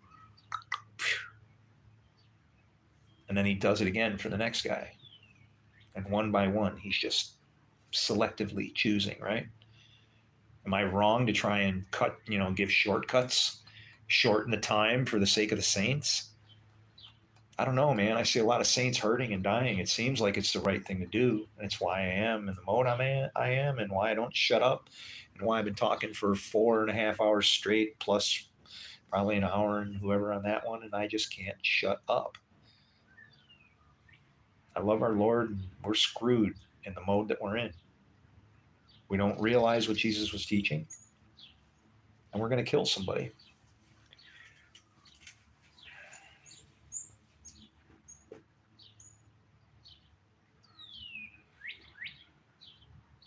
It's funny because it says right in Scripture, there'll be the day when you will do evil and call it good, and you killed the Messiah.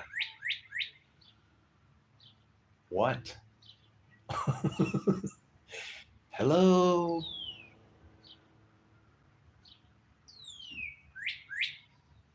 Hi.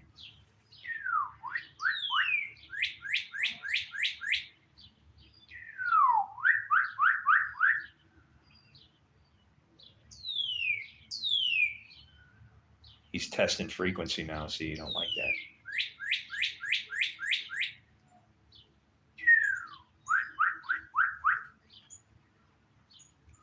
And he left. He's like, I never heard that voice before. That's not one of my own. He did the half chirp. He knew I couldn't hit that high note. Yeah, go over there. Fine. Call for your friends. He's probably trying to get a girlfriend, actually. uh, you know what's a really strange bird is a dove, man. Uh, they are skittish like you can't believe. Like you can if they're eating or something and anywhere near you, if you just like look at them, they'll stop and like, oh, why is he staring at me? And then any movement whatsoever, they're gone. So that whole thing when it talks about Jesus and the Spirit landing on him like a dove and remaining, see, that's saying that the Spirit was able to move through him because of a trust thing. Got to trust. You lack that trust, you just can't get there. You know, trust and fear blocks love. How can you help somebody that you don't trust? You know, you want to know how many people I've pulled up on to help out on the side of the road that have just been like, wow. You know, I've pulled up at times in when was it? It was pouring rain, and I'm cutting down. Was that on the 6? Yeah, I was going to get gas on the 6. I just had gone over the Lockport Canal, which is actually in Illinois, from Lockport, Illinois.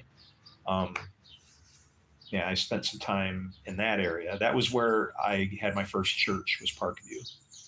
But I was on my way, and it was like pouring rain. There was a guy walking on the side of the road, and I had a brand new, car that had maybe, I don't think it had maybe 1,500 miles on it. And this guy was like just, uh, walking in the pouring rain in the mud with no umbrella. I pulled over, rolled on. You need a ride? I don't even know if I said you need a ride. I might have just said, get in. So he gets in, he goes, and what did he say?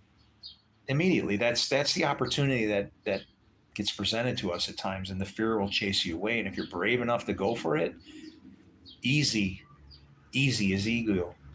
Go back in the earlier part of this broadcast and listen to him talking about what happens when you don't have fear, right? And I can't help but have fear because it's different.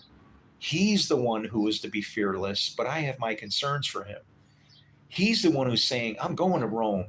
And I'm going, but my spirit is telling me that the one going to Rome is bound with this belt. And why? Because I'm tied up by that belt. He's running and doing what he's doing. This guy, I picked him up, and you want to know the first thing out of his mouth? He's like, I can't believe you stopped.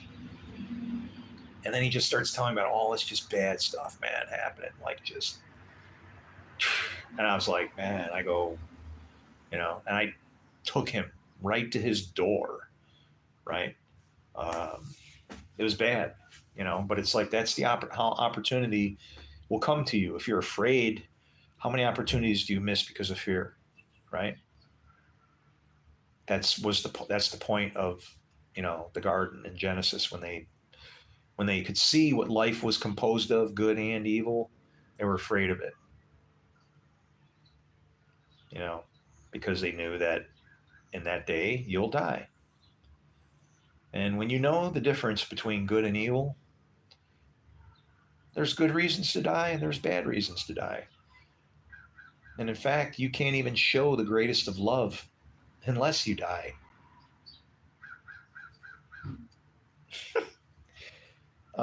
You would have no moral compass to know good and right without taking from that tree. You'd have no direction. And I would say that your life would actually be pretty vanilla, because how could you say that this is good and this is very good, or even better? You wouldn't have a clue, because you'd have nothing to compare it to. Everything would just be, I guess, maybe it would be good, very good, right?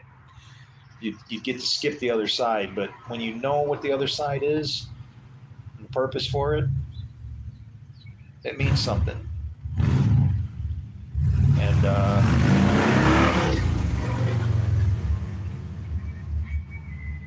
I guess even irreverence is justified, right? So, well, what's up, guys? Yeah, fear is good, but it's bad. We had a president in the United States a long time ago, Teddy Roosevelt, and I think it was him who said it. I hope so, because otherwise I'm giving him credit for somebody else's quote. But he said, "The only thing we have to fear is fear itself," and that's the truth. Because if I fear you, I'm going to take up arms to protect myself. Then you see me with all those arms and wondering why I'm arming myself. And now you have fear of me when you didn't at first. And now you're arming yourself. And now I see that, he sees that I've armed myself. Now I need to get even more. And then guess what happens? It never ends. Even like right now with nuclear bombs and stuff, for crying out loud, we can level the entire planet and make it inhabitable. How much do you need to protect yourself? Like every country should have one, you know, and that way, if you use yours for the wrong reason, well, I don't know. There's a whole bunch of other countries that might take care of evil then, right? Just one, everybody with one giant choice, and you get to only use it once. Call it your God if you want, but you need to have something that you actually fear that you'll listen to. Otherwise, it doesn't work. That's what fear is for. It's to keep you in line.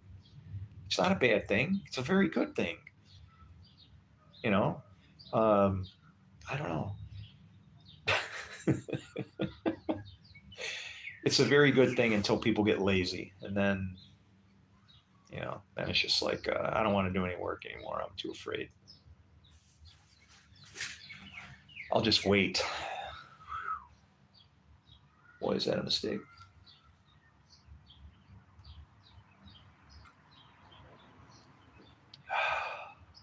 I am nursing this beer to death here, man. And yeah, I got no problem drinking. But this one is like just so good. It's not as good as when I first opened it. When I took the first sip, it was like you could have watched me melt in my chair. It was just oh. While on the other hand, this stuff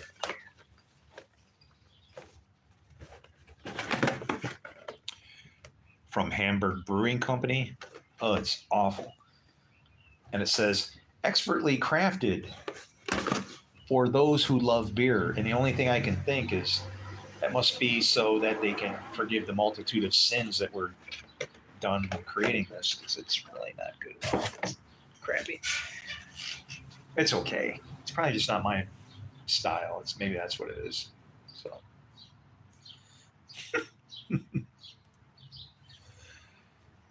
who was it that God let sit on the throne in heaven? Was it Enoch? I'm going to tell you that I'm not sure, first off. So, but what if I remember it? There are some Jewish stories about where Enoch didn't stand or something. There is a story. You should, if you're interested in that, maybe actually know it. You're testing me. I don't know, but that's as much as I know about it. But it's about where I believe it was Enoch. He remained seated. He remained seated, and that was seen as like not good. That he remained seated. Um, but it wasn't because of his uh, it wasn't because of authority in the matter. It was because of it. It gave a bad impression to the others that were in presence. In other words, it wasn't a big deal for him, but on behalf so that everybody else could understand that God, supposedly that was a bad thing, and that's what some people don't know about Enoch. But there's, like I said, there's a story buried somewhere. Is that the one you're talking about, or you're referring to? Um, See, now I'm interested in it, but it's, you know. Oh, okay. I wasn't sure. Oh well, no, no. I'm not. I'm not saying that's right. I'm saying that there's a story like that that goes on. If that's why you're asking, and the details are out there. I heard it, and it's who was talking about it?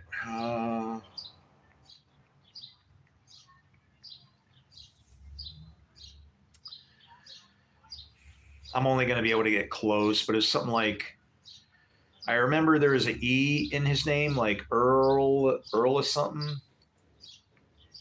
But he's obviously a rabbi. I listen to a lot of rabbis. That's what people that want to follow Jesus should actually do. Because what'll happen is you'll start to hear in their teachings, you'll see Jesus all through that stuff. Like in the Tanya, it talks about the man made of words, referring to a man made of words of the Torah. Like literally to say, I mean, it shouldn't be too hard to conceive. It's like manifesting the words, like following instruction. Well, that's the best we got. Unless God's got a bullhorn sending you email, making phone calls, the only thing that we have is that to guide us.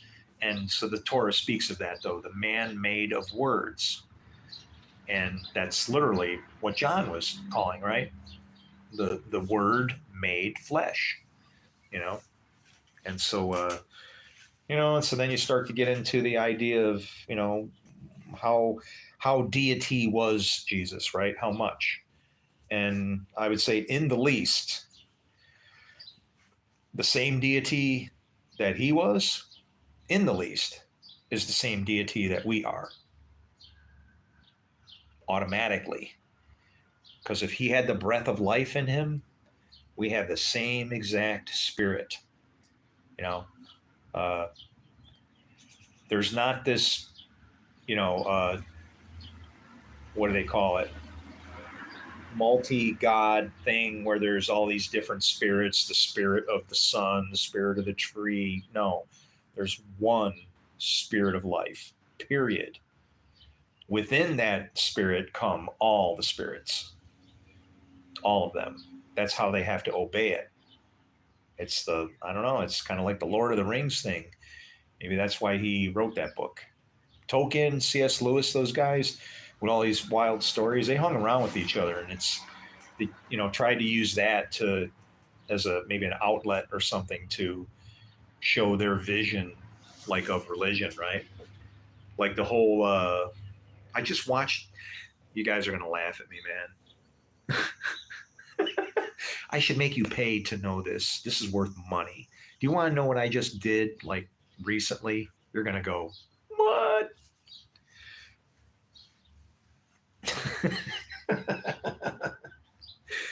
I watched the Chronicles of Narnia for the first time. And like the whole thing about the winter and then the goat actually being of a help, right?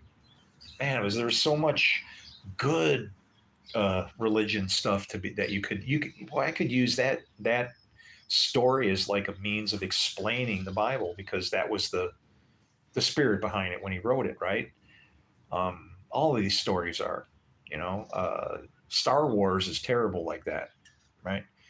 UN Duck Dynasty, no, but this is true story. I actually did this at a Walmart, and this is if you look at my older videos, my beard is like down on my belly.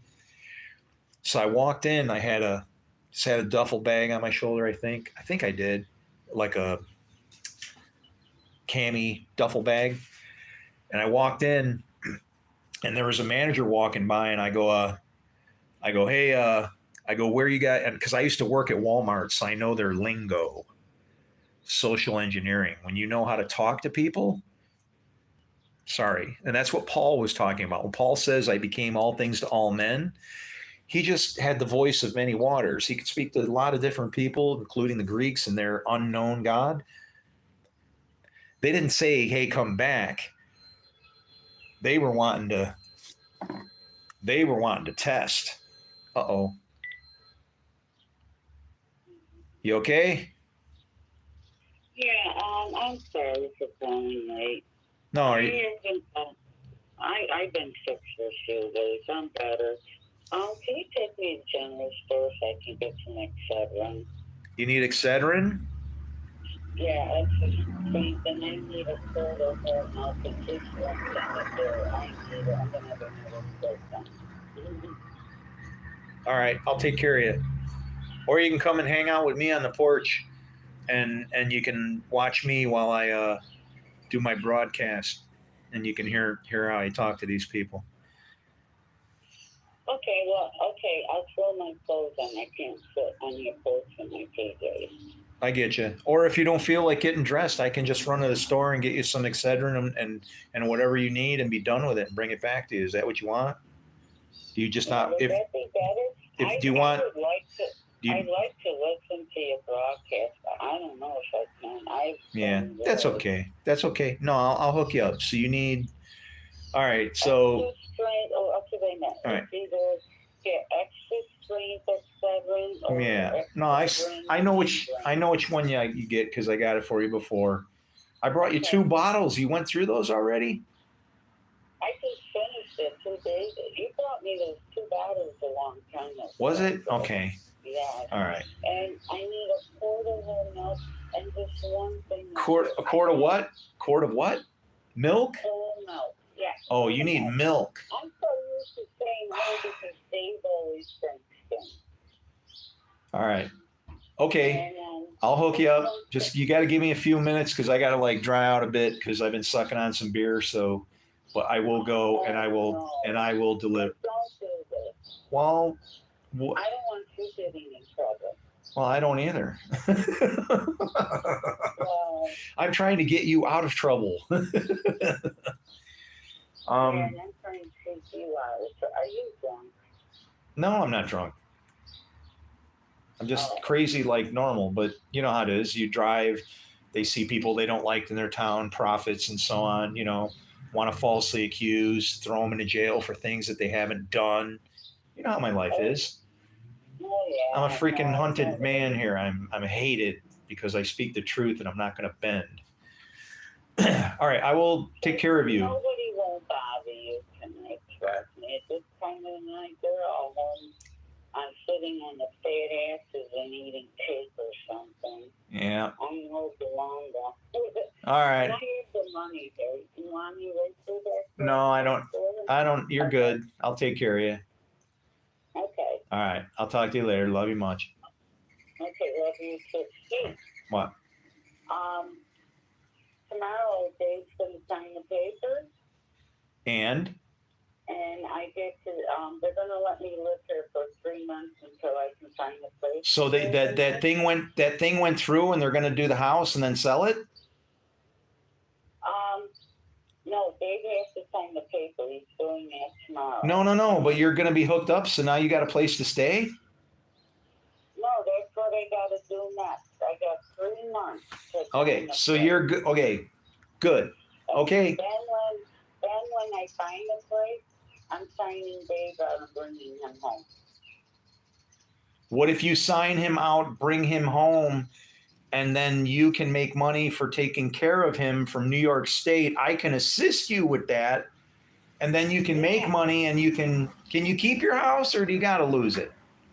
No, gonna lose it because tomorrow's the deadline. The county takes it out. Takes it. And Tomorrow is the deadline. Tomorrow. Yeah. You don't know. Somebody could show up with like all that money and pay that thing. Not around here. No, I like these guys and I trust them, and I really do. Because if this doesn't go through, I'm on the streets Wednesday, and the police will take me wherever they want to take me and dump my ass, because you can't be homeless. Well, tell them to take you to Dave. Yeah, right. Hey, you know what? I did look into that. And they go, we're not going to accept you. What? Yeah. They wait. Hold on. Stop.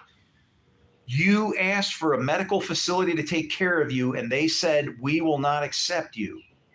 One, because Dave's there, and two, there's no reason. Stop. Bye. Hey, we're gonna go. We're gonna talk later, okay? We're gonna get a lawyer. I love you. Bye. I love stupid people.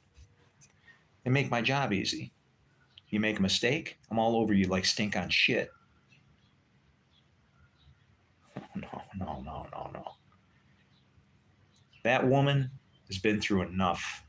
And to call someplace and to refuse her to be taken care of, this is an assisted adult living community. They have no right to separate her from her husband because he's in the same place. Are you kidding me? That's ungodly. There's got to be a way to get around that. Shit. If you're going to try to debate somebody, you have to use actual facts and logic. Amen. You can't just bring up, well, my grandma once said that doesn't count as evidence or facts. No, and that's what I like. That's what I like is facts. That's why when I say that I prayed for a woman and her incurable disease was cured, and then she rose from her bed, never again to take any medicine for that incurable disease, and lived another 10 years later to the mystery of many, many doctors, and it's medically documented. Fact. That's what I deal with. I have lots of those.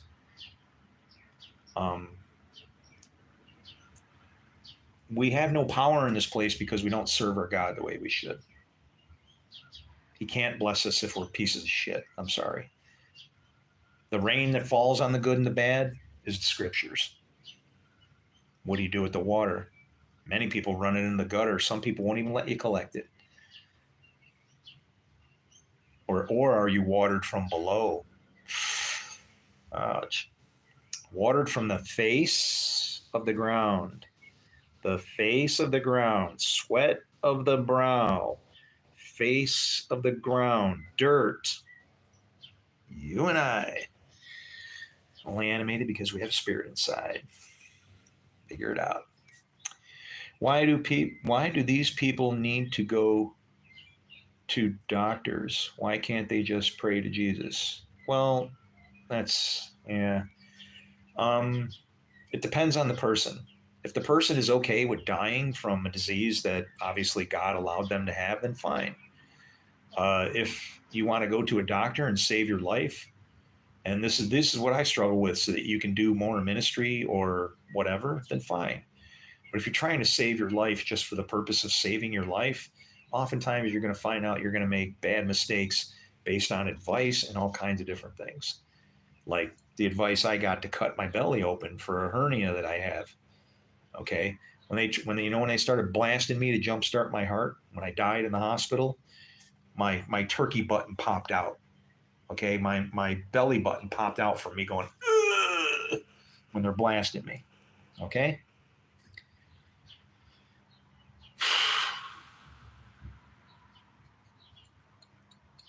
And so now I'm hurt. But do I strike back at those people who tried to help me because they tried? No, I know what their intentions were. But bad advice, you're going to have to carry it. Be careful. It says, I guess you always just pray even though it's not going to work. Well, why would you say that praying doesn't work? Have you never prayed? Or I guess I'm going to take it that you've never had a prayer answered, apparently. I would say that you've had probably many prayers answered. You just can't see it. Yeah. I'm going to go with that. Probably many, many more than you can ever even imagine. Spared a gazillion times. And why? So you can be like me later on, showing up at the door, banging, God, let me in. And going, wow, I was really a piece of shit back there, wasn't I? And it's like, well, I can't get to today without going through all of yesterday. So that's simple. Oh, what? You have no power, but I thought your God was all powerful. Oh, no, actually, my God is all powerful. But what you people that don't understand my God and what Jesus taught is that God is in me. I am his power. I am a part of his body. I have to do work, good things. If you are doing good things, you're working for the same guy. You just don't know the God you're serving. I have no problem with that. Keep being a good guy, whoever you are. Bryce Locke. Are you related to Pastor Locke? I made that guy a bet. He said, I'll bet somebody $10,000 and I'll double it every day that you can't show me in the Bible where it says, and then he said X. And you know what? I found it and I called that cocksucker for months. I just said that because he lied. He lied. I'll show him. I'll show him his answer. Exactly what he asked for in the scriptures, even in the King James. Pastor Locke, I need some money for our ministry, sir. Would you be so kind as to share? How much have you got? Guy's a loser. Anyway, Jesus is coming back. No, Jesus already came back. And if he isn't coming back in you, you ain't never going to see him. When he appears, you will be like him. Be like him. And then he will appear in you. Spirit of life that animates the bags of dirt that we are is in all people. Everybody. That Lord, right? That spirit is in everything that has the breath of life. Everything. No matter what they're doing. That's what you got to reconcile. How is it that the Lord's spirit was corrupted in that? That's the Antichrist that's living in that dirt temple. And you know what? That's a God. Man is Elohim. Man is a God. And you want to argue with me? I'm going to straighten you out right now. You ready? Oh, there they go. I love it. Go ahead and click off. I don't care. You are a God. And you know why? Because if he called them gods, this I'm quoting Jesus. If he called them gods to who the word came, and Jesus was the word, and he came to us, did he just call us gods? Go like this. Small g. Don't get excited. What are you then, Bryce? Let me ask you something, Bryce. Do you come in the Lord's name? Whose name do you come in? There's only two. The Lord's or your own. Just asking.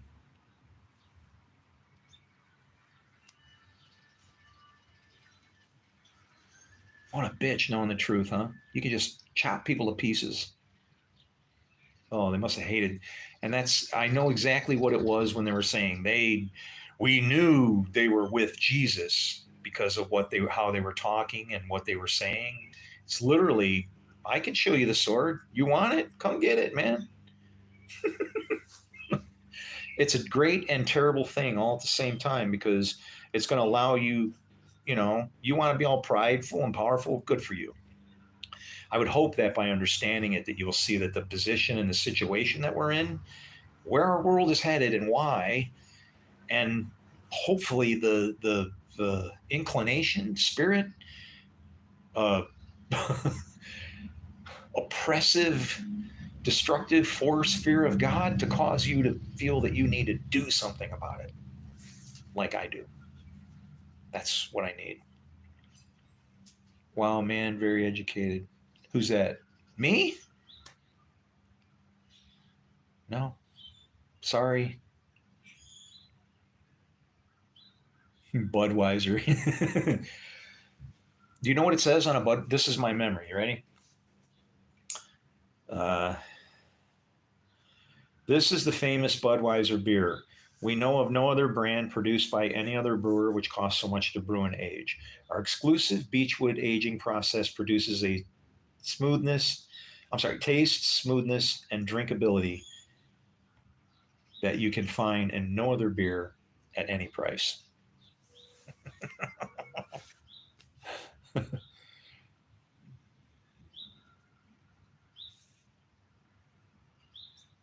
Everybody is a God man. That's what I'm trying to tell you, is that the same spirit of life. It's just that Jesus sent, like, I don't know if you want to say he sent the Holy Spirit, even that spirit of tongues of fire. Dude, that's like flaming snakes, for crying out loud. If people can't see what that's trying to say, that's the problem. Diligence and works and doing what you're supposed to do has turned into complacency and sitting around and waiting, right?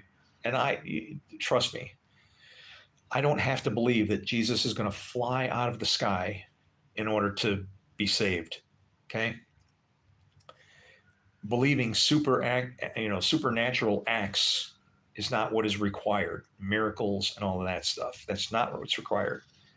What's required is, if you do what is right, will you not be accepted? That's it. Over and done with. If you do what is right, will you not be accepted?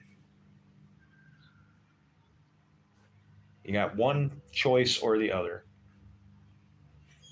And I will do what's right.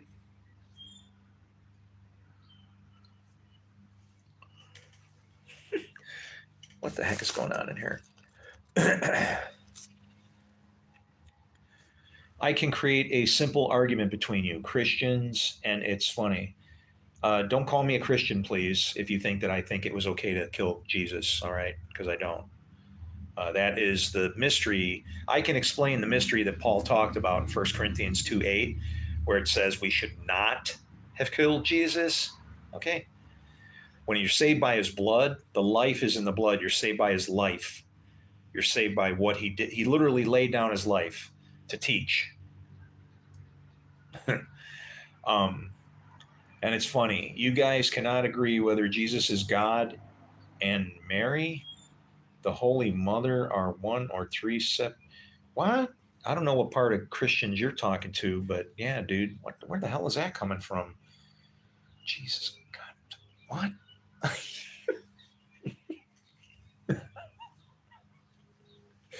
I don't know who told you that, but that's not anything like how it goes. I'm sorry. All I can tell you is I'm glad you showed up. Keep hanging out over here. What questions do you have? What do you want to know about Jesus? I'll tell you what I think, who I think he was. Okay. I know he was a son of God, but I know also that you are a son of God. Maybe not a good one. That's explained in Psalms 82:6. Okay. Read there. And then if you can't understand how you could still be a son of God and be both good and evil, well, then read Isaiah 45:7, and then you'll understand the spirit that is inside of you that can give you life and its great and terribleness for that great and terrible day.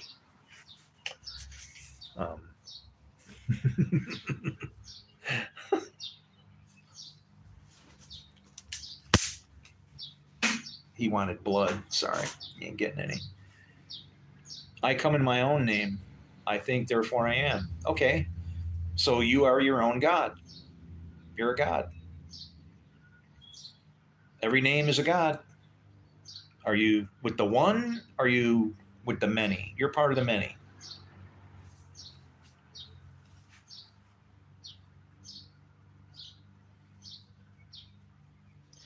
See, this is what Bryce doesn't understand, and a lot of people don't understand. I'm not, if I want my name written in the book of life, I'm not looking for Christopher Musanté. I'm looking for Yahweh. That's my name. That's the name I come in. That's what happened to Enoch, why he was translated, you know, that words becoming flesh thing, why he couldn't be found, because he kind of didn't exist anymore. When you saw him, you saw the Father. Where's Enoch? I don't know. Where's that guy who used to be? How come you're not doing all this other stuff? 365. That's your clue. He walked with God 365. 100%. And therefore, he translated. He wasn't as himself anymore. He was just part of the body, I guess you could say, right? Make up a name and patent it. Well, the funny thing is yeah, you're right. He is Legion, but we all are. He just doesn't want to admit it. Um, make up a name and patent it. That's the funny thing. Even if you make up names, there are still that name isn't from you. That name comes from God. That's why. Who was it? It was Elizabeth and what's his name? Was that Zechariah? Was he another Zechariah? Who the hell was John the Baptist's dad? When he was getting named, you know, the angel said, "You're going to name him John," and then he's like, he didn't want to do it, and he couldn't speak until he said his name was John. So, whether you want to believe it or not, the name that you're given actually means something. That's the reason why my last name can be busted into two very suspicious bookends of destiny, which is an old Egyptian thing connected to the Hebrew. Okay, my last name is Musa, which means Moses, and the bookend from the other side is Etna, which means mountain of fire. The Hebrew community from where I was in Egypt, they migrated into northern Italy, the tribe of Judah. What does it mean? So I have a bloodline. I don't care. You don't have a spirit, you don't got nothing. If you want to destroy and harm and hurt and take over and tell everybody they're a bunch of crap and burn them to the ground and use a book to do it, you've taken a great sword and taken peace from the earth. Try turning it into a John Deere instead. Make it a farming implement. Can be done, trust me. This man has not added a single actual fact point or any evidence that would be supported by scientific community. Therefore, he has nothing not but ramble. By the laws of logical debating, you have utterly destroyed. What? Been utterly destroyed. You have. Okay, so right there, you got the wrong spirit. You can see whoever's not for you is against you. So immediately, you're on the other team, right? You're talking about what? Rambling? Listen, the body of our God sits in a quantum state. Do you know what that is? Do you know what the quantum state is with things in the superposition where they can then choose what it is that they're going to be? Do you understand that? Do you understand the concept of why they think that we are living in a simulation because somehow it seems like our choices are pre-made for us and come from, as the Bible says, afar?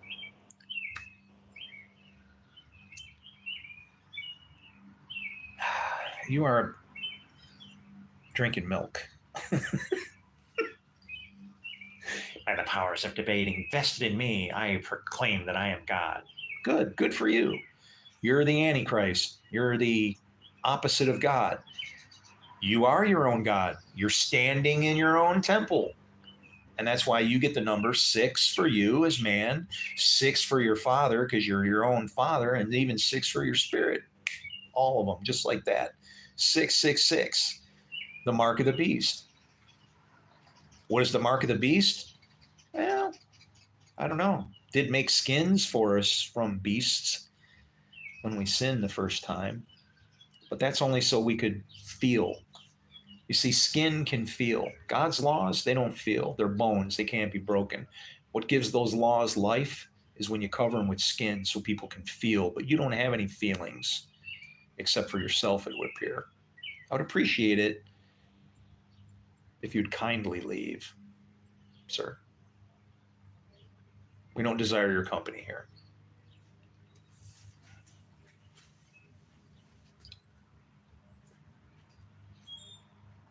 We sit in a quantum state, ready to build. The choice is ours. But there's only one way to go, on or off, yes or no. A quantum state doesn't go into 15 different things, it's either or. And you know what that is? That's light and dark.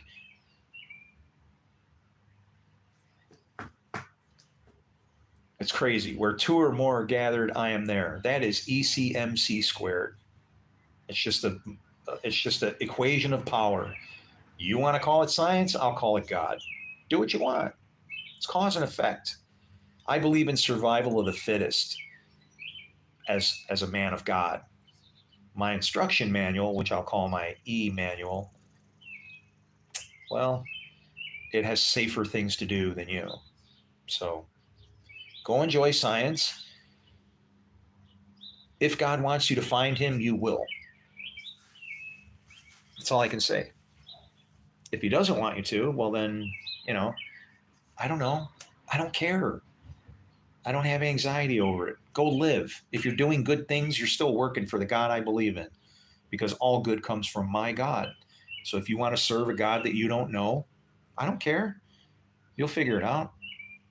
But he's knowing you, because whenever a man knows a woman, she produces fruit. And whenever a God knows, spirit knows you, you produce fruit. And if you're producing good, that's of my God. Gotcha, Mr. Quantum State Physics madman. Wander on, please. You're dealing with 178 IQ points here, buddy. Okay?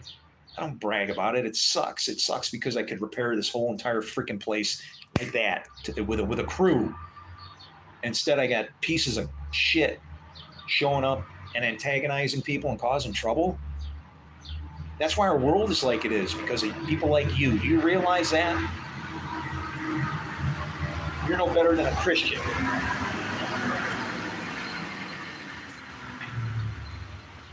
Devil, given the power and rights of God. I just said that.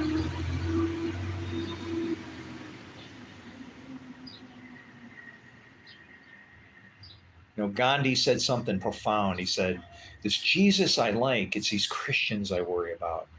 And it's all damn Pharisees 2.0 out here, all over again. And it's the same shit.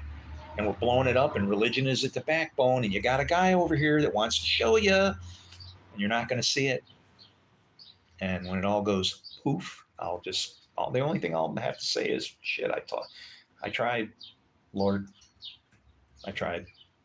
I did what you wanted. I gave out everything. I held nothing back. Gave all. Family, friends, resources, home, whatever. I'm on it. I have to. My two girls are somewhere else, and I want to see them again. I want to see my little girls. I want to see my babies. I want to see my twins. It's not fair that I had to watch them be born and buried on their birthday, okay? So I'm going to get to see them again somehow. I'm going to do everything that it takes. I'm not going to screw up. I know that you had to take them to even tweak my interest so that I would understand the concept of the twins, the light twin and the dark twin, and how they work together. Two powers in heaven, my friend. And if you believe Christianity and monotheism, then you got to explain something to me. How is it that they can say God of gods, plural? The Bible's written in reverse. In the beginning, Elohim created the heavens and the earth. Now the earth is destroyed. That's what it says. And we see that word God, Elohim, and it's like we attribute that to something good. What if it's actually the other way around?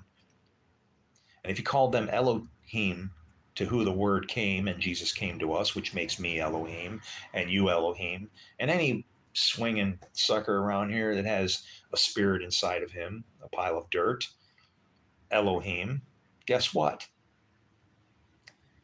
I think we're in the process of creating our earth. And we will get to a point where we say, what is this we have done? And ain't nobody coming flying out of the sky to save us. All right? If you can't look in a mirror and see your own help, you're useless. Why did God even give you a breath of life if you refuse to work? That's how I feel about it. I'm sorry.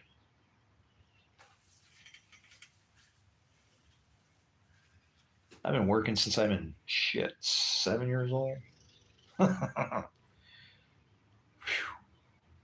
Yeah, yeah.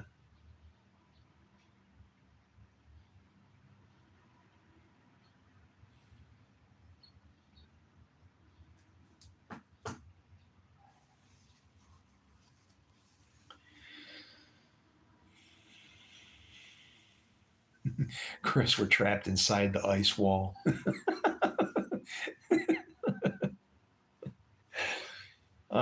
We're trapped inside ourselves, you know. We're trapped, you know.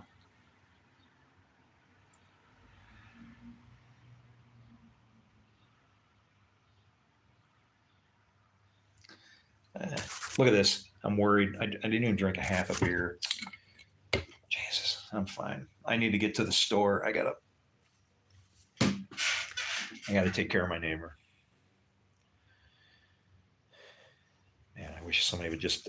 I wish I could win the lottery or something. You know, I'd play a little bit here and there. Man, I would make her smile. You know that? I'd get her husband out of that damn hospital. Her family, her own family. I can't believe what they did to her, man. And it's funny because people will probably say that about me later on. They'll say, I can't believe what his family did to him.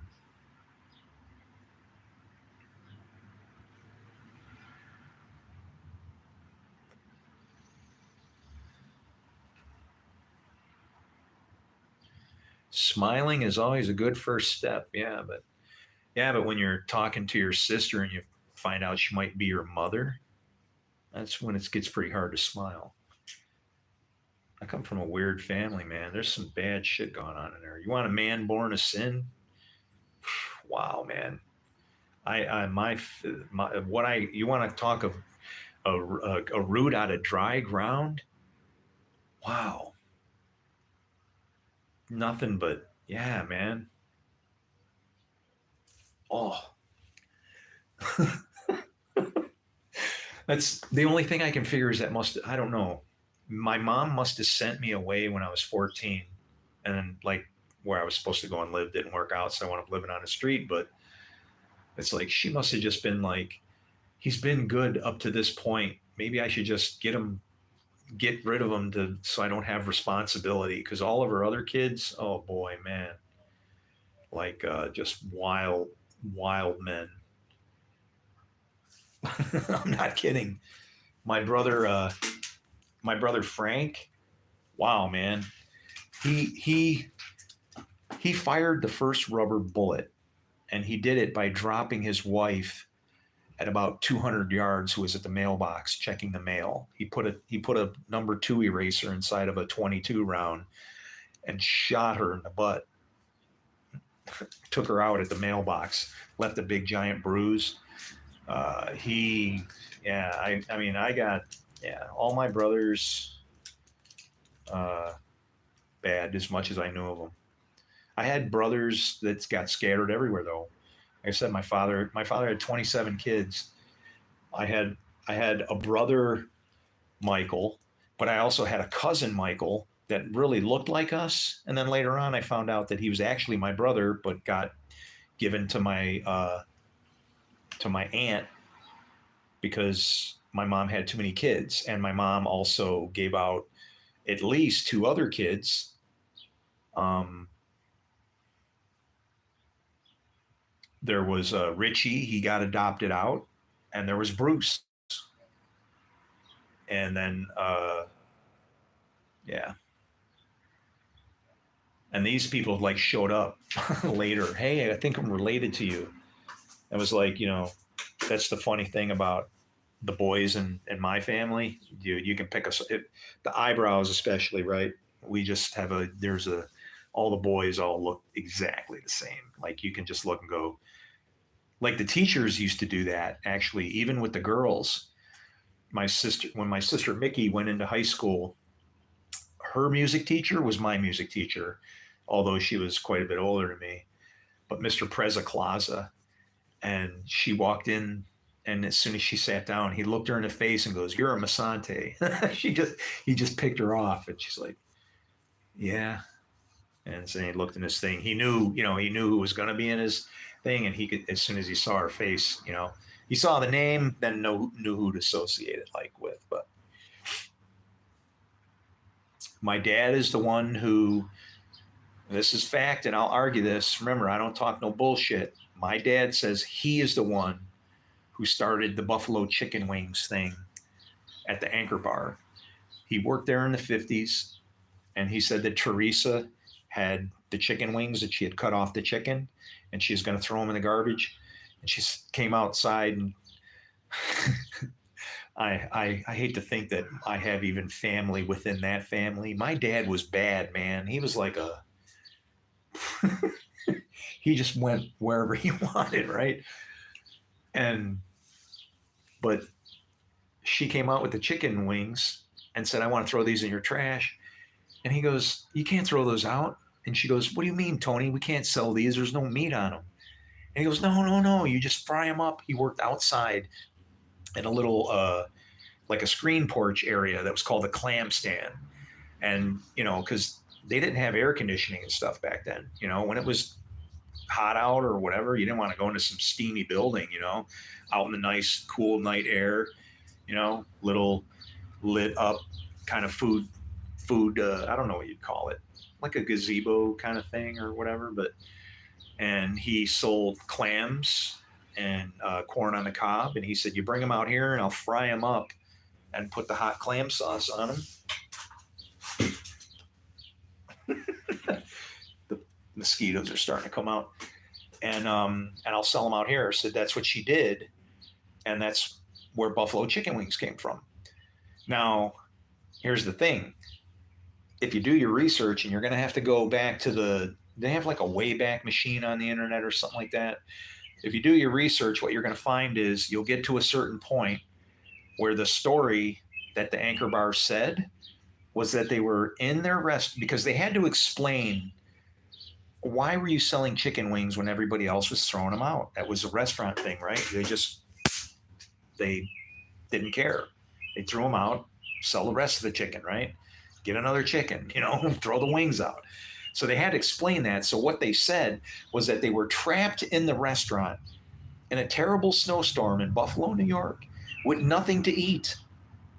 And so they had to eat the wings out of the garbage. Oh, it gets better. Guess what? God bless the internet. Saved by the cloud. You ever heard of NOAA? NOAA? The National Oceanographic. How the hell do you say that word? National Oceanographic Observation Administration, whatever, Association. The place that does the weather. Well, they started posting all their historical data, and guess what? The year that supposedly they were trapped in their snowstorm restaurant thing, well, there was a lot more snow going on than I think that was the biggest snow job ever that year, because there was no snow here in Buffalo, New York. Very uncommon. It wasn't long before any of this global warming stuff. There was a time, Buffalo, New York, we were getting slammed every day. Every day for school, you would just wake up and listen to those announcements like clockwork. They'd play on the radio, Chautauqua County schools are closed. All South County schools are closed. Angola school system is closed. Buffalo school system is closed. Cheektowaga school system is closed. Kenmore school systems are open until noon. And some were trying to anticipate, maybe the snowstorm won't hit, we'll go in, but we might have to struggle. I mean, it's just like, yeah, this place was a disaster. The blizzard of 77, when I was a kid, the snow was all the way to the telephone lines, like up there. Okay, it was crazy. And they lied. They said they were trapped in a snowstorm. It was bull. It was a bunch of shit. And so then I started hitting Wikipedia. I started talking to them. I wanted my old man to get some credit. And you know what? It was just too much of a process. Then they changed the story. Then it was this, and it was like, oh, forget it, man. You guys know what you did. You robbed the old man of his little bit of glory, right? You couldn't be satisfied with saying one of my employees brought it in or giving him any kind of credit. And my dad did a lot of amazing things in his life. He was a carpenter. And if you know who Shirley Temple is, okay, she eventually became like, I think she was like an ambassador for the United States or the UN or something, I think, right? But she became Shirley Temple Black, but her mom's house, my dad was a carpenter, and one of, I don't know, there's like probably 5 or 6 carpenters that came in to do the work. They'd start working and she'd flip out, kick them out. And my dad was the only one who was able to make her happy. I hope it was just carpentry work. My dad had wood stuff going on everywhere, I mean, but yeah, he did some famous things, and he never got any credit. It's kind of sad, but I know that my mom, I think she just got tired of his antics, was what broke them apart. Because I remember one time, I was hanging out in the neighborhood, and this is on the west side in Buffalo, New York, like, Italy, right? Little Italy. And I was over at my buddy Steve Pizzuti's house, and I never knew him. I never knew my dad. He left. I only got to see him right before he died. But they were having an argument. They weren't having an argument. They were talking. But I asked my buddy Steve, I go, why are your parents always arguing? And he said, they're not arguing. They're talking Italian. And it was because, Italian, just, if you throw a little bit of passion into it, it has like almost sounds aggressive, right? But they're just talking fast. It's not like they're really fighting, right? And so I remember going home and asking my mom, I said, I couldn't understand the whole concept of divorce and whatever. And so I said, did dad ever hit you, like that? And my mom's response was kind of shocking, because did dad ever hit you? She reaches out and like grabs a hold of my shirt and, does one of these, like to grab my shirt, and pulls me into her face and goes, you listen to me. Your dad was a good man. He worked his ass off and he kept food on this table. He just couldn't keep his pecker in his pants. And she shoved me off, and I was like, all right, whoa, So it was like, it wasn't that he was a bad man. He was just promiscuous. And it's like, my mom was probably just sick of it. He ran around like a dog, man. And I don't know. That's who he was. I've had a lot of guys try to raise me, but it never worked out.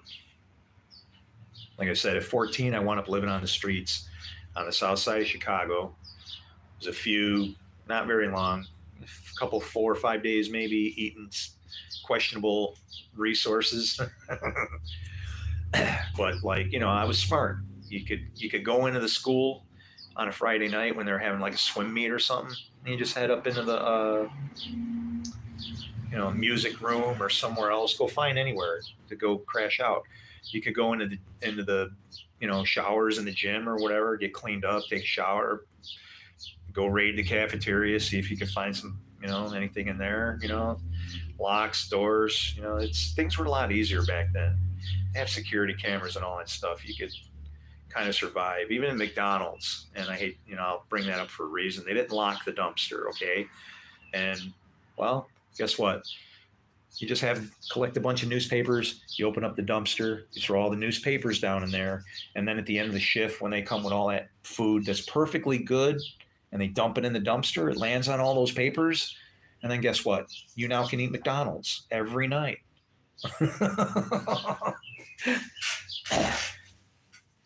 until you find a place to stay. And I was actually eventually taken in by a widow, of all things. I was sleeping in, I was sleeping everywhere, man. I was sleeping in, club, little tree houses, dog houses, play houses, whatever, man. And sometimes I would break in and go back to where I was kicked out of, and I would go in the garage, and there'd always be a car in there that they were working on, and I'd lay on the creeper and then just roll underneath the car. And I'd sleep in there. But like one night it was raining, and so let me see how much battery I got. I don't want to dump in the middle of this story. I got 12%. I should be able to pull it off. It was raining, and so there was this little playhouse thing, real small, like dog house side, out in this yard. And it wasn't like it was clean or beautiful. It was dusty and kind of wood rot, but had a roof over your head. Well, I was out with my buddies on a Friday, and we were having a few beers, and okay, this is a place I can stay. Drop me off here. I get off, sneak back there, and I'm sleeping in this playhouse. Well, Saturday morning comes, and the kids are up. They're watching cartoons, doing their kid stuff. Well, guess what? They go into, now you got to imagine this beard. This is not that old, okay? All right, I shave it off. It comes back immediately. In high school, I was the guy who bought the beer for everybody because I had a giant goatee that was bigger than most of my teachers. Actually, it was bigger than any of my teachers. I had just facial hair. I'm like Elijah, a very hairy man. But I'm sleeping in this little playhouse, and the kids see me in there, and they go get the mom. And what do they tell her? Because they see my facial hair, there's some man sleeping in our playhouse. Ooh, not good. So, and rightfully so, here comes mom with a broomstick. And I get woken up with my skull pinned to the floor. Okay, what I want you to do is I want you to lay on your back on the floor and see this thing right here? Right here. This thing right here. Between here. I just want you to push on that. And I want you to try to get up while you're pushing it. Because don't do that. You'll probably hurt yourself. That's stupid. But that's what I woke up with a broomstick in my throat. And she's like, what are you doing in there? And I mean, I just woke up like, whoa, whoa, whoa. And all I saw was her. I could see the shape of her head, and the sun was right behind her head. So I couldn't even see her face. It was just like blasting light in my face. And I'm squinting. I'm like, I just unloaded like any little kid crying, I got thrown out of the house and I'm living on the streets and, just whatever. And she looked at me and she realized, okay, this kid was definitely telling the truth. And she felt like bad for me. And she said, well, you look hungry. Come inside. And then she took me inside and made me breakfast. And then I had a family for the rest of my high school days. And I wound up dating her daughter up until the end of high school, at which point then she found another boyfriend who died of heart cancer at a very young age, mysteriously. But she had 3 daughters, and I went into the Marine Corps. She had 3 daughters, Faith, Hope, and Charity. And when she had the first daughter, I had called back while I was in the Marine Corps, hey, how you doing? Oh, this guy, and she's complaining about him and how he's got her pregnant again. And I'm going, well, I just joined the Marine Corps. They pay for everything. If I got a family, you're taken care of, medical, blah. I'll marry you. Who the kid ain't gonna know whose dad it is. Just has to have a good dad, right? She shined me on. Call her back, after she has that kid a little while later, she's pregnant again. This happened like 3 times. And she, each time it was like, I'm willing to be the dad, man, And so then finally, after where the hell was I going? I think I left California after going in the Marines, out of the Marines, California businesses, bands, record contracts, things like that. Coming back towards the east, I end up in Illinois, and she wants to go out on a date. And so we went to the park, and her three little girls are running around, and they're like little buttons, man. and and all I could think of was, how I had offered to be a dad, and now here they are, and I couldn't. I was just, and the what the thing was, I was playing and having so much fun with my family that I forgot about her, and she wasn't happy because she wanted somebody to be interested in her and not a father figure for the family, apparently. So she misunderstood my thing, and that kind of flew away. But yeah, Joanne was her name. Her brother's name was Joe. Her two sisters were Mary Jo and Betty Jo. And their father's name, you guessed it, Joe. Joe everywhere. You stepped up to the plate when no one else would. Well, but anybody can.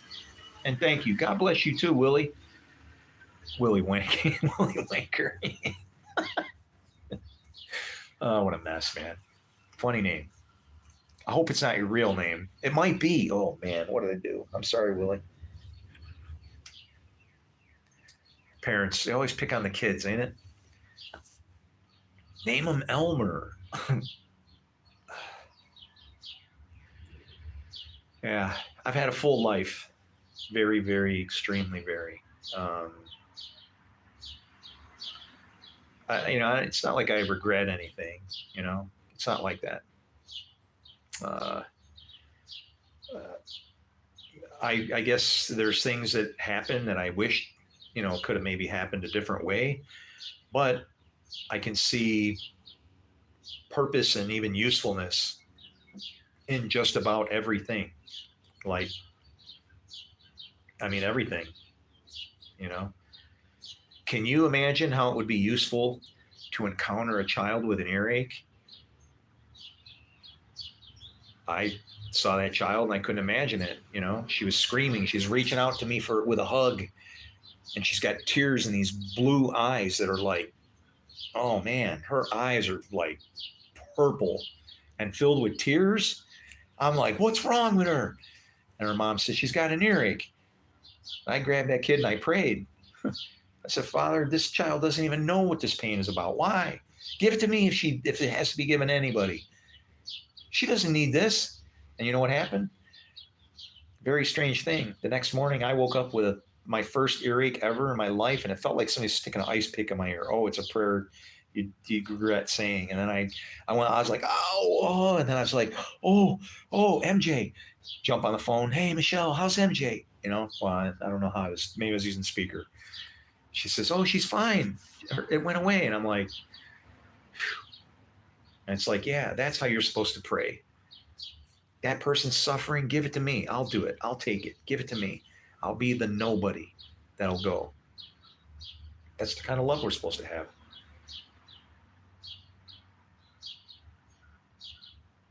We'll fix all this mess. But as long as we're poking at each other and seeing all the differences and diversity or whatever, just finding things it's just going to be tragedy after tragedy. You should take somebody's pain. Somebody's pain should be your pain, even if you can't physically take it. That's the point, right? It's like the spirit that's in me that gives me life, breath of life, is the same spirit that's in you. You and I are connected. Whatever that thing is, whatever that is that's inside of us connects us. That's what we need to figure out. And that's the hard part, because everybody just says, well, God is good. Well, God is good and very good.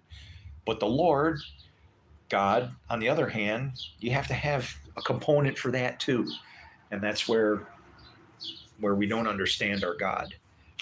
It's a reap as you sow kind of thing. We've been, advised that works don't count. Are you kidding me? Don't do any work and things just fall apart. That's why it's in the state that it's in now.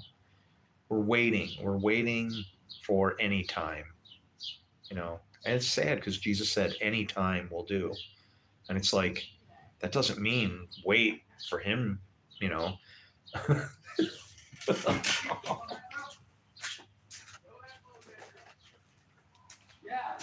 we're gonna gym in the gym.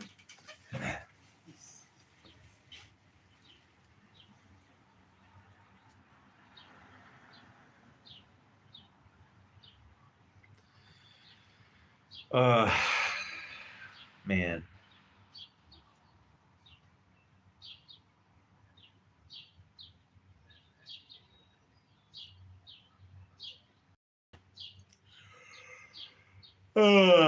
I really got to make a run at my neighbor. If she's got a headache, it's not good for me to be sitting here yapping. So I'm an empath. I always, oh man, yeah, I'm sorry. That's a rough gig. That is not easy. It's like, I guess people don't realize that you're taking a beating too, right? You know, people can't understand the level of your connection to somebody that, you know, supposedly not connected to, right? Oh, God bless you.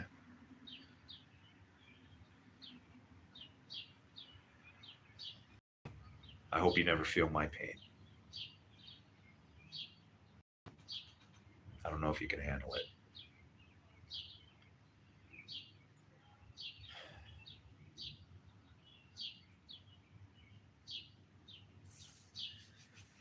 Just got to keep trying, right?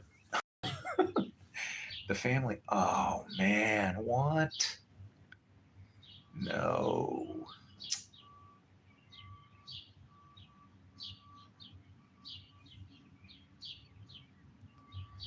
Wow, man. Yeah. The last dog that I got to see die was our dog, Chloe. And she was special to me because it was a little chihuahua, but she was mean. You'd walk in the house, and this is when I first met my wife. You'd walk in the house, and she'd like, and this is anybody, she would run up and attack your legs. And this was shoes off. Your shoes went off in the hallway, and you could walk in stocking feet. Well, the dog is like now attacking your feet. You're like, you know, picking this one up, picking that one up, and the dog's like going after you. Next thing you know, the dog catches a sock and then runs off, you know, shaking the sock around all crazy, you know, and I'm like, whoa. Honest to God, truth. You asked my wife about this one. This is how it plays out. I prayed and I said, Lord, this dog was in this family before me. And if this dog isn't my friend, then I can't even think about marrying her. This dog, this dog needs to be my friend. I walked in. The next time I walked in, my wife will tell you, that poor dog. I walk in, the dog walks up and lays down in front of me at my feet, just lays there. And I look and I go, you know, Chloe, you know, and I kind of like start to pet her or whatever, and she's okay with it. And I'm like, you know, I don't want to get bit. The dog is insane. It's like, you know, doesn't have rabies, but all the indications are, you know, except the foaming at the mouth. Chloe could be mean, right? Well, she lays at my feet and I start petting her. And then this is something why my wife would always remember, because I started picking on her. My wife goes, wow. And then I would always stretch it out to just make fun of it, right? But she's like, wow, she's never done that before. And I was like, I guess we're getting married. but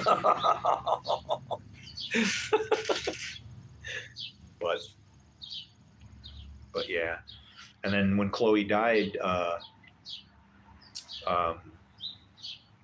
Love Bug would take her into the shower, you know, and wash her. And I guess she got I don't know if she dropped her or what happened, but she slipped, but then couldn't breathe and something was happening. And I feel bad I feel like I didn't do enough to try and say that I should have grabbed that dog's face and stuck my mouth on there and tried to blow her lungs up. Mouth, nose, the whole damn thing, just inflate that dog, because that was the problem, is she couldn't breathe because she had, problems. I guess Chihuahuas can get like a throat problem from their barking all the time and everything. They wind up with throat problems, and I don't know. So literally, my wife's holding the dog, crying hysterically. I'm crying because I can't do anything, and we just got to watch her just, fade away.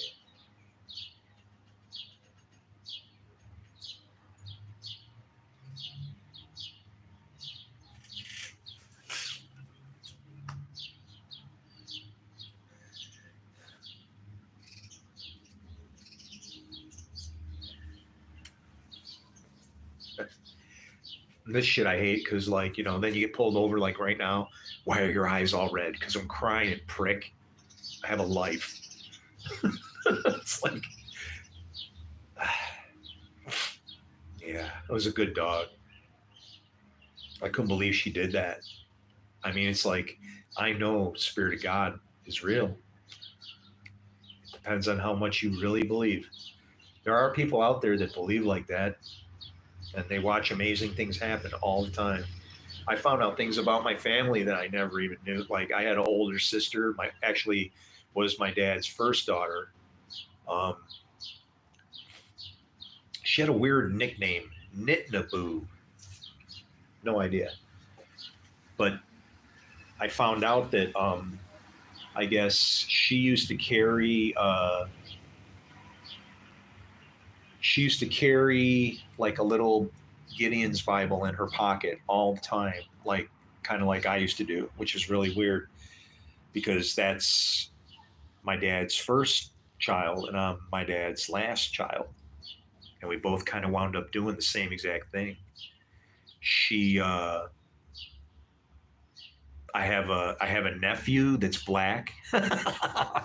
He's black as black too. Alvin, that's her son, because she adopted him. Yeah, racism, skin color, all that. Man, there ain't no that crap don't flush around here. So like, yeah, it's all about love in this. But yeah.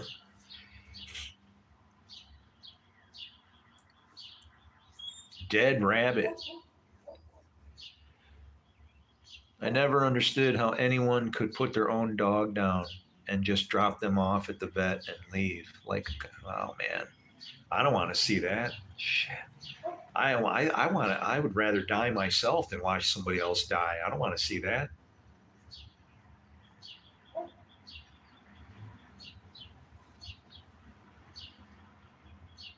My own dad. I never knew my dad, but when well, I found the cure for my ulcer, because I used to have an ulcer. I had it for 13 years, and they didn't know what to do. They were, giving you what, Tagameds and all this, acid blockers and stuff. And it's like, most ulcers are caused by a bacteria, H. pylori. You can eat a bad piece of food, and the next thing you know, you're getting ulcers all the time because you pick that stuff up. And I found my cure on the internet from a guy in Australia who discovered it. And then, because the medical community did not believe, I should learn this guy's name, because he's worthy. That's an incredible individual. He was a doctor who figured out that there was a bacteria in your stomach that's causing everybody to have ulcers. Nobody would believe him. So you want to know what he had to do? He had to become his own guinea pig. He infected himself with so much of the bacteria. Who knows what else that bacteria might do, right? He infected himself. I mean, we know that our health stems from our gut. So this guy was really, at the time, being very brave or stupid or whatever, but that's what bravery is. You're risking death so you can save somebody. So you can feel good, I guess, because it's the right thing to do. You're going to feel bad if you don't, right? Might as well just get in there when you can. Don't wait. If the situation gets that much worse, could end up that much worse, right? Get in early, get out early.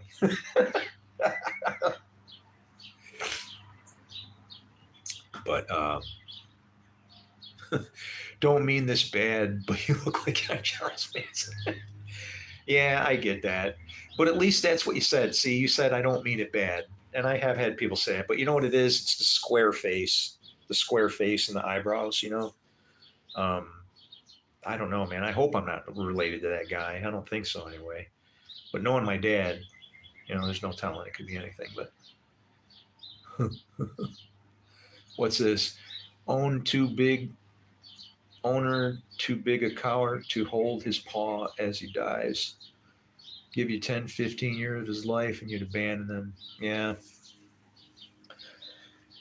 I don't know how people do it, man. I can't abandon anybody. I can't. That's like my most crippling blessing or gift, if there is one, that I can't stop loving people.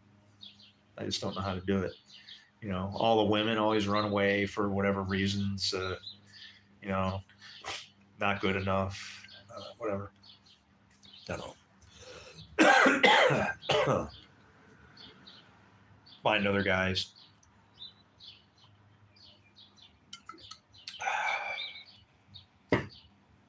I guess that's not good enough, right?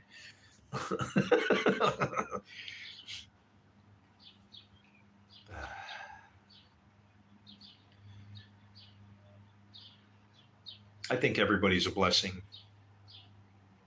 in some way or another, right?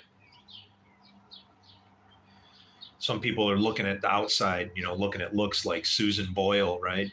On America's Got Talent. Who would have known that that was that lady singing, right? I mean, you know. Way back in the swamps down in New Orleans, there lives a little girl, little Cajun queen. Well, she got no chest, but her legs are lean. She was raised on crawfish and turnip greens. She can suck a ball through a garden hose, and good Lord knows that girl is my kind of woman. Yeah, that's why we couldn't get a record contract, because those were the lyrics, and the record companies back in the 90s said that's too much. You can't say that. And they wanted us to change our lyrics, and we decided we ain't changing nothing. And so we sat while Chrysalis, Arista, and Monogram are mulling us over. Our booking agent brought up the Kinks and the Ramones.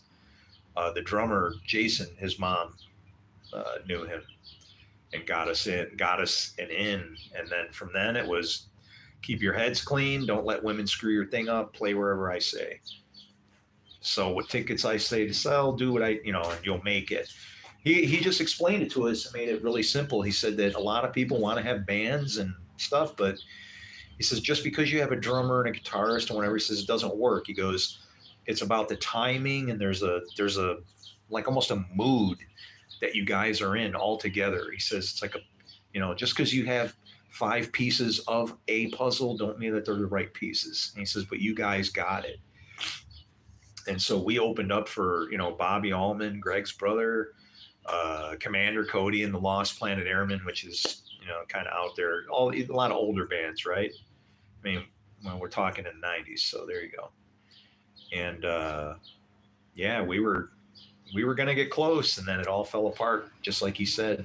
A woman, my wife, stepped in the middle of it. There was a guy that, again, always trying to be a hero, right? Had a friend that was a friend of hers that I knew. I didn't think it was going to be a problem helping a guy leave where I am. This is not a good area. You know, for a better life, a chance at a better life, I moved him out to California, did everything for him. And then he wound up running off with her. And, you know, after the fact, it's kind of almost like you wish, you know, why couldn't the guy have showed up sooner, right?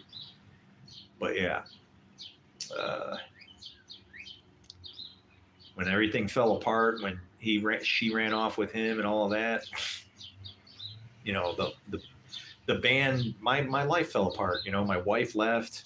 Like probably a month later or something like that, my mom dies. Then I lose my job because I was actually subpoenaed for a court case, and I spent a week down in Orange County, but not in jail, but at the courthouse for a trial. I get subpoenaed, and then when I get back to work, my boss accuses me of just ditching work. You were home drunk and whatever. I could have sued him. I could have taken that subpoena and got him sued. And it was like I did, but I knew if I did that, I'd be losing it. At least I thought he was my friend. His name was Lane Filger. Worked at a machine shop in Southern California, but he was just making. I feel that his dad told him that he had to be firm with me because he was given rights to run the shop, right? So I lost my job, man. I lost everything, and then the band members, they turn around and they kick me out. They're like, "Well, you kind of lost your enthusiasm," and it's like, do you guys realize what I've been through? It's like someday you will. You're going to regret this, all of you. And guess what happened? Jason, the drummer, he didn't like me, and he didn't like my girlfriend that I would bring over. And maybe I picked a crippled girl after my wife ran off because I figured then she couldn't, right? But this girl, I would have to pick her up and carry her from my car and set her on the couch, leg braces, all that kind of thing, all messed up. But it was my friend. Well, he wound up blowing his head off over a girl with a double barrel shotgun. The band's name was Both Barrels. So he disconnected his brain. The bass player didn't like that I would party a little bit. And he disappeared, and they kind of suspect might be a bad drug dealings kind of thing. So it's kind of funny. That was another Jason. And then there was Mark, the guitar player. He didn't like that I was thinking, hey, I'm a rock star now. I need, if I want to have some kind of an image or whatever. So I used to wear, this was my get up. I kind of look like, I don't know, maybe General MacArthur or something, right? I had camis, but I wore motorcycle boots on the outside. So the camis went into the motorcycle boots, kind of like they're almost riding boots. And he didn't like that. And he wound up coming down with some kind of disease that disfigured him. He looks 20 years older than me right now, and he's probably 15 years younger. So it's like everything that they put on me came back on them. It really turned out kind of creepily bad, right? But I just got the power warning, man. I must be down to 5%. So I'm gone for now. I will come back if I can, but if I don't, I want you to party ass and be happy that I've died, and that I don't have to keep trying to help people because maybe then I'm done. But until then, I guess I'll see you next time. I love you. Thank you for checking me out. Go love somebody. Go help somebody. Find, a lot of people need help. There's got to be somebody out there. And, you don't have to press your own limits and where you're afraid to help them, but, find somebody that's of your own. This place is busted up and we should fix it. Shalom. Shalom.